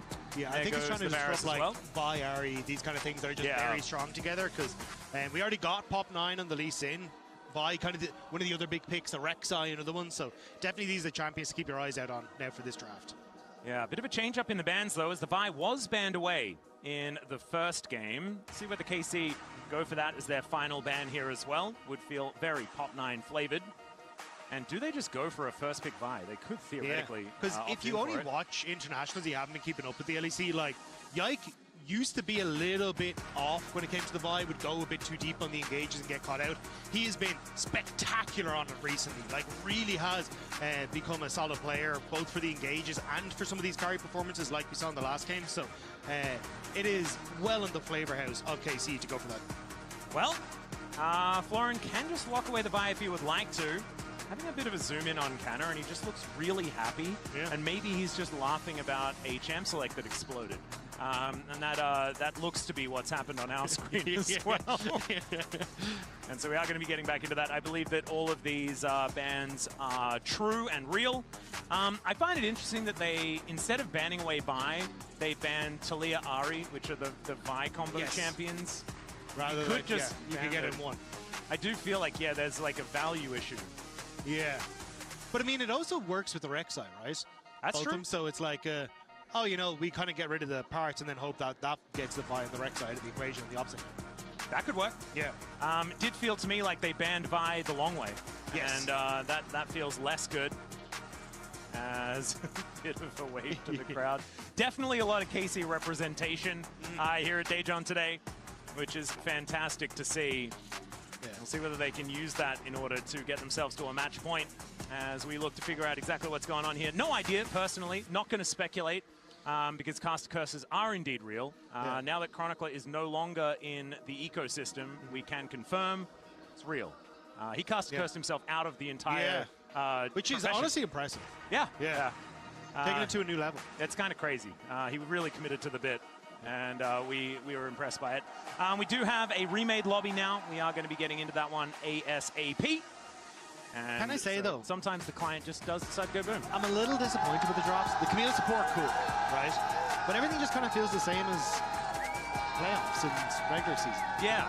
I was expecting a big shakeup. Yeah, I was really hoping for something. Like, you don't often get it day one, right? Often it is an evolution like over the taunt, right? But he also, like, remember a Mumu support at Worlds that one time? And it was only in play-ins? Yeah, and then it just disappeared. I was kind of hoping for that pick coming into this, but we haven't got to see it yet. Yeah, haven't had too many of those. That was the same time where it was only Rumble and Morgana jungle at the same time, right? Yeah. What a weird time. Like, I looked at Yike's match history for a solo queue before he got here, so this is like 3 weeks ago. So obviously, he was playing like Quinn jungle and had all these cool things, and I was like, this looks sick, and then I was like, okay. We've had a lot of those jump scares as well. Like, I feel like Canyon is notorious for this, playing really fun stuff in solo queue and then only playing Skarn and Maokai every game. You know, and it's just, it's something you got to get used to, the disappointment of solo queue baiting you into thinking that players are going to play fun stuff. And also forcing you to do research on a pick that never sees the main stage, because you're like, well, I have to know in case, and then it's 3 years later and you're like, well, no, I do it the opposite way around now. So I've been so desensitized that I look at their solo queue and I'm like, I can omit all of these champions from my research. I do not need to worry about it. They will not be played. This is what they play for fun when they're not scrimming all of the other stuff. Yeah, that makes sense. That's my mindset, and I'm sticking to it. So if I have no idea what Graves does, that's why. That's why. Okay, yeah. Because we have guys like Mickey X that play TF support a lot in solo queue and all these kind of things, and we're still waiting for the day that maybe that happens, but I don't think it's ever going to get there. I've got a bone to pick, right? But as we're setting up this champ select, League Classic, I'm probably going to play a lot. Yeah. And then also probably still want to work my job, which is regular League of Legends. Yeah. I'm not going to know what champions do anymore. Because you're going to be like, why is Graves playing melee range? Why is he not attacking from? Why can I not Mace of Spades on Mordekaiser? You know? Assuming he's the problem in the game. for me is like, with a champion like Mordekaiser, he's gone through so many iterations. Which I'm like, what is the, where are we going to be at? Maybe it's like, you just spin a wheel. It's like playing Twister, you know? It's like, this is the one that we get. Rise is the best one. It's been remade 850 times. The funniest thing was like, everyone was putting up the photo of like, oh, these are some of the champions that are going to be in it. Yeah. And it's just Lulu and Leona with the exact same portrait. Yeah, exactly. Today. I Versus I was really confused. I'm like, I'm pretty sure Lulu was released like last week. And then I realized I'm old. I'm very old. Okay, here we are. I'm going to predict a Talia ban. What do you reckon? Oh, that could be it. That could be it. Oh! He's honest. Honest. I know everything. Do you want to just do the rest of drafts? No. But I'll do this one. I'll do the Vi. Florin's going to lock in the Vi. No, dang it. Immediately.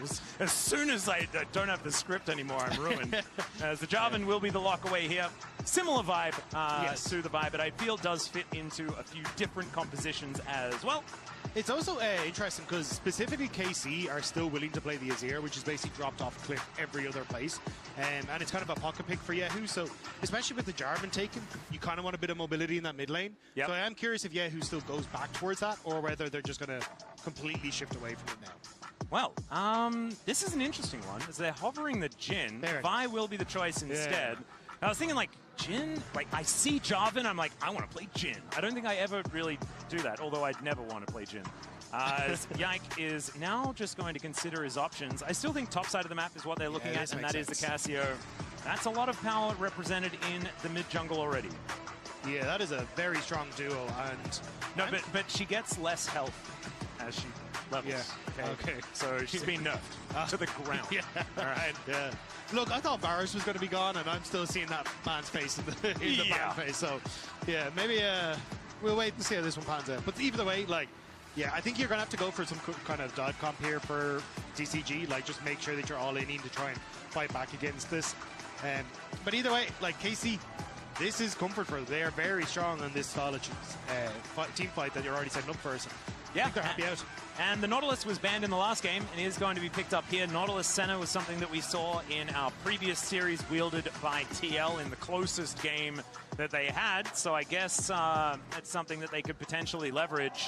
But leaving their solo laners up in the air here as a blind Gwen would be just absolutely She did get crazy. buffed, but I do think it is like still a counter pick champion rather than just a go towards champion. That one's a no-no. Yeah, so.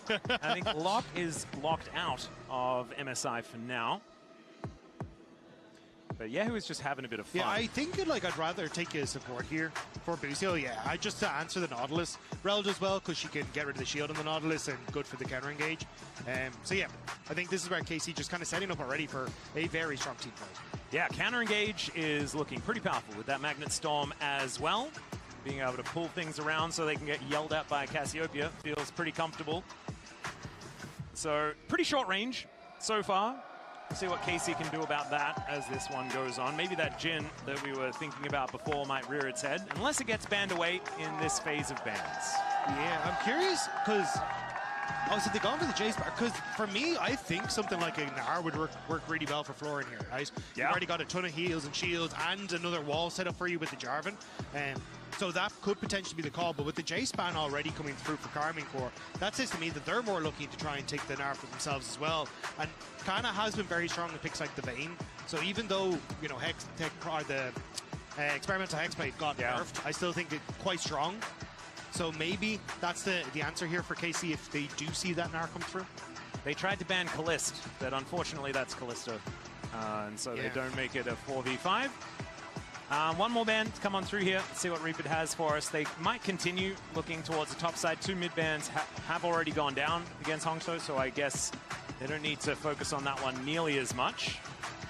And the Anivia will be taken away. So 3 mid bands are actually going to come on out. And one more to be taken off the board here as well. And I think we're going to need to see something pretty powerful coming out of these solo lanes. I feel like Senna can be pretty underwhelming towards mid game. I want to see earlier spikes here for DCG. Otherwise, they are just kind of opting into the KC playstyle, and I don't think you win those. Yeah, and at least for KC, you will get to keep your counter pick there for Khan on that top side. So, because you can just take the AD carry here, it's going to be fine. Yep.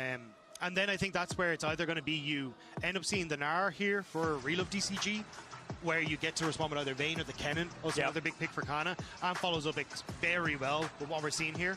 So I think for KC, kind of happy with any of these late game scaling picks. Oh, I like the Jinx. Always been a bit of a fan.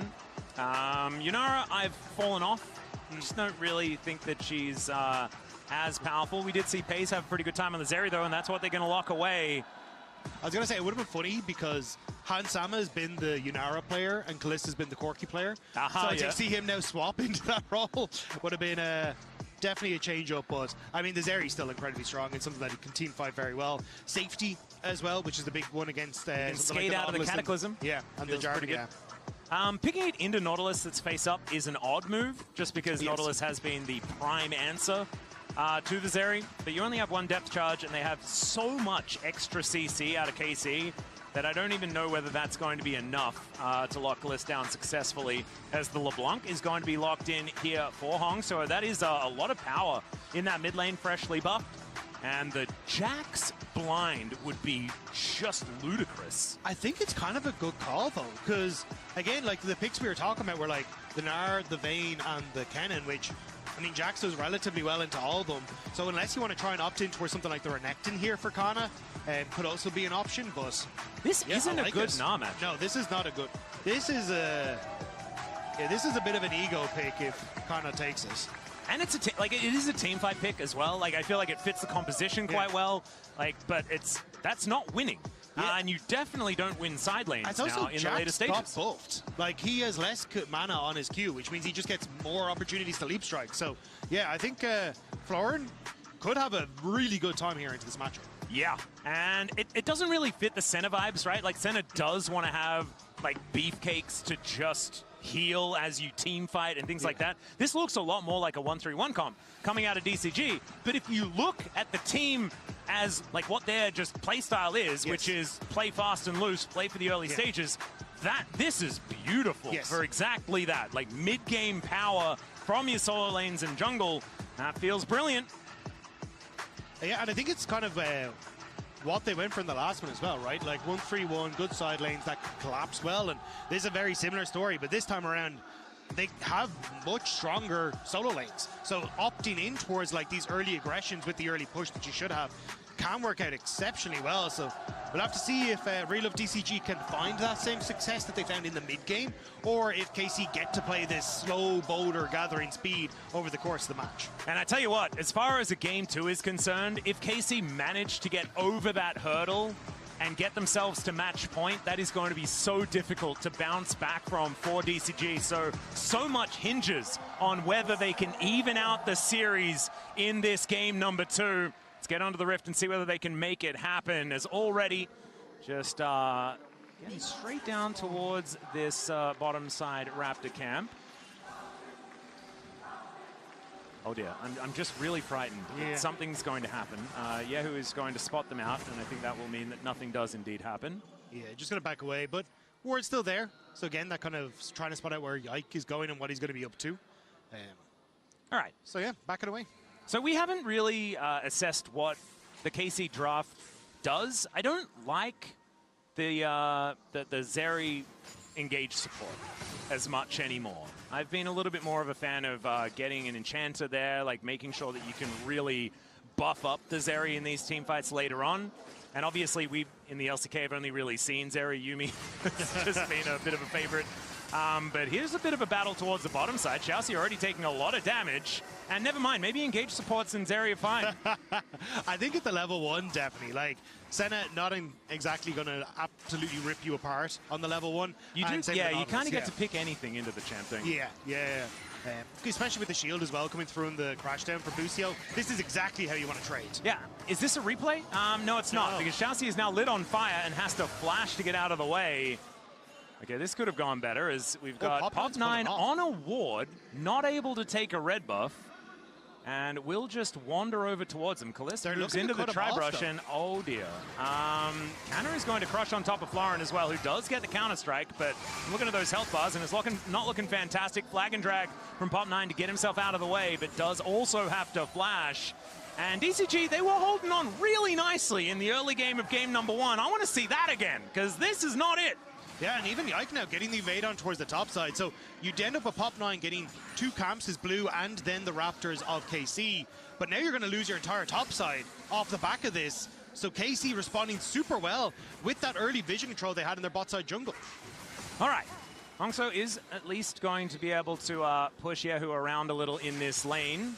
Yeah, and you can see at the side of your screen there, just the buffs that LeBlanc got coming into this patch. Like, the fact that she got a lot more damage, scaling off of that ultimate is really going to be the focus. So she does a lot more in the early stages, but doesn't really change much until she hits that level 11. Yep, Mimic can be a real powerful one. Sloring down to 200 health here.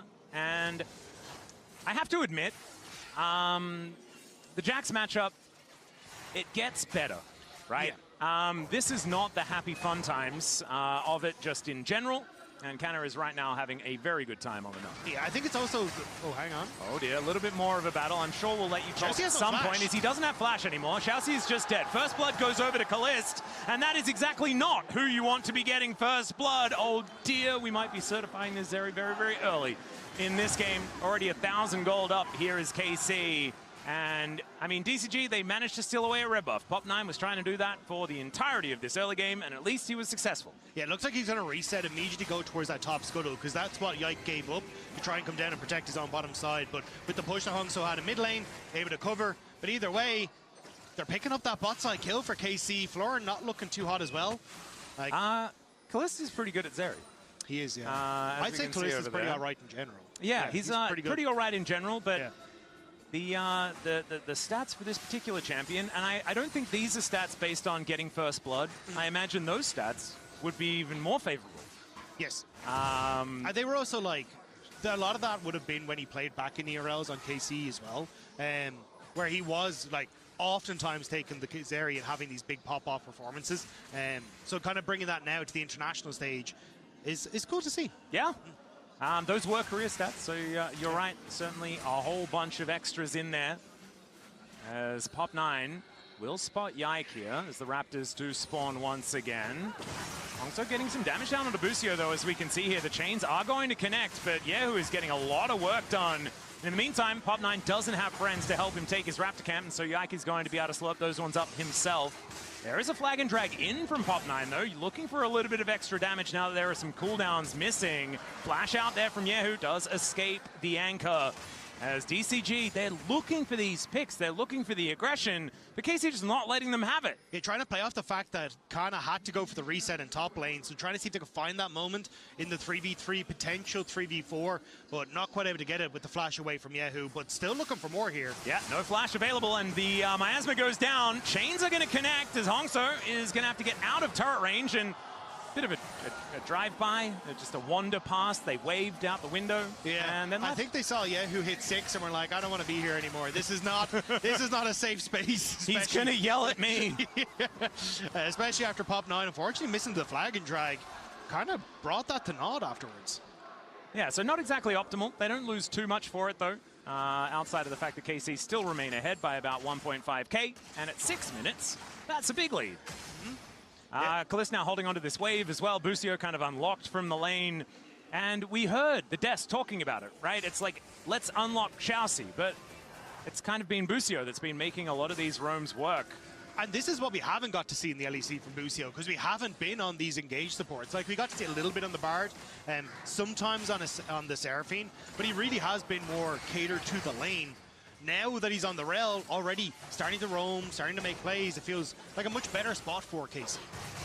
Well, Florin for an engage, but not exactly optimal timing here as the flash gnaw from Kana gets the wallop, and down he goes. Oh dear, that blink of an eye, and that's just 2 kills over to KC already here in this game. Yeah, you can already see that gold lead is going to be very big for Kana. The CS, the kill, and the turret plates going across. This counter pick in disguise has not really quite worked out for Florin. Yeah, and I was about to say it before. There have been ups and downs for the Jax-Nah matchup. I believe it was an interview with Keen that I'm mainly referencing as far as Jax being a very winning side of the matchup. And this is, like, Keen isn't in this game, nor tournament. So yeah. I do think that Kana has played the matchup very well. Like, even on the first few levels. And he's a great Nah player in general. Oh dear, we are going on a journey here, but the Petrifying Gaze does so much. Hongso is going to have to flash away. That gives up the correct LeBlanc, and now Pop9 flashing out of the Noxious Blast. KC can do no wrong. And they're looking for even more. Xiaoxi is going to go down yet again. The Dawning Shadow to try and keep him alive as he flashes to get to relative safety. But Kalist still just having the best of times. The tickles, though, kind of doing a little bit more. Xiaoxi has to be careful. Yeah, it does have the Piercing Darkness there to get his health bar back up again. But as the dust settles, it still feels like KC absolutely in the driver's seat. Is Florin dead? Florin is currently alive. Still alive. Okay. Still alive. Wandering away. 3-2-1 we'll be able to leap on the strike ultimate to the from minion. Kana. We're all right. Okay.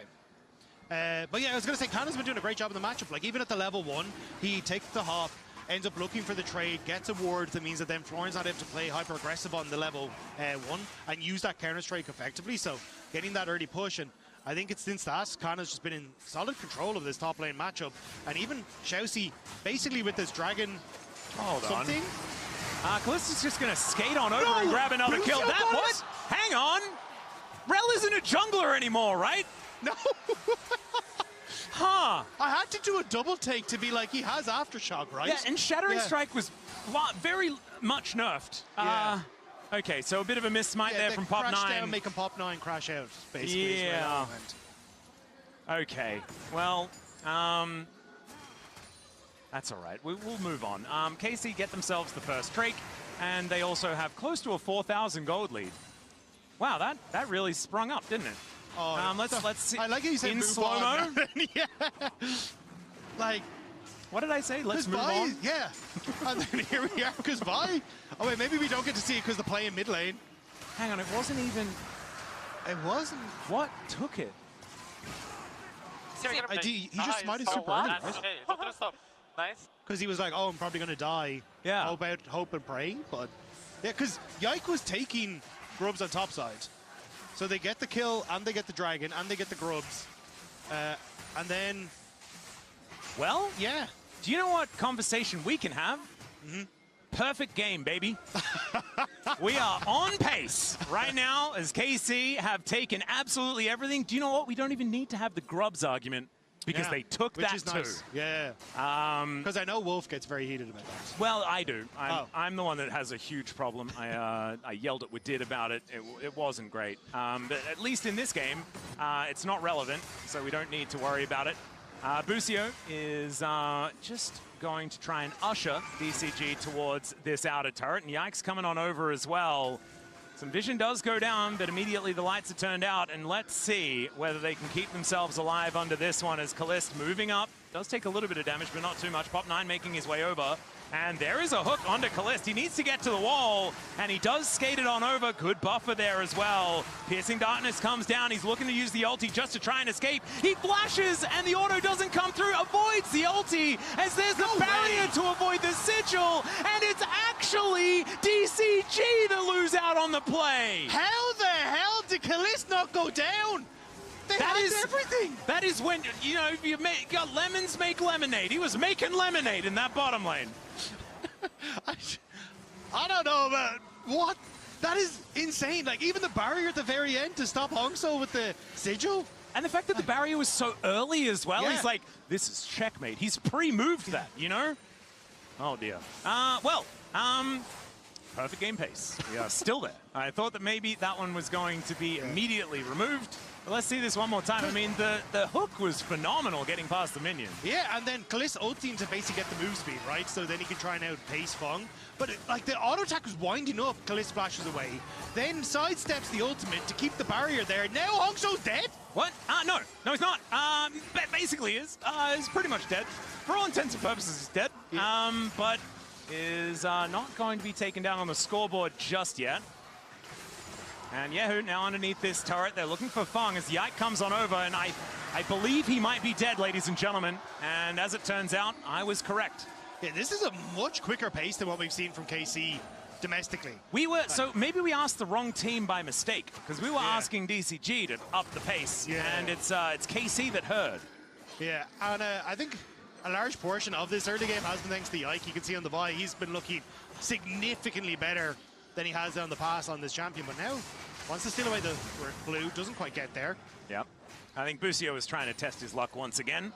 It's like, if I could take a Drake, surely I can take a blue. Yeah, I mean, he has Shattering Smite, so might as well try, you know? Yeah, exactly. I was like actually just checking. I'm like, hang on a second. I thought he had Aftershock. But no, you did not mean it like that. Hongso is now looking for an angle towards Kalist, but he just dashes out of the way. And KC wanting some shellfish towards his top side, and I don't think DCG are going to be able to do anything about it. Canner is just going to be pushing Florin out of here, and by pushing him out, maybe it just means killing him. Flash has to be employed, and Florin just going to have to go back to base. Should mean another turret falling down as well, most likely, towards that top side, as Canner is not going to let him back for free. Busio coming on over as well, as there is a crash down, and the Vault Breaker comes in from Yike as he makes his way out of the bushes. Xiaoxi's able to get himself out of there, but the Extendo Beam, flash out from Xiaoxi, and now Canner, obviously he was between enemy turrets in the top lane, so he comes on over, grabs themselves a kill, and now Pop9 getting his vaults broken as well, but will be able to get himself out of there with that flag and drag. There is nothing that DCG could do. KC are everywhere in this top side. They are pinging on towards the Dragon, though, as KC are going to go for the reset, so that may be their one solace in all of this. All right, Florin, for an angle here, I have some fun facts for you. We have the last perfect game was Kingzone Dragon X versus Fnatic in Worlds 2017. Wow. And that was the Dancing Shelly game. That's so long ago. It is a long time ago. I think that was about 9 years ago, if I can do math correctly. On stream, ladies and gentlemen. As that is going to be the Drake secured. Perfect game still going here. As Mountain Drake, that's a good perfect game Drake. Yeah. Makes you more durable, you know? As KC looking to take down this outer turret in the mid lane as well. This gold lead, I mean, this was the insurmountable lead that we had in the last game. Yeah. Later than this. It's barely 14 minutes in. And even they tried to make a play as DCG on that top side, but they couldn't even manage it. Like, kind of just took out the wave, and then they were like, well, that play kind of fizzles as well. Like, nothing is going well for Reload DCG right now. No. We're having a look here, and this... Yeah, it's the same thing that happened at 25 minutes, except they started it at 5 minutes instead. And if you have like we want to upgrade our play from the previous game on KC's side, that's a good way to do it. As Florin is just going to have to be yelled at here momentarily. Does get the ulti out of Yehu, that is something. Yeah. But we are clutching at straws for the good news. Yeah, I was going to say, because it's 6 seconds until Rift Herald. Yeah, I'm looking at your eyebrows. Your eyebrows are not in a very good place right now for the happiness of DCG. You guys may not be able to see, but it's a lot of sad eyebrows. I do try my best Amelia Clark impression. Well, Busio looking for an angle here. Magnetstorm absolutely phenomenal, as there is the ulti to lock down the enemy jungler. Xiaoxi trying to use some popcorn chickens to escape, and it is not going to work out. A teleport in from DCG, though. They're going to try and throw the house at this one, and Florin's going to have to get out of there. Yike, wanting more, and he has so much health. Like, this is just ludicrous. Feng's going to have to flash away and lead them on a wild goose chase to try and stop the battle. Extendo Beam actually hitting As Yike comes on over, does get snared, throws out the smite, but he's got Vault Breaker to get over that wall, and Fong is very, very dead, ladies and gentlemen. It's just going to take a little bit of time. There it is. I was kind of hoping that he would run so far that Kana just kind of got to step in the lane for a second to get another kill, and then go back to killing minions again, because that's kind of just been his modus apparatus this game. Yeah. By the way, it was Longzhu, not Kingzone. However, that is theoretically the same team. Yeah. And for all intents and purposes. They did become Kingzone a bit later. So just as a little bit of a heads up, that is the perfect game that we are chasing. And it is still on the table. Okay, Yike picks up the eye. And that is going to mean that we don't need to have a Herald discussion about perfect game either, which is it's gonna be kind of fantastic. sad if just someone dies after we get like to the Nexus. Does that count if you fountain dive like as you're killing the Nexus? Dead, right? I mean, theoretically it's meaningless, right? Yeah. And it was you caused the death. Yeah. So the enemy team didn't do anything. I think you have to like write an all chat beforehand. I'm going to dive the fountain and die. Is that so in it's a the disclaimer. official perfect it's game a rulebook? disclaimer, yeah. I didn't know there was official It's in rulebook. the We've small- had arguments about it all the time. Yeah, it was in the small text, you know. Well, I didn't even have the book, let alone the small text. My goodness. All right, Kliss doing a fair bit of damage here, as we can see. As Hongso just going to be distorting forward. Obviously can do that relatively comfortably, as Busio still going in. Not scared of perfect games being lost or anything like that, like I am, as it's a 10,000 gold lead, 17 minutes in. The game time we're chasing is approximately 21 minutes. We'll see whether they can beat that as well, as their cease and desist on the Pop 9. He just explodes, and they look to try and lock down Kliss. He flashes away and doesn't get over the wall. There goes the perfect game, but KC is still looking for the team fight, and I think they'll find it as Kana makes a pretty dramatic entrance as he crushes over the wall. And KC, yeah, it's not perfect, but it looks pretty close. Kliss was so close to escaping that, but it will be the kill going over. Still KC in a great spot. They're going to push in on bot side. Kana looking to disturb this mid lane as well. Yeah, you can see even there where it looked like maybe there was something for DCG. They just don't have enough in the tank now. No, they certainly don't, nor do they have enough in the wallets. They are relatively empty, the coffers are dry, and it's very hard to make this composition do anything, because also it's a Jack Senna comp, right? Like, you fall behind, you need items to make these champions do things. And right now the doing things is a little tough. As we crest the 20-minute mark, KC with Soul Point available in 30 seconds time. And Pop 9, I don't know whether he's allowed to take a red buff. I just don't think it's a thing. It is only Boosie. Kind of sort of there. Yeah. But there is Hongso there towards the top side, so that will be denied for the moment. All right. David, Goliath, slingshots, giants, things like that. Coinbase gold grind. Tell me something good for DCG. This is not it. That's a 3,000 gold lead for just a jungler. It's very good for KC. So we appreciate that, Coinbase gold grind, but otherwise for the comeback, it's also like for game 3, it kind of feels hard for Relove DCG now, because well, we're supposed to be the fast team and like pick up the pace and overload places. And still then I'm like, fast. Yeah, but it's just the not other fast direction. to the winning. Yes, yeah. And that's where this is not what we saw from KC when they're in the LEC. Like, they had some games where they play hyper-aggressive, but like with Busio now on these engage supports and starting to roam, this kind of opens up a whole new chapter for KC here. Well, that was a decent amount of damage there, as Hongso also actually took a lot himself. But still, Kliss does need to be careful as this newly buffed LeBlanc is getting off the line. Yeah, that's a lot invested into Yehu just backing away towards his turret. Infinity Edge is getting so close for Kalist as well. That is going to, he is about an Infinity Edge's worth of gold ahead at the moment. Didn't really need to rub salt in the wound, but it is a bad news story, and the conversation about a scaling center is just not real. As Kalist, depth charge does come on down. Florin finding the angle there. Blastcone gets him to relative safety though, and Kalist is still able to rain death down from safety. Petrifying Gaze is not scary at all, but there is a dead Florin, and Yehu is just running amok. Yeah, nothing that this center can do. And 3 on the floor here for DCG, and there's the Shelly, not quite dancing, but just getting some work done by herself here in this top lane. As this game is, I mean, it's been over for quite some time, but it is an absolute shellacking here for KC as they look to take themselves a Baron and break open the base. Yeah, I respect the effort from DCG, like throw a Hail Mary, see if it lands, but yeah, KC able to escape away. And yeah, the Shillelaghs are out. Everyone's just kind of getting bonked on the head at this stage. It is, it's not a very fun time here for DCG. Hopefully they're focusing on what to do in order to make the reverse sweep happen. Because I think that is where your mind needs to be. I think getting caught up in the emotions of this particular game would be folly. 3 minutes on this Mountain Soul, which is only going to make it even more difficult for DCG to do anything about KC moving in. As far as a Snowball Soul is concerned, it's a phenomenal one to get because it just makes you way more durable while you're already doing bajillions of damage. Yeah, I think Gliss needed like 1 death sooner though, you know? Yeah. It's all right, there's Magnustorm onto 2, looking real good there as Kana is going to be the focus here of DCG, and you've got Hongso moving on over. That will be a dead Gnar, but can they then keep themselves alive in this fight as Fung's going to go down, Petrifying Gaze for a bit of damage onto the Jax, who dives into the backline and immediately dies.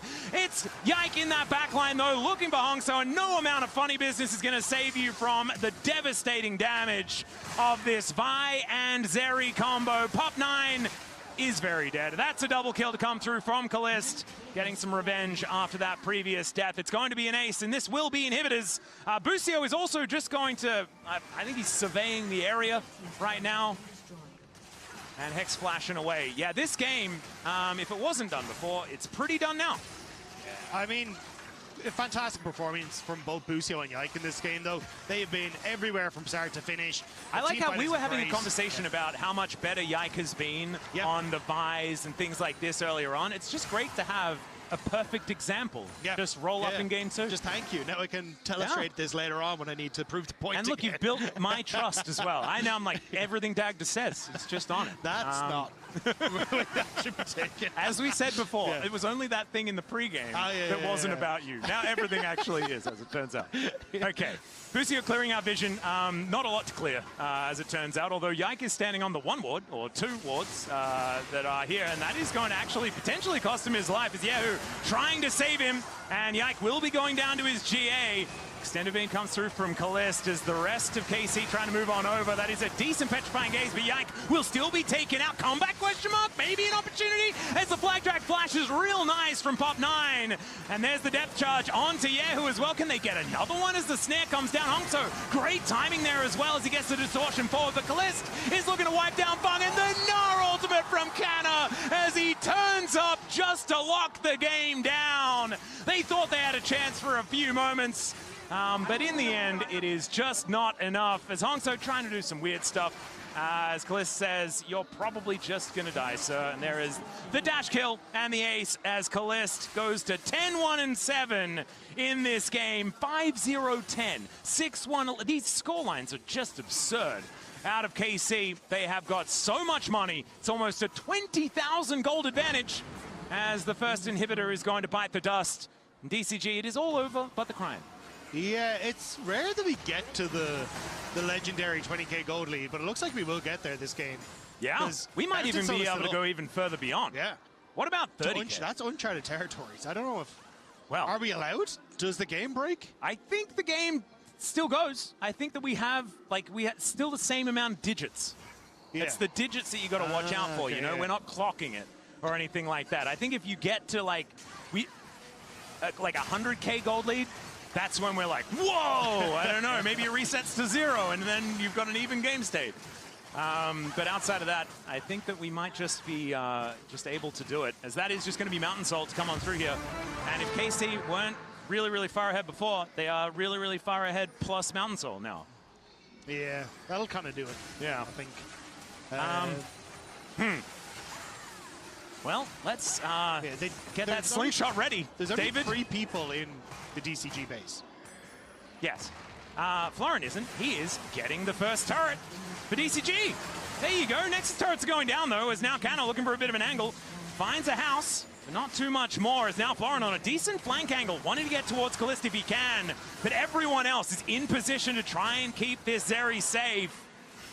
And Florin just going to get pushed away. Yehu actually just being relentless, just getting him out of there. Oh my goodness, looked like the Magnet Storm did that damage, but it wasn't. It was the damage dealers out of KC just doing so much work.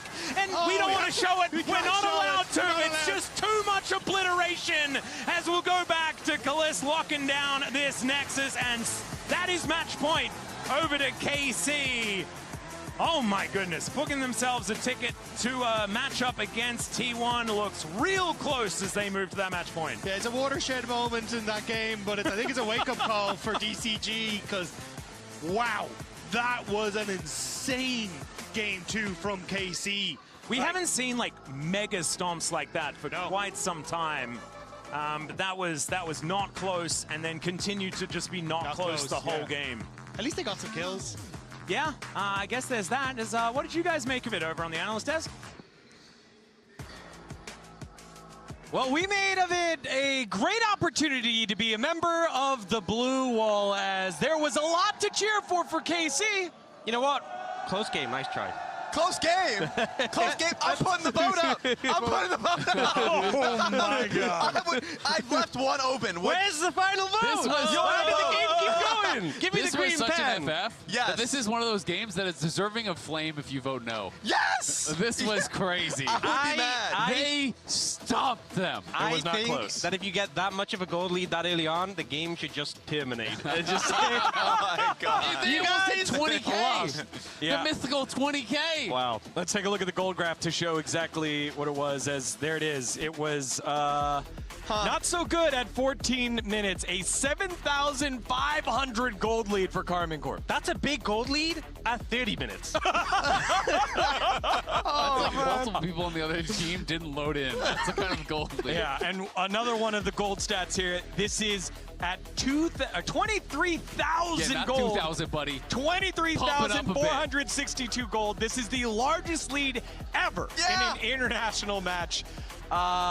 Great history here for KC. Tough for Free Love, DCG, as they're going to have to go back to the drawing board because this was all Karmine Corp. Looking like Free Love. I do think, though, I think you come out of that game and you don't try and address any individual points. You just circle and go, none of that. Bro, none of that.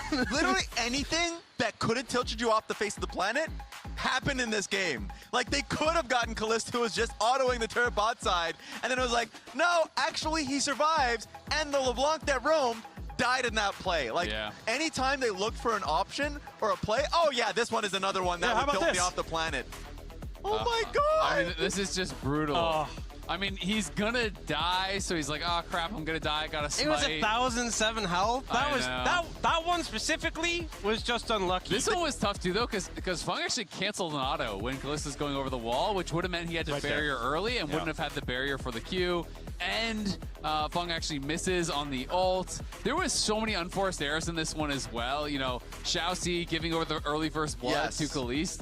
He has no flash, which he lost early, and then he hooks in not even onto the Zeri, but he hooked directly onto the Rel when he has no health and no flash. So they were kind of giving him freebies left and right, but KC is clearly on a whole different level than DCG. And the craziest thing that started all of that was like the Jarvan invade. He goes for blue into red, gets pushed off of that one, then the map gets split so he can't even go topside, and then the Jax, who is in a pretty like aggro matchup, now has to play safe the entirety, so he loses lane. Like, literally, it was just dominoes being fallen and the entirety of DCG crying. You know, in Series 1, we saw Jose really put Ona behind early, but Ona managed to stabilize, bring it back. There was a point where Yike was just like 70 CS up. Yeah. And 3 levels up, 3.5 levels, absolute decimation. This was brutal. Pop9 didn't really get to do anything in this game. He lost early, and the whole game just fell apart. And I mean, obviously there is a lot of invades these days in the meta. People like to play for them. But I feel like when they did their 4-man invade towards Raptors, they kind of gave it away of what they would be trying to do. And I thought it was pretty unlikely that KC would have no defensive wards after they actually went in there and then they saw them walk out. And Pop9, it felt like he kind of just bet the game on the fact that they wouldn't place a single defensive ward, because he went blue to enemy Raptors, which was warded, and he had no pushing lane mid or bot, so there was never going to be support. So as soon as Yehu started walking over to defend the red, he's immediately had to leave, and then he was completely homeless, and Yike took his whole top side of the map, and like you said, that screws over Florin as well. So I just didn't think there was a very good thought process into the pathing. It's like if you don't have pushing lanes, you don't know if they have vision, you can't 1v1 the enemy jungler. Like there's just like, what are we gonna do? Yeah, you sell the game away. But another thing that I've noticed is like, this was, yes, a tremendously bad laning phase from bot lane, but also in game one, I felt as though, like, K-Corp had a great laning phase as well. I think they've just been flat out laning them throughout the last 2 games, and it's only getting worse overall. So they need to be a new option, at least for the first 5 minutes, keep it stable, similar to the first game, but then still try and find a way and angles from Chelsea to roam, but it's been looking tough. You know what? I'm an optimist. I have a silver lining. It's only uphill from here. You cannot have a game this bad again in game 3 for Real Love Decross Gaming. I don't think it's possible. I think it has to be better than this. This is the absolute It's floor. rock bottom. Rock bottom. That's time for the slingshot. That is the most Ox is calling for the reverse That is sweep. what he's doing.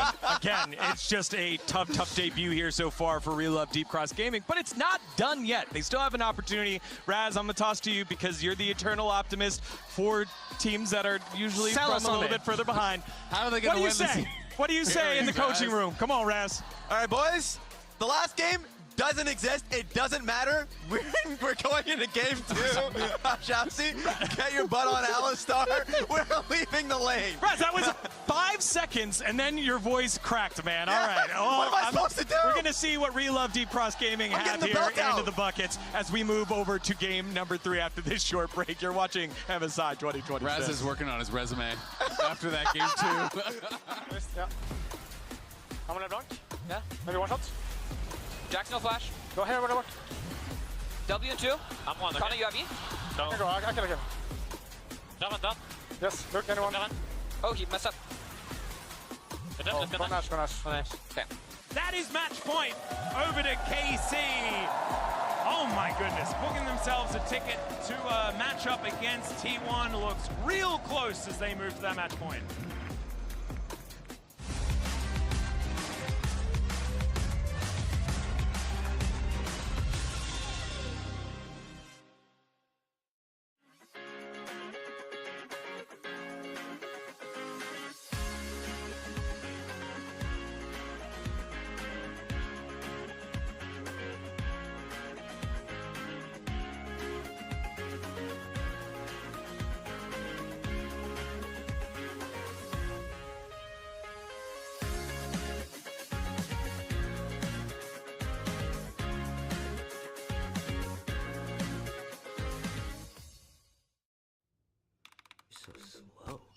I told you I was done with basic browsers.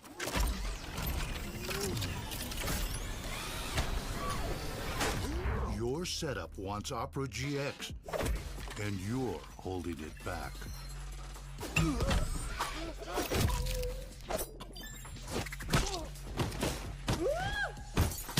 Upgrade to the gaming browser. Download Opera GX.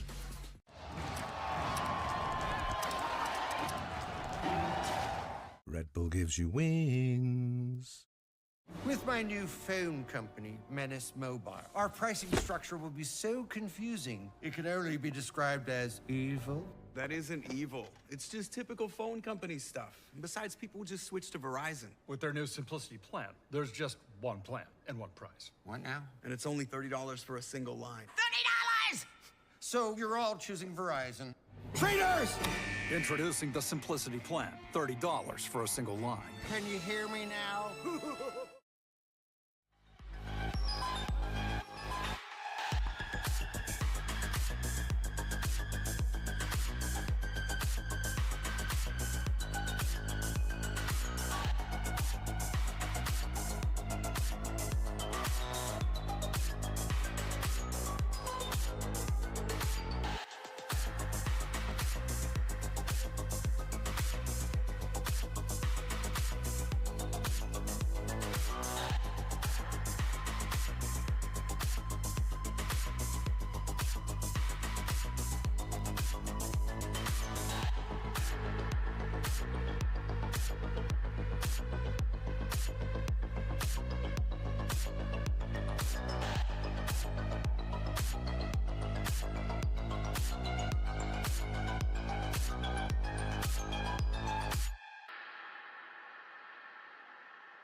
Welcome back, everyone, to MSI 2026. We are possibly at the end of the day. A 6-0 day to start off day one. Not what anyone except for you, as you said earlier on. To cast a curse? Is that what's happening? Yes, absolutely. It's what I do every time. Don't break my flow, okay?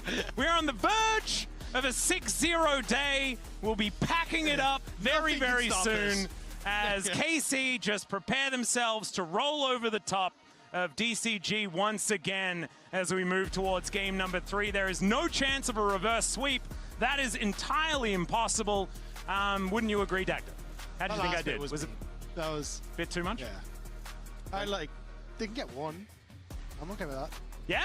You're okay with that now? I mean, I'd rather they just 3-0'd. Busio just stared at me the second I said that. I'm sorry. No. I take it back.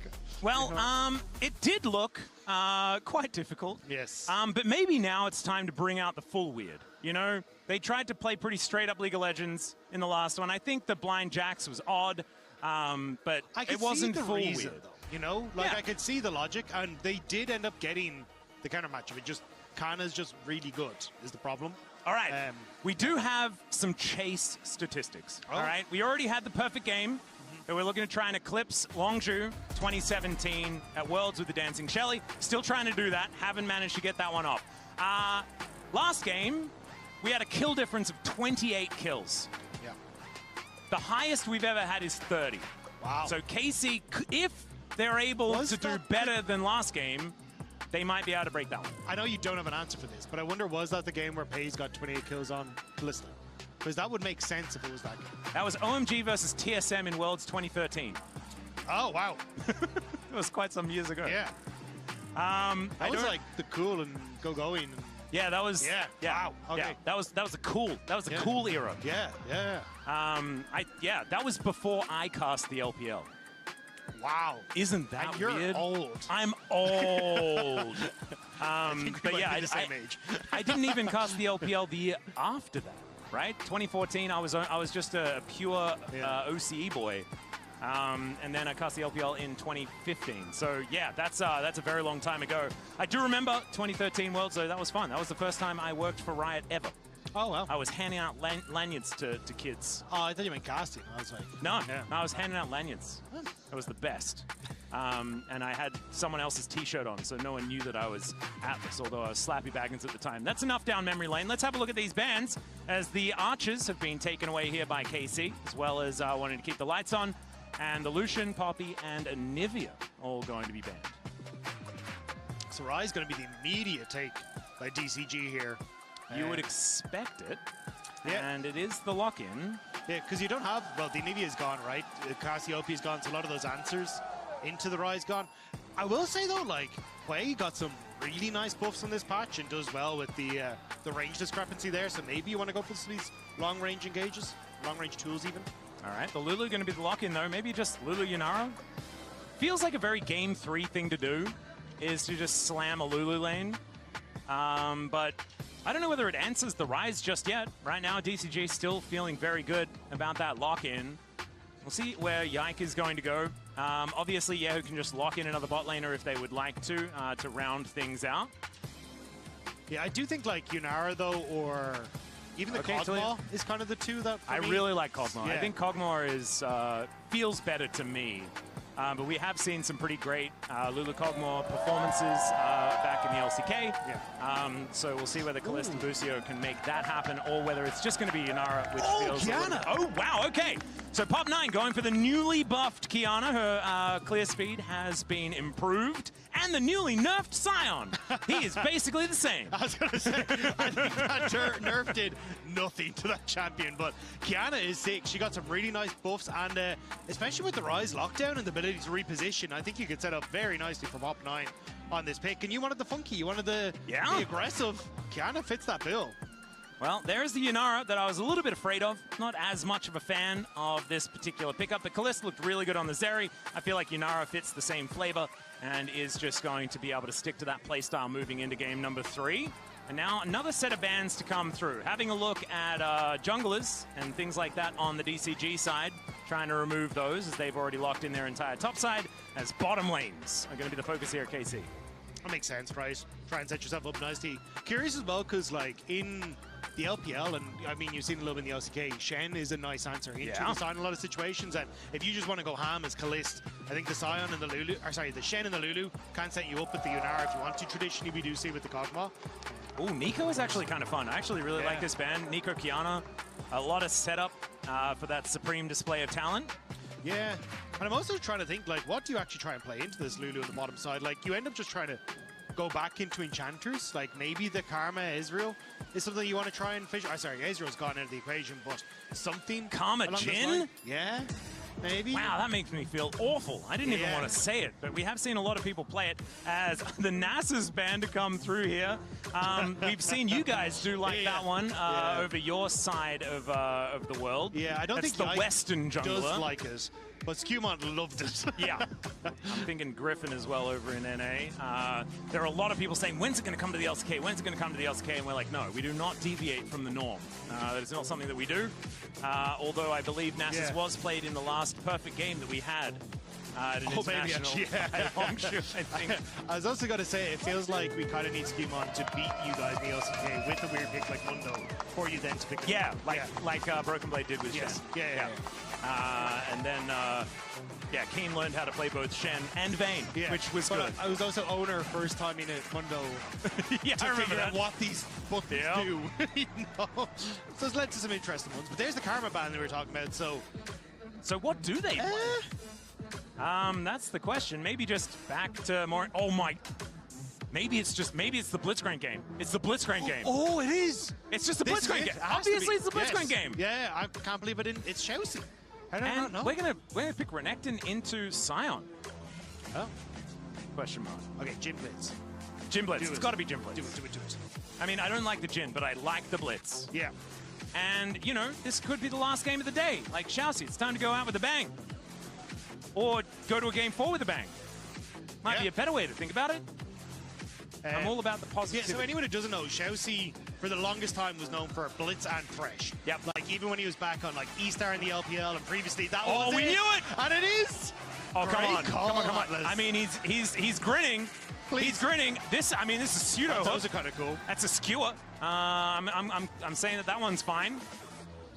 I'd still. They're gonna lock it in. So it's Pike Jhin.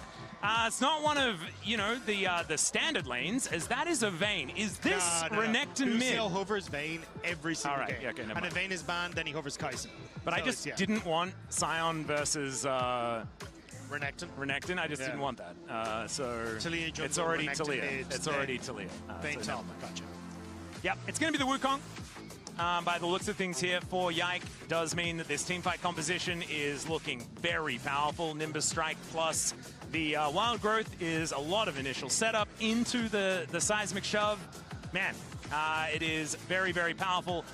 Fun fact, Chelsea's Pike is 1-3 over his career.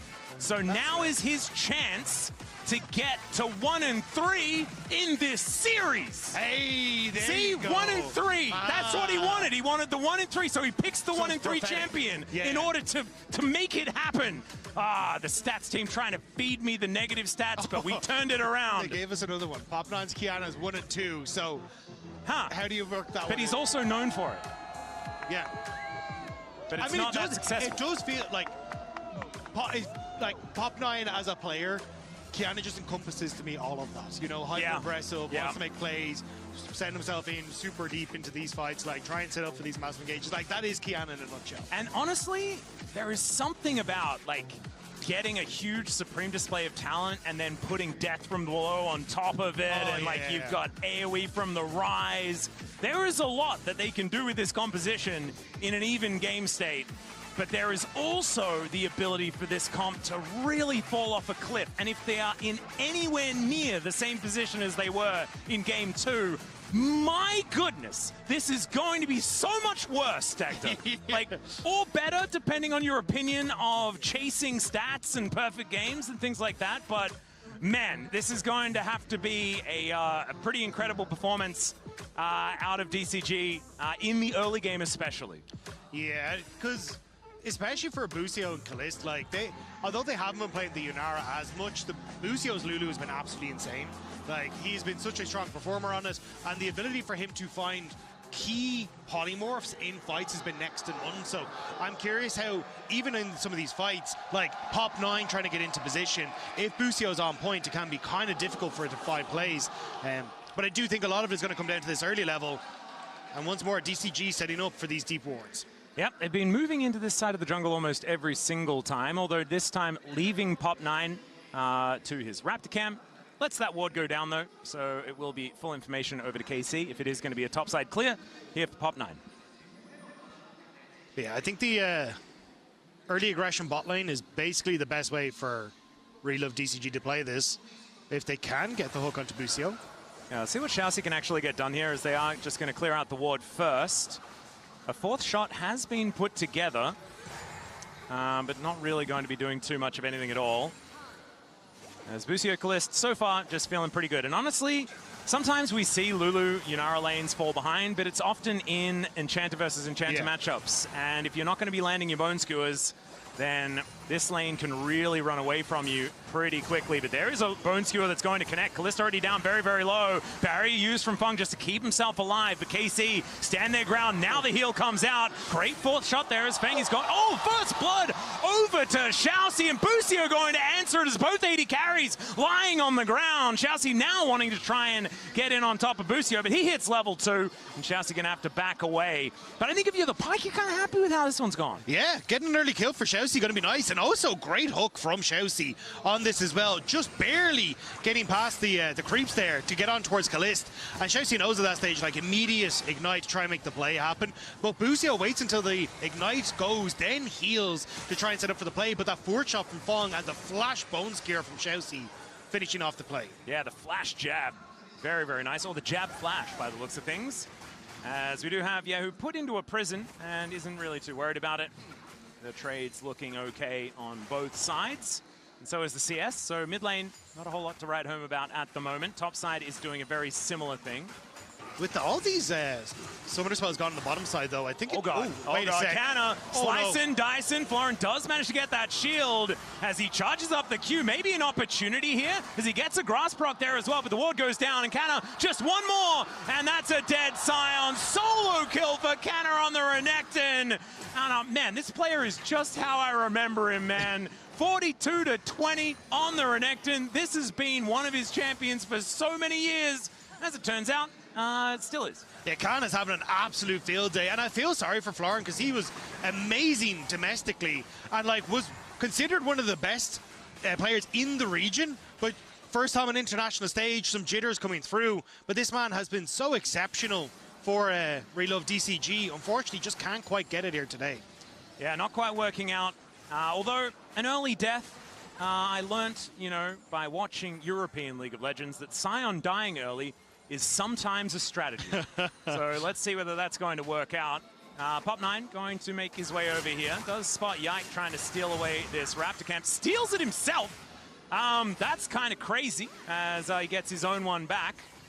Thought Yike is going to have that one locked down, had the smite available, but it is going to be the Kiana that makes that one work. On a ward now, though, and so he's going to get spotted out trying to recall. Collect some grass here. And Blastcone is going to send him away. Yeah, I think he's trying to protect his Krugs, but doesn't know where Yike is. Yeah, Yike is just going to leave. Yeah, Xiaoxi had reset to try and help out as well, so I think that's why Yike just happy to step away. Also, the push in mid was going well for them, so Pop 9 will get his own jungle, which is nice for him. Yeah. I got a little bit too excited about him getting his own Raptors. I feel like Game 2 really has infected my brain. Yeah. I'm like, wow, he got something that he should have got.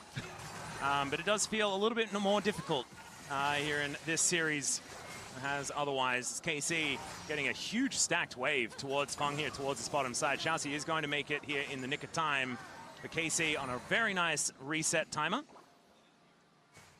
Yeah, All right, so far so good. Yeah. I mean, definitely slower than last game, which is great for them. Because honestly, the game one, where it was much slower, was where DCG kind of had their opportunity in the mid game, where they had some signs of life. So maybe that's what they can try and hope for again. Because once Pop 9 hit 6, That's where I really expect him to go aggressive. I was thinking, though, with like both Flash and Heal burnt on Booster on the bottom side, we'd see a bit more from Pop 9 down there, but I don't think he's had much of a chance because Yike's been trying to get into his face. I don't think we should look at the top lane very much anymore. Yeah. It's just making me sad. It's probably making DCG fans sad as well, as Florin is really just getting dominated. And this is what happens, right? Like, it does fit the crocodile motif. Once he sinks his fangs in, you just get death rolled and die. And that is kind of what's happening at the moment. I have a feeling that this lane is probably going to get worse before it gets better. Theoretically, you are a Scion, right? So absorbing pressure, blah, blah, blah, is kind of what you want to do. But if the Renekton does just run away with it, you can't absorb that pressure without just chain dying. So it's certainly looking good so far.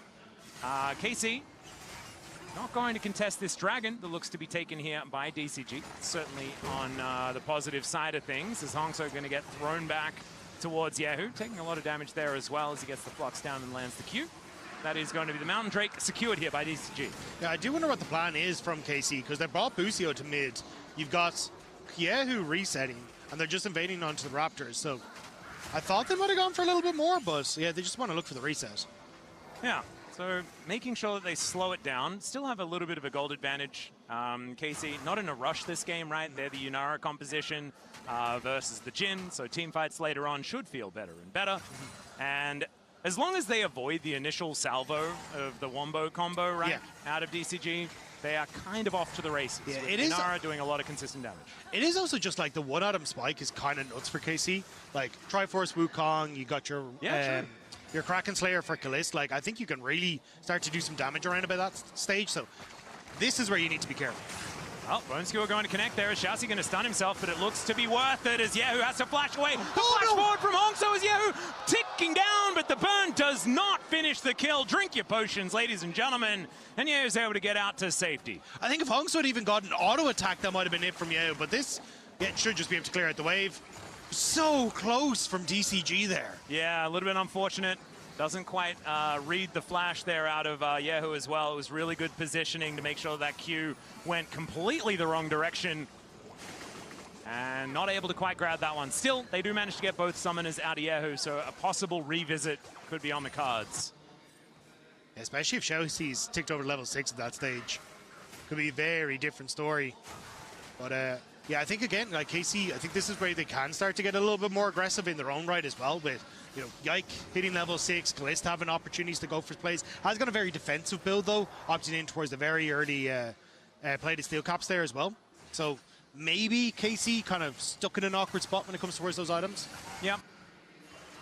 We'll just have to see whether DCG can utilize this first Dragon start to make something happen. If we get Mountain, Infernal, and Cloud again, I'm going to say that maybe that's a little bit too much, you know? It is not, in fact, my birthday. It's G-Sun's birthday. So we don't need that many clouds. I just feel it, you know? Yeah. It's getting turbulent out there. I mean, it is incredibly warm outside, so maybe it's to try and, like, cool us down. Yeah, we do kind of need it. Yeah. We also have a massive fan here. Yeah, which is amazing. Which is amazing, but it is very windy. Yeah. So maybe that is creating some cloud vibes just on the caster desk. Maybe that's why I'm feeling it. That's all right. You have DCG now moving over. Kanna and Yike are very strong at this point in time, though. So maybe not something that they want to look for. Although Funk down here as well. They do spot them out. Shousey is here as well. Some stun value onto the Wukong. Pulls him back with the Bone Skewer, but Warrior Trickster is going to be there. There's a run forward from Hongso as Yike gets on top of this Jhin. They take him out with the double Cyclones, and Kalist is going to get over there. It is Yike falling, though, and Kalist is just dead. Death from below comes through. It's a double for the Rise. The curtains have been called, and DCG with their first big lead of the series. Shousey with a huge hook there interrupted Kalist as he went for the tower dive.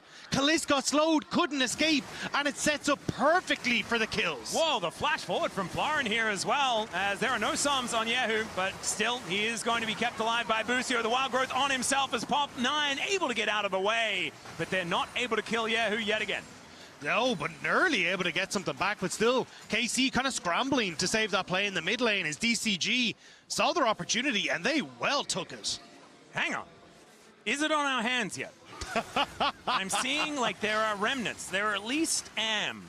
So my hands could have a clock on them, or we could be getting to game. Let's have a look at the replay. Well, see, because Shousey plays this really well. So obviously gets the hook onto Ike and then sets up here as they go for the play. But basically KC are waiting for Kalist to come through. But he flashes in here. But keep your eyes on Shousey's hook, because Kalist gets the slow, tries to go in. Shousey gets the hook onto Kalist, which then stops him from being able to get the follow-up auto attacks and is slow. Oh, yeah, man. which is then setting up for the kill. A great route then coming through as well. Sets up for the follow-up kill. Really well orchestrated by Shousey. And also getting the resets, so pumping money into the team as well. As now Pop9 is dead.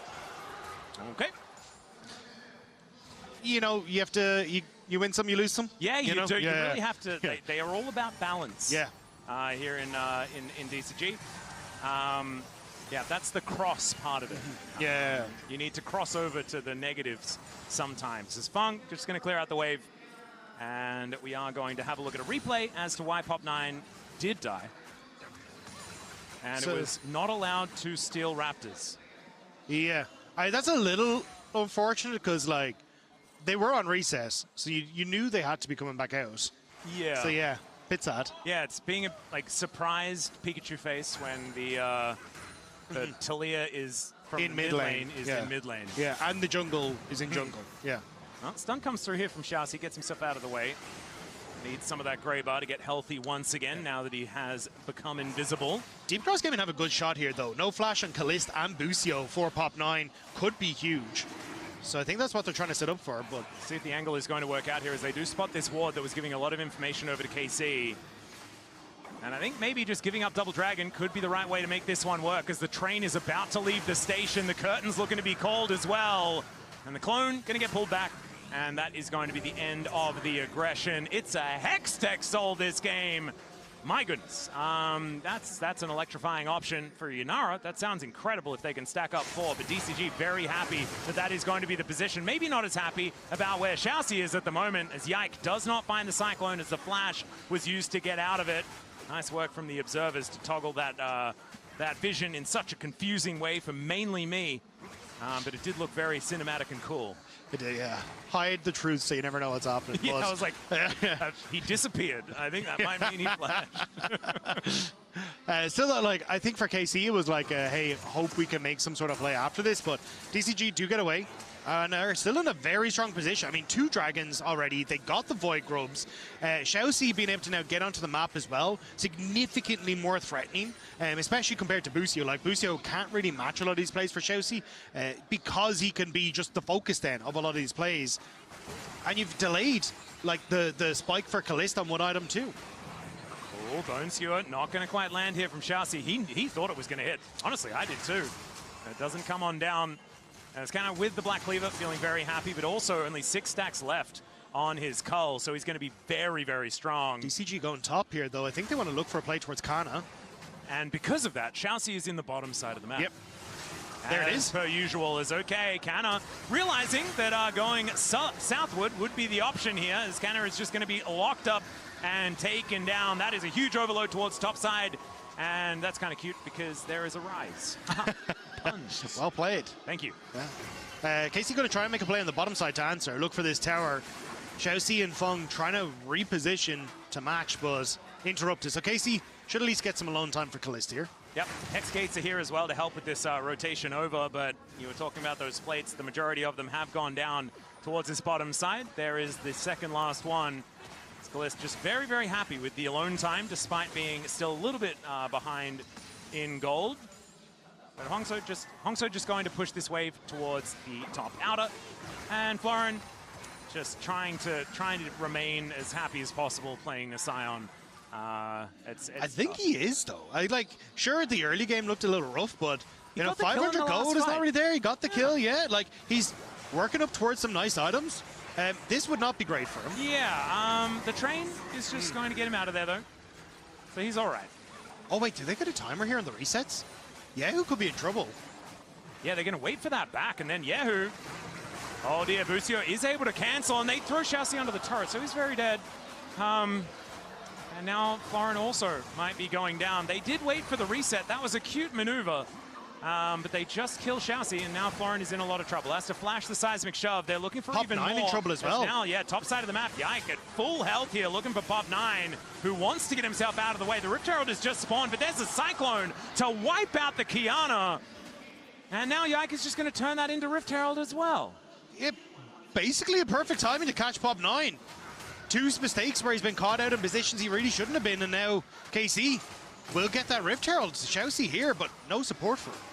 Well, two Drakes, you know, DCG, they still have a gold lead. There's still positives to look at, but that is a few mistakes in a row here for our red side team, looking to try and get themselves back in the series. And Kanna is just going from, I mean, he did die towards that top side, but he's still 1,000 gold in the lead. This Renekton is still very strong, as he has even farm with his two other carries. It was very, very cool there. We had 141 CS for everyone on KC's side, so a lot of coordination. As Pop 9 just going to be taking some Hex Gates around, looking to see whether he can take Yehu down. Yehu, like, must have said something in all chat towards the end of the last game, because they have been beelining for him this whole game long. Yeah, I think it makes it, because you expect Busio to be near Kalist, right? Like, that's kind of the synergy, so you're like, oh, Yehu must be alone. Unfortunately, it hasn't quite worked out for them, because Busio actually apparently loves Yehu this game. Yeah, and yeah, Yehu hasn't died so far this game, so it's not really working. Teleports come in from the Scion, though, and Deadly Flourish is going to be avoided as the Realm Warp to try and get this Scion in here. The Q somehow misses, but the Bone Skewer doesn't. Wild Growth comes down. Yehu stays alive for such a long time, but is finally taken out. They trade mid laners as the Rift Herald is going to be taken by Yike to say goodbye to the rest of the engage. But he's now just in the middle of DCG. He'll get Terror, but does he just... Does he jump on him after? Away, I think. Walking away is going to be his strategy. Back in. Okay, Shelly getting involved once again. We've got some flashes coming on down as Busio flashes out of the way of the stun from Shousey. A second charge as Yike is just putting Shelly through her paces. Busio run! Say thanks to that one, as Busio is very dead, but probably worth. And that is going to be now in Pop 9 engaged on. Yike gets the Nimbus strike out, takes him down. Shousey is dead again. I swear it was the same team fight, and he's died twice as Florin is now just going to be ushered to the death chamber. And KC just win and then win and then win again in about 3 team fights in one. And the weird Shelly interlude. I don't know what just happened. That was so bizarre. Yeah, the pacing of that episode was very weird. Like, the play on bot into the tower take, and I was just like, oh, I thought DCG would just collapse onto Yike. Like, he was so far away from everyone, but instead they got Busio, they get the Dragon, and they get a mid-charge. Like, and now Kalist is okay. And now they're 2,000 gold ahead after being about 2,000 gold behind. Hongsu is looking for Kanna here, who does have a massive minion wave to eat through. It's going to feel very, very nice. Slices and dices and then culls it and feels very, very satisfied afterwards. Let's have a look at it again. Take me through it, yeah, because, I mean, nice job from Florin here to connect onto Yehu, but Yehu also plays this really well, because this pop forward into the flash away after he gets the knock-up keeps him alive for a very long time. At this stage, though, I'm seeing Kanna in base, and now I'm alive, and Hongso's dead. Hongso is once again dead. Replays are really difficult in this particular game. I feel like as soon as we come out of them, someone on DCG is dying.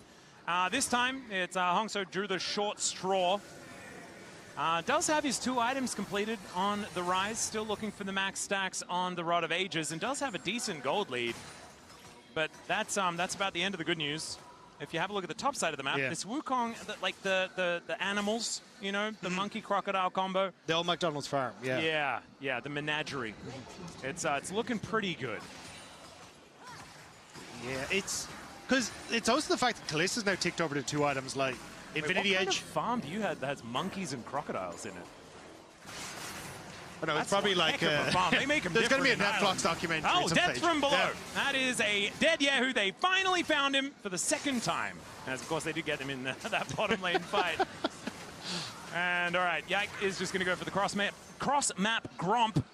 And manages to secure that one as Hongso is looking to try and defend under this inner turret. Could be difficult with the amount of people down here, but they are going to forego going for any siege on the inner turret. Still 2,000 gold lead, but Florin will be able to close that gap just a little with a take of this top lane outer turret. And some more money going over to the Scion. Yeah, I think the big focus for me is like Kalist getting towards that Infinity Edge makes him a significant threat in these fights. And you're so accelerated here as Yike. He's very close to his GA. So suddenly you can play these fights like hyper aggressive, have Yike play that engage tool alongside Busio being able to offer the wall growth. And I think this is where those fights can get very difficult for DCG. Well, Busio is taking a bit of damage here from Florin, who's looking for a knock-up onto Kalist, who just walks away to the side.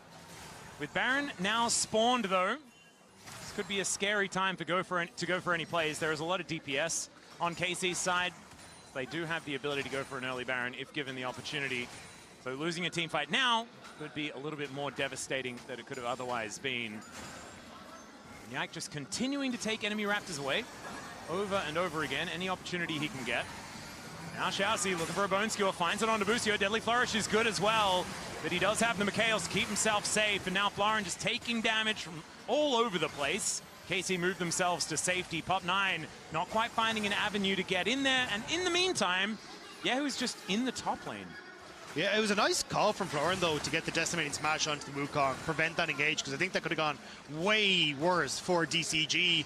But as you say, you're still losing elsewhere. Yehu managing to take that plane on the top side. You're still getting pushed for Kana in the bottom lane. And DCG are basically trying the same thing that worked a little bit in game one of overload mid, hope you can catch people out, but they're just not finding that success here. Can't quite get the angles. A couple of items have been built up here by Pop9. They are cheaper ones, but still feeling better and better on this Kiana. But 3,000 gold lead, 5-1-2 on the Wukong. But it's also what you said earlier. It's at this stage, you're just getting outpaced. The Pike isn't really going to have as much success now coming into this compared to Ulu. Pop9 hasn't really had any input thus far. I have not seen the supreme displays of talent do much more than killing Kana. Yeah, and it's all gone a bit of a awry for them. Still, seeing again if they can try and collapse in this mid lane. Well, Xiaoxi gonna have to get out of this one as Kalist just pops over the wall. They're looking to just try and wipe him out. Not quite able to kill him off there, but really good restraint there from Kalist not to go too far forward and run into a Kiana. I was a bit nervous even if an auto attack onto the Kiana would have killed him, but Kalist at the end of the ult still was looking for that W. Not going to follow it. I think it's just wait 30 seconds now until Dragon, and if KC can hold on again there. Yep, keep stacking. The quad stack Hextech Soul. That sounds pretty petrifying. As Yike is spotted on this control ward, Xiaoxi put a line up a Bone Skewer, but I just don't think Yike really cares, as he's just going in. See champion, kill champion. Supreme Display of Talent is decent there for a couple of stuns, but otherwise not too much more going to happen. Cannon with a massive shield. Florin, oh dear, he's just taking the kitchen sink from KC, and there is no response. Flash out of the way, though he keeps himself alive, but KC is still at full health as well. Yike comes on over the Realm Warp to get them all to safety, and then the Drake just goes to KC for free. Yeah, very much needed, because that, as you say, could have been more than just the Drake going over. But that was a weird fight from DCG. Like, Ultimate's kind of being popped hyper defensively, and it just meant that KC got to run them over.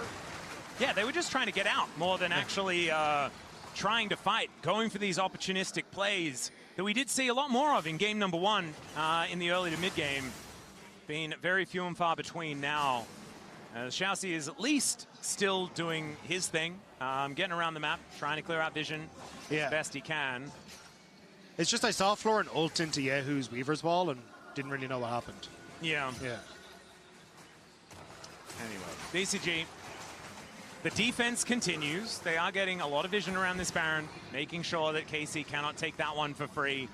We know top side of the map is the massive focal point here for KC. There is still close to a 2,000 gold lead for Canna. Yak close to 3, and probably is getting very, very close to a Guardian Angel for item number 3 as well. It's going to make the Wukong extraordinarily difficult to deal with if he wasn't already.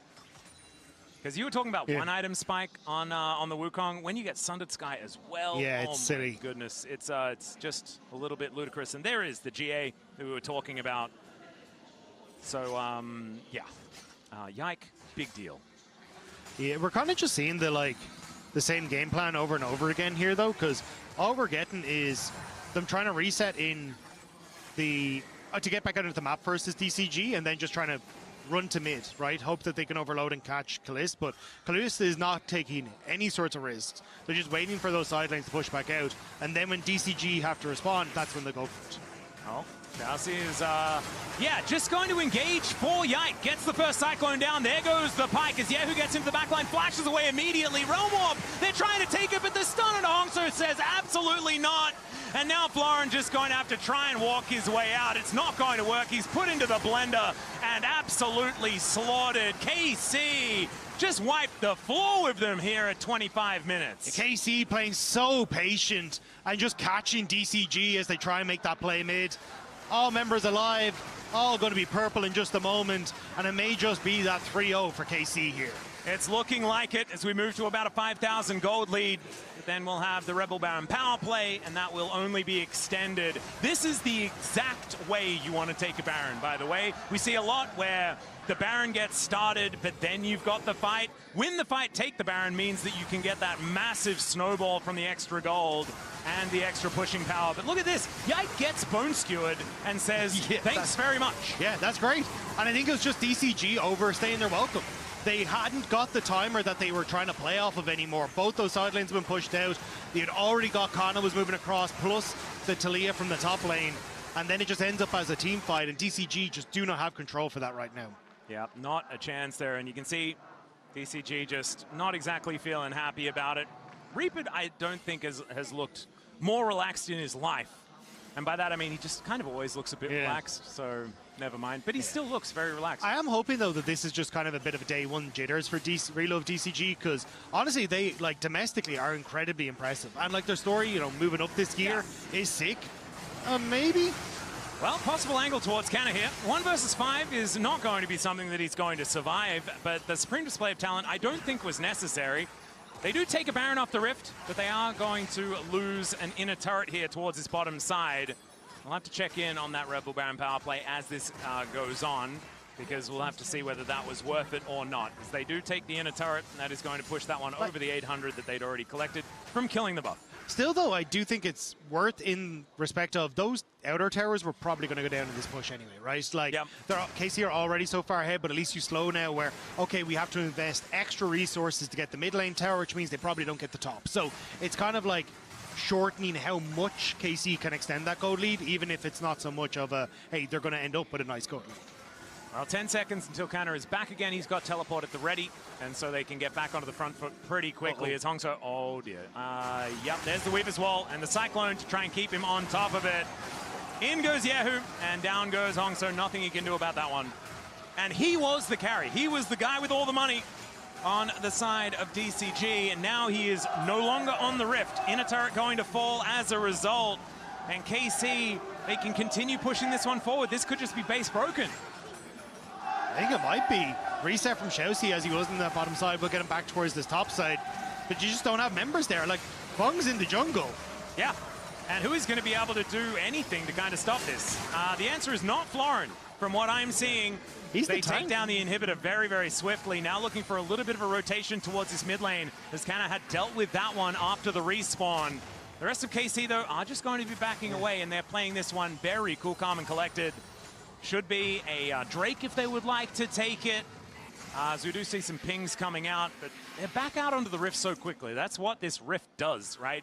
You can just go for resets kind of whenever you want. Yeah, and it felt like basically DCG were like, right, we're going to kind of give up that pressure in top lane, set up a bunch of vision around the Dragon, which you can't see is there, and then look for a play around that vision.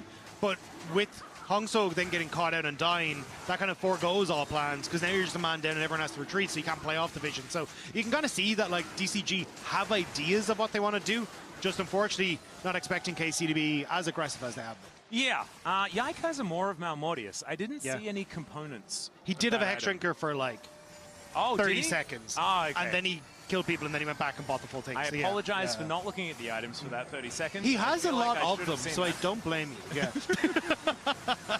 There's Yike tanking a bit of damage here, and he's very happy to do so. So Wukong really has been the main character of this game, and Yike honestly feels like the main character of this series so far. His Vi absolutely extraordinary as well. And KC able to play off the back of it very nicely. 7.3K going to be the advantage as they are looking to set up this 3-0 extremely comfortably, and therefore a date with T1 tomorrow.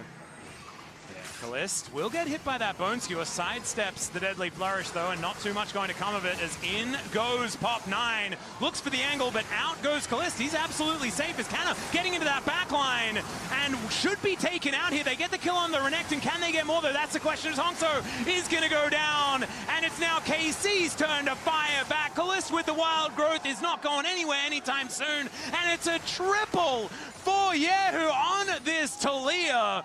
Chelsea and Florin are still alive. A Penta was on the table, but KC, I think they just want to finish this series off. Confident performance from KC in this one. Chelsea has to run underneath the tower to get away from Yike, but I don't know if it's buildings that are going to stop Yike at this stage as he continues his onslaught. Yeah, I don't think this one is lasting very much longer. It has at least got past 30 minutes, but KC knocking on the door of the DCG base. And Florin, I don't think he's going to be able to hold on. Chelsea as well. I mean, he's made of paper at this stage of the game. The problem with being Pyke, you have kind of no choice in that department as Busio takes a little bit of damage. Florin is trying to keep himself alive, able to get back over to that fountain, but unable to now protect these Nexus turrets that will be taken out. Now it's a naked Nexus. KC can see the victory here as Yike goes down to the GA. The curtains being called here, and the snipe does come on through. Kallista's taken out, and maybe the curtains have been denied as DCG keep themselves alive in this game, at least for a few moments more. DCG want an encore. They don't want this one to be over just yet, but it's still on death's door for them, it feels like. KC will reset, lick their wounds, will burn up again in 10 seconds. Oh, wait. Bong? Bong? Oh dear, seismic shove, and that is just a Jhin. Very, very dead. Supreme display of talent. Yeah, it did look, it was supreme. He managed to take down the Taliyah at least. So yeah, a 1-for-1 as a result. Does that mean that DCG now have an angle towards the Baron? That is the question. They think yes. I think Canna is really scary. I mean, Busio stopped his recall. They want to try and do something here. Their Baron damage isn't exactly the fastest. We'll see what they can get done here. As Canna, with double buffs, is going to just build up some rage here. Has some honey fruit there as well. There's the red bar. He is very scary, but this Baron is going down. And that is going to be secured by Pop9. So a Baron against the flow of play. First one to go over to DCG so far this game. And they are back into it. This gold lead has really been cut in half. It's just they've so little control on the map. Like Super's top and mid lane. So even with the Baron buff, I don't know if they can do particularly much. There is a ward there as well. A little bit frightened about that one. Teleport up and available for Canna. Weaver's wall to get through as well. Yeah.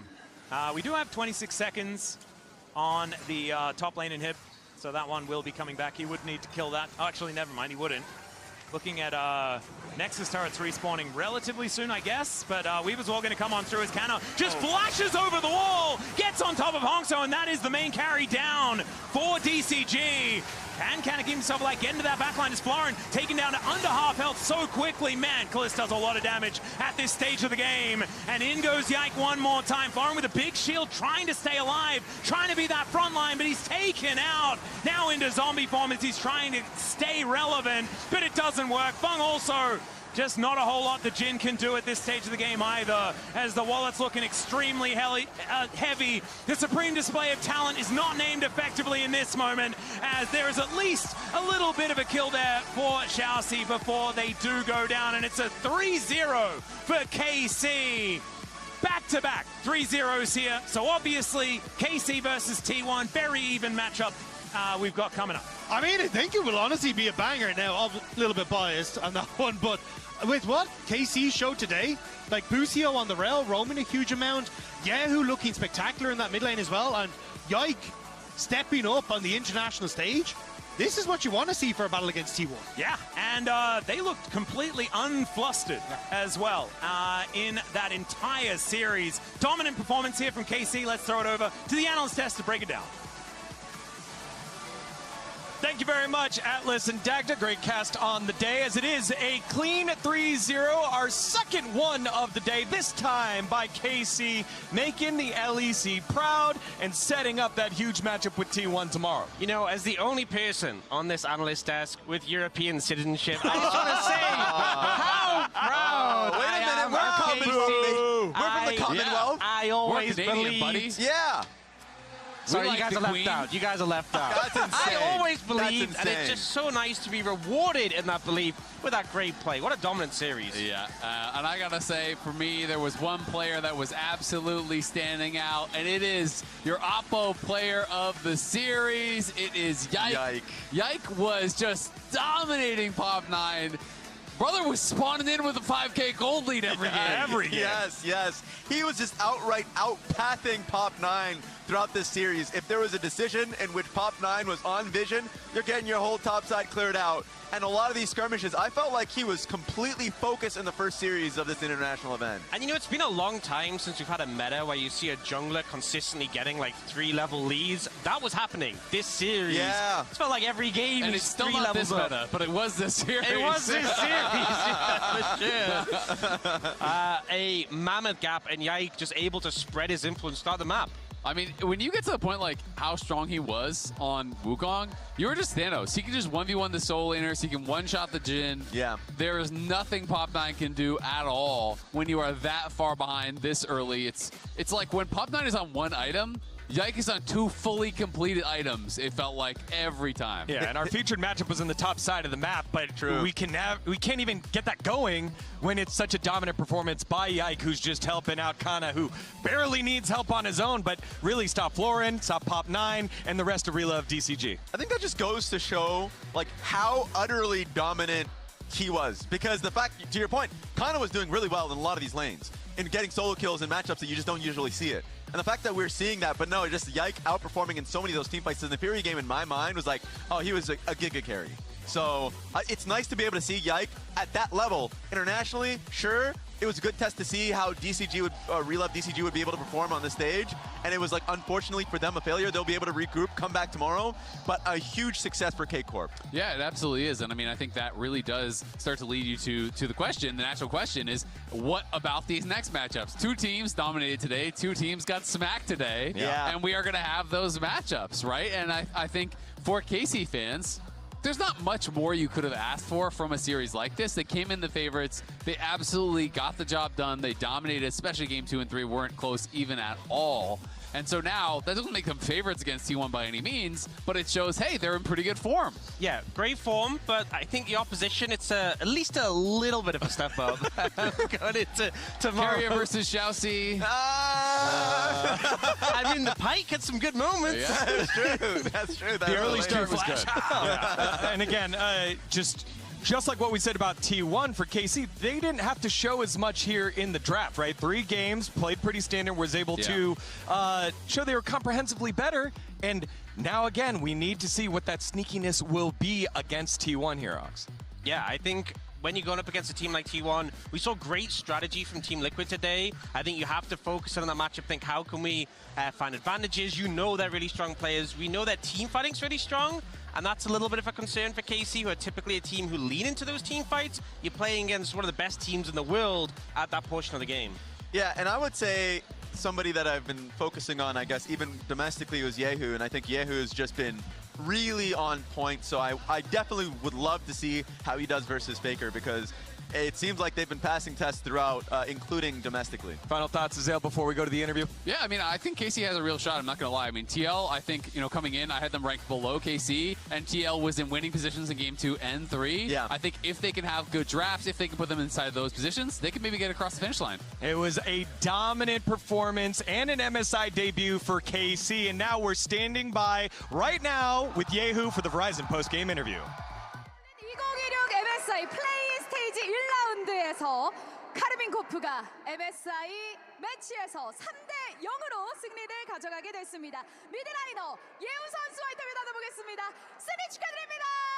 감사합니다. 감사합니다. 야호! 승리 야호! 축하드립니다. 야. 네, 예우 선수 고향에 오고 싶다 이런 인터뷰를 남기기도 했었는데 이렇게 고향으로 돌아와서 승리를 거둔 소감 들려주시죠. 일단은 기분 너무 좋고요. 한국에서 이기니까 그 유럽에서 이겼을 때보다 훨씬 좋은 것 같습니다. 와, 승리 진심으로 축하드립니다. 정말 카르빈코프 팬분들의 환호성이 이 경기장을 완전히 메우고 있습니다. 엘리 씨가 이번 MSI에서 좋은 성적을 거두고 싶다 이런 자신감을 내비치셨는데 오늘 출발이 굉장히 좋았습니다. 어떤 준비 과정들이 있었을까요? 준비는 상대팀이 약간 초반 교전을 되게 좋아해가지고 그거에 말리지 말고 우리 할 걸 최대한 잘 하자 이런 식으로 준비했습니다. 네. 프랑스 바게트 빵이 맛있나요? 아니면 오늘 대전에서 거둔 3대0 빵이 맛있나요? 3대0 빵이 좀 더 맛있는 것 같고요. 네, 프랑스 빵도 너무 맛있습니다. 네. 오늘 정말 맛있는 승리를 거두게 됐습니다. 저희 손에 든 게 카르민코프 팬들을 상징하는 블루월이잖아요. 네. 오늘 팬들의 함성 정말 대단했는데 Hey, 블루월! Make And some the energy coming noise! from the blue wall was amazing. 이런 뜨거운 열기 덕분에 오늘 승리 가져갈 수 있지 않았을까 싶습니다. 맞습니다. I think that 네, 팬분들의 energy 버프가 확실히 allowed you guys to 느껴지셨나요? pick up the win 당연하죠. today. 들으면서 하니까 게임 훨씬 잘 Absolutely. 됐더라고요. Did you 네. feel the 자, buff 그렇다면 coming from the 팬분들께 blue wall 감사의 fans 한마디 today? 부탁드립니다. Absolutely. I 영어로요? was able to play even 한국어 better. 편하신 대로 해주셔도 됩니다. Would you like to say, would you like to say 오늘 응원하러 anything 와주신 분들 to 모두 them? 감사하고 In English or Korean? 네, 감사합니다. Both works. Thank you so much for showing up to support us. I am very, very grateful. 블루월에 사인을 한번 해주실 수 있을까요? 제가 잡아드릴게요.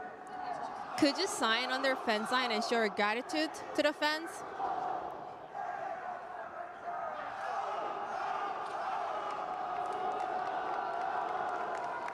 카메라에 한번 보여주시죠. 네, 팬분들께 예우 선수의 마음을 담아서 Please 한번 show it to the 전해봅니다. camera. This is 자, 이번 amazing. MSI에서 팀원을 꼭 만나고 싶다, 집중 공략하고 있다, 페이커 선수를 만나고 You 싶다 said 이런 인터뷰도 that the matchup you were 하셨었는데요. looking forward to the 드디어 most at 내일 MSI T1을 만나게 was against 됩니다. T1 and T1을 that you 향해서 wanted 각오 to 한마디 들려주시죠. face Faker and tomorrow you're going straight T1이. into that 근데 match 3대0은 against T1. 재미없잖아요. 내일 뭐가 됐든 What is your 오빠하고 message heading into 3대2로 it? 저희가 이기도록 하겠습니다. Well, they also won 3-0 today, but 정말 I'm going to say 시원하게 this. 각오 It's going to 들려주셨습니다. be 내일 a 경기도 full 기대해보겠습니다. 5-game 예우 series, and 선수였습니다. it's going to be 3-2 victory for Casey. Please, one more time, give it up for Yehu. Thank you very much.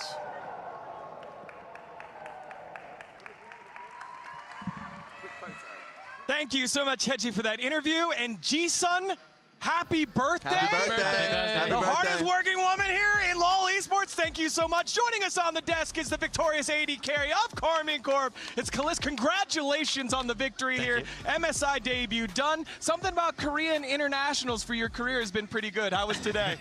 Thank you. Really happy to be there already. I think I'm really happy with the win today. It's kind of shaky because it's the first game of MSI, right? We have to adapt and it's kind of stressful, all this stuff, you know? But yeah, happy with the 3-0, happy with the win. And I think tomorrow is going to be really exciting also. It's funny, you said kind of shaky. Did you know that in the second game you guys had the largest advantage, like a 23K goal lead in international history? Yeah, that's history. No, I mean, we didn't know. I think the game 2 was pretty good, pretty clean. But like for example, in the there's like some moments where we are less aggressive as we are. Like in Europe, for example, where we are less used to the stage, used to how the players are gonna react and stuff, and maybe a bit more scared or missing some skill shot and stuff. So it just the adjustments of playing on the stage with the crowd and everything. So I think now that we got this game, we got the 3-0, we have the confidence. I'm really excited to play tomorrow in good conditions. When you feel like you have some nerves against a team like DCG, do you worry at all about that with T1? Because I know talking to a lot of players, they're like, when you see Faker walk out on the stage and you're about to play him, it's like you're hearing the boss music. You're like, the music comes on, and you're like, oh god! Yeah, I mean, obviously it's pretty scary to play against T1, right? They are the best team since a long time now. They are really scary. Also, it's their home crowds. Yeah. So there will be a lot of noise. Will be really good. But honestly, I'm pretty confident. I think if there's one team that can make it out of play-ins, and it's not T1, I think it's us. So we are confident. We are here to beat T1 and make it out of play-ins, right? We obviously respect them, but we don't over-respect them. I think, for example, today they played really aggressive and they did some mistakes that we can probably abuse tomorrow. Yeah. But they are still very good, and obviously it's going to be a tough fight, so we have to be really strong, have a good level, and yeah, just be willing to fight them, and I think it's going to be a good series. Yeah, I mean, obviously, your second time in Korea, first stand last year. You talked about the crowd being a T1 favorite crowd. Definitely so, but the blue wall travels. How was it having that kind of support here against Relove DCG? And more importantly, how do you think they're going to fare against the rest of the crowd here in T1? How's that affect you? I mean, honestly, it's really exciting. It also hypes us to play good, right? Like, there's people traveling like from the whole world, paying a lot of money to come here to come support us. They have a lot of faith into us, so we can't play bad. We can't lose. We can't just be bad and deceive them, right? So I think. Obviously, tomorrow might be a bit harder for them because it's the T1 home ground and there's a lot. There's a lot T1 of people. has a few fans. Faker's kind of popular. 2 or 3 fans there, you know. But honestly, I think they are making a lot of noise. We could hear them, so it's really, really good to hear them. And thanks for them to cheer us. That's a question that I had for you, and it's always been interesting because you kind of spawned into Tier 1 with a lot of like fandom and a lot of like, I would imagine, pressure for any player. Like, how do you come under that kind of pressure? And how do you generally like where do you draw that confidence as a player? I think everyone kind of has pressure playing on stage and even more on the big stages. Yeah. But for me, the first thing is that first League of Legends is my passion first. So when I'm going on stage, I'm like really happy because that's the moment why I'm playing for, right? Like why I'm living every day and stuff. Why I want to compete. I want to play against the best teams in the big stage, all this stuff. So when I'm playing in those big stage, obviously there's a bit of stress before the game, but whenever it comes into coming on stage, playing the game, everything just comes out because I'm focused on the game and how to win, right? Yeah. Final question. What's the #1 thing that has to go right for KC to take down T1 tomorrow? Good one. I mean, there's 2 things in my head. I would say laning phase and team fights. I think I would say mostly the early game. I think T1, they look really aggressive. They also play mages bots, so they like to move around the map and stuff. So we need to be careful of that. And I think if we go into mid game, I'm pretty confident that we can be like really good against most of the team there in the MSI. So yeah, we just don't have to get too behind in early game, or at least just match them or be ahead. And I think in mid game and team fights, we should be pretty good. I think that's our chance. Yeah. Awesome. Calist, everyone, a 3-0 victor today alongside KC. That matchup is tomorrow at 12 local, 8 p.m. PST, I believe 5 a.m. CEST. KC T1, and after that series, we'll have the elimination matchup between TL, Alienware, and Relove Deep Cross Gaming. On behalf of everyone here in Daejeon and working on MSI, thank you so much for watching, and we'll see you tomorrow for more MSI action. Bye-bye. Utilize, getting the flash out. Hayes coming over the wall, wants to turn it now, and he is damn fast. He's just running Ozidiono down. Owner, kick flash across the team. Yon immediately deleted, and Hayes about to kill everybody. And it's a quadra for Pays. T1 are gonna wipe TL off the map.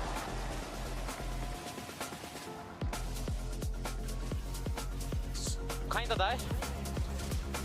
Cortana, Asa. Battle flash. Jax, no E on Jax. Oh, what? Oh, I'm alive. It's a 3-0 for KC. Back-to-back 3-0s here. So obviously, KC versus T1, very even matchup we've got coming up.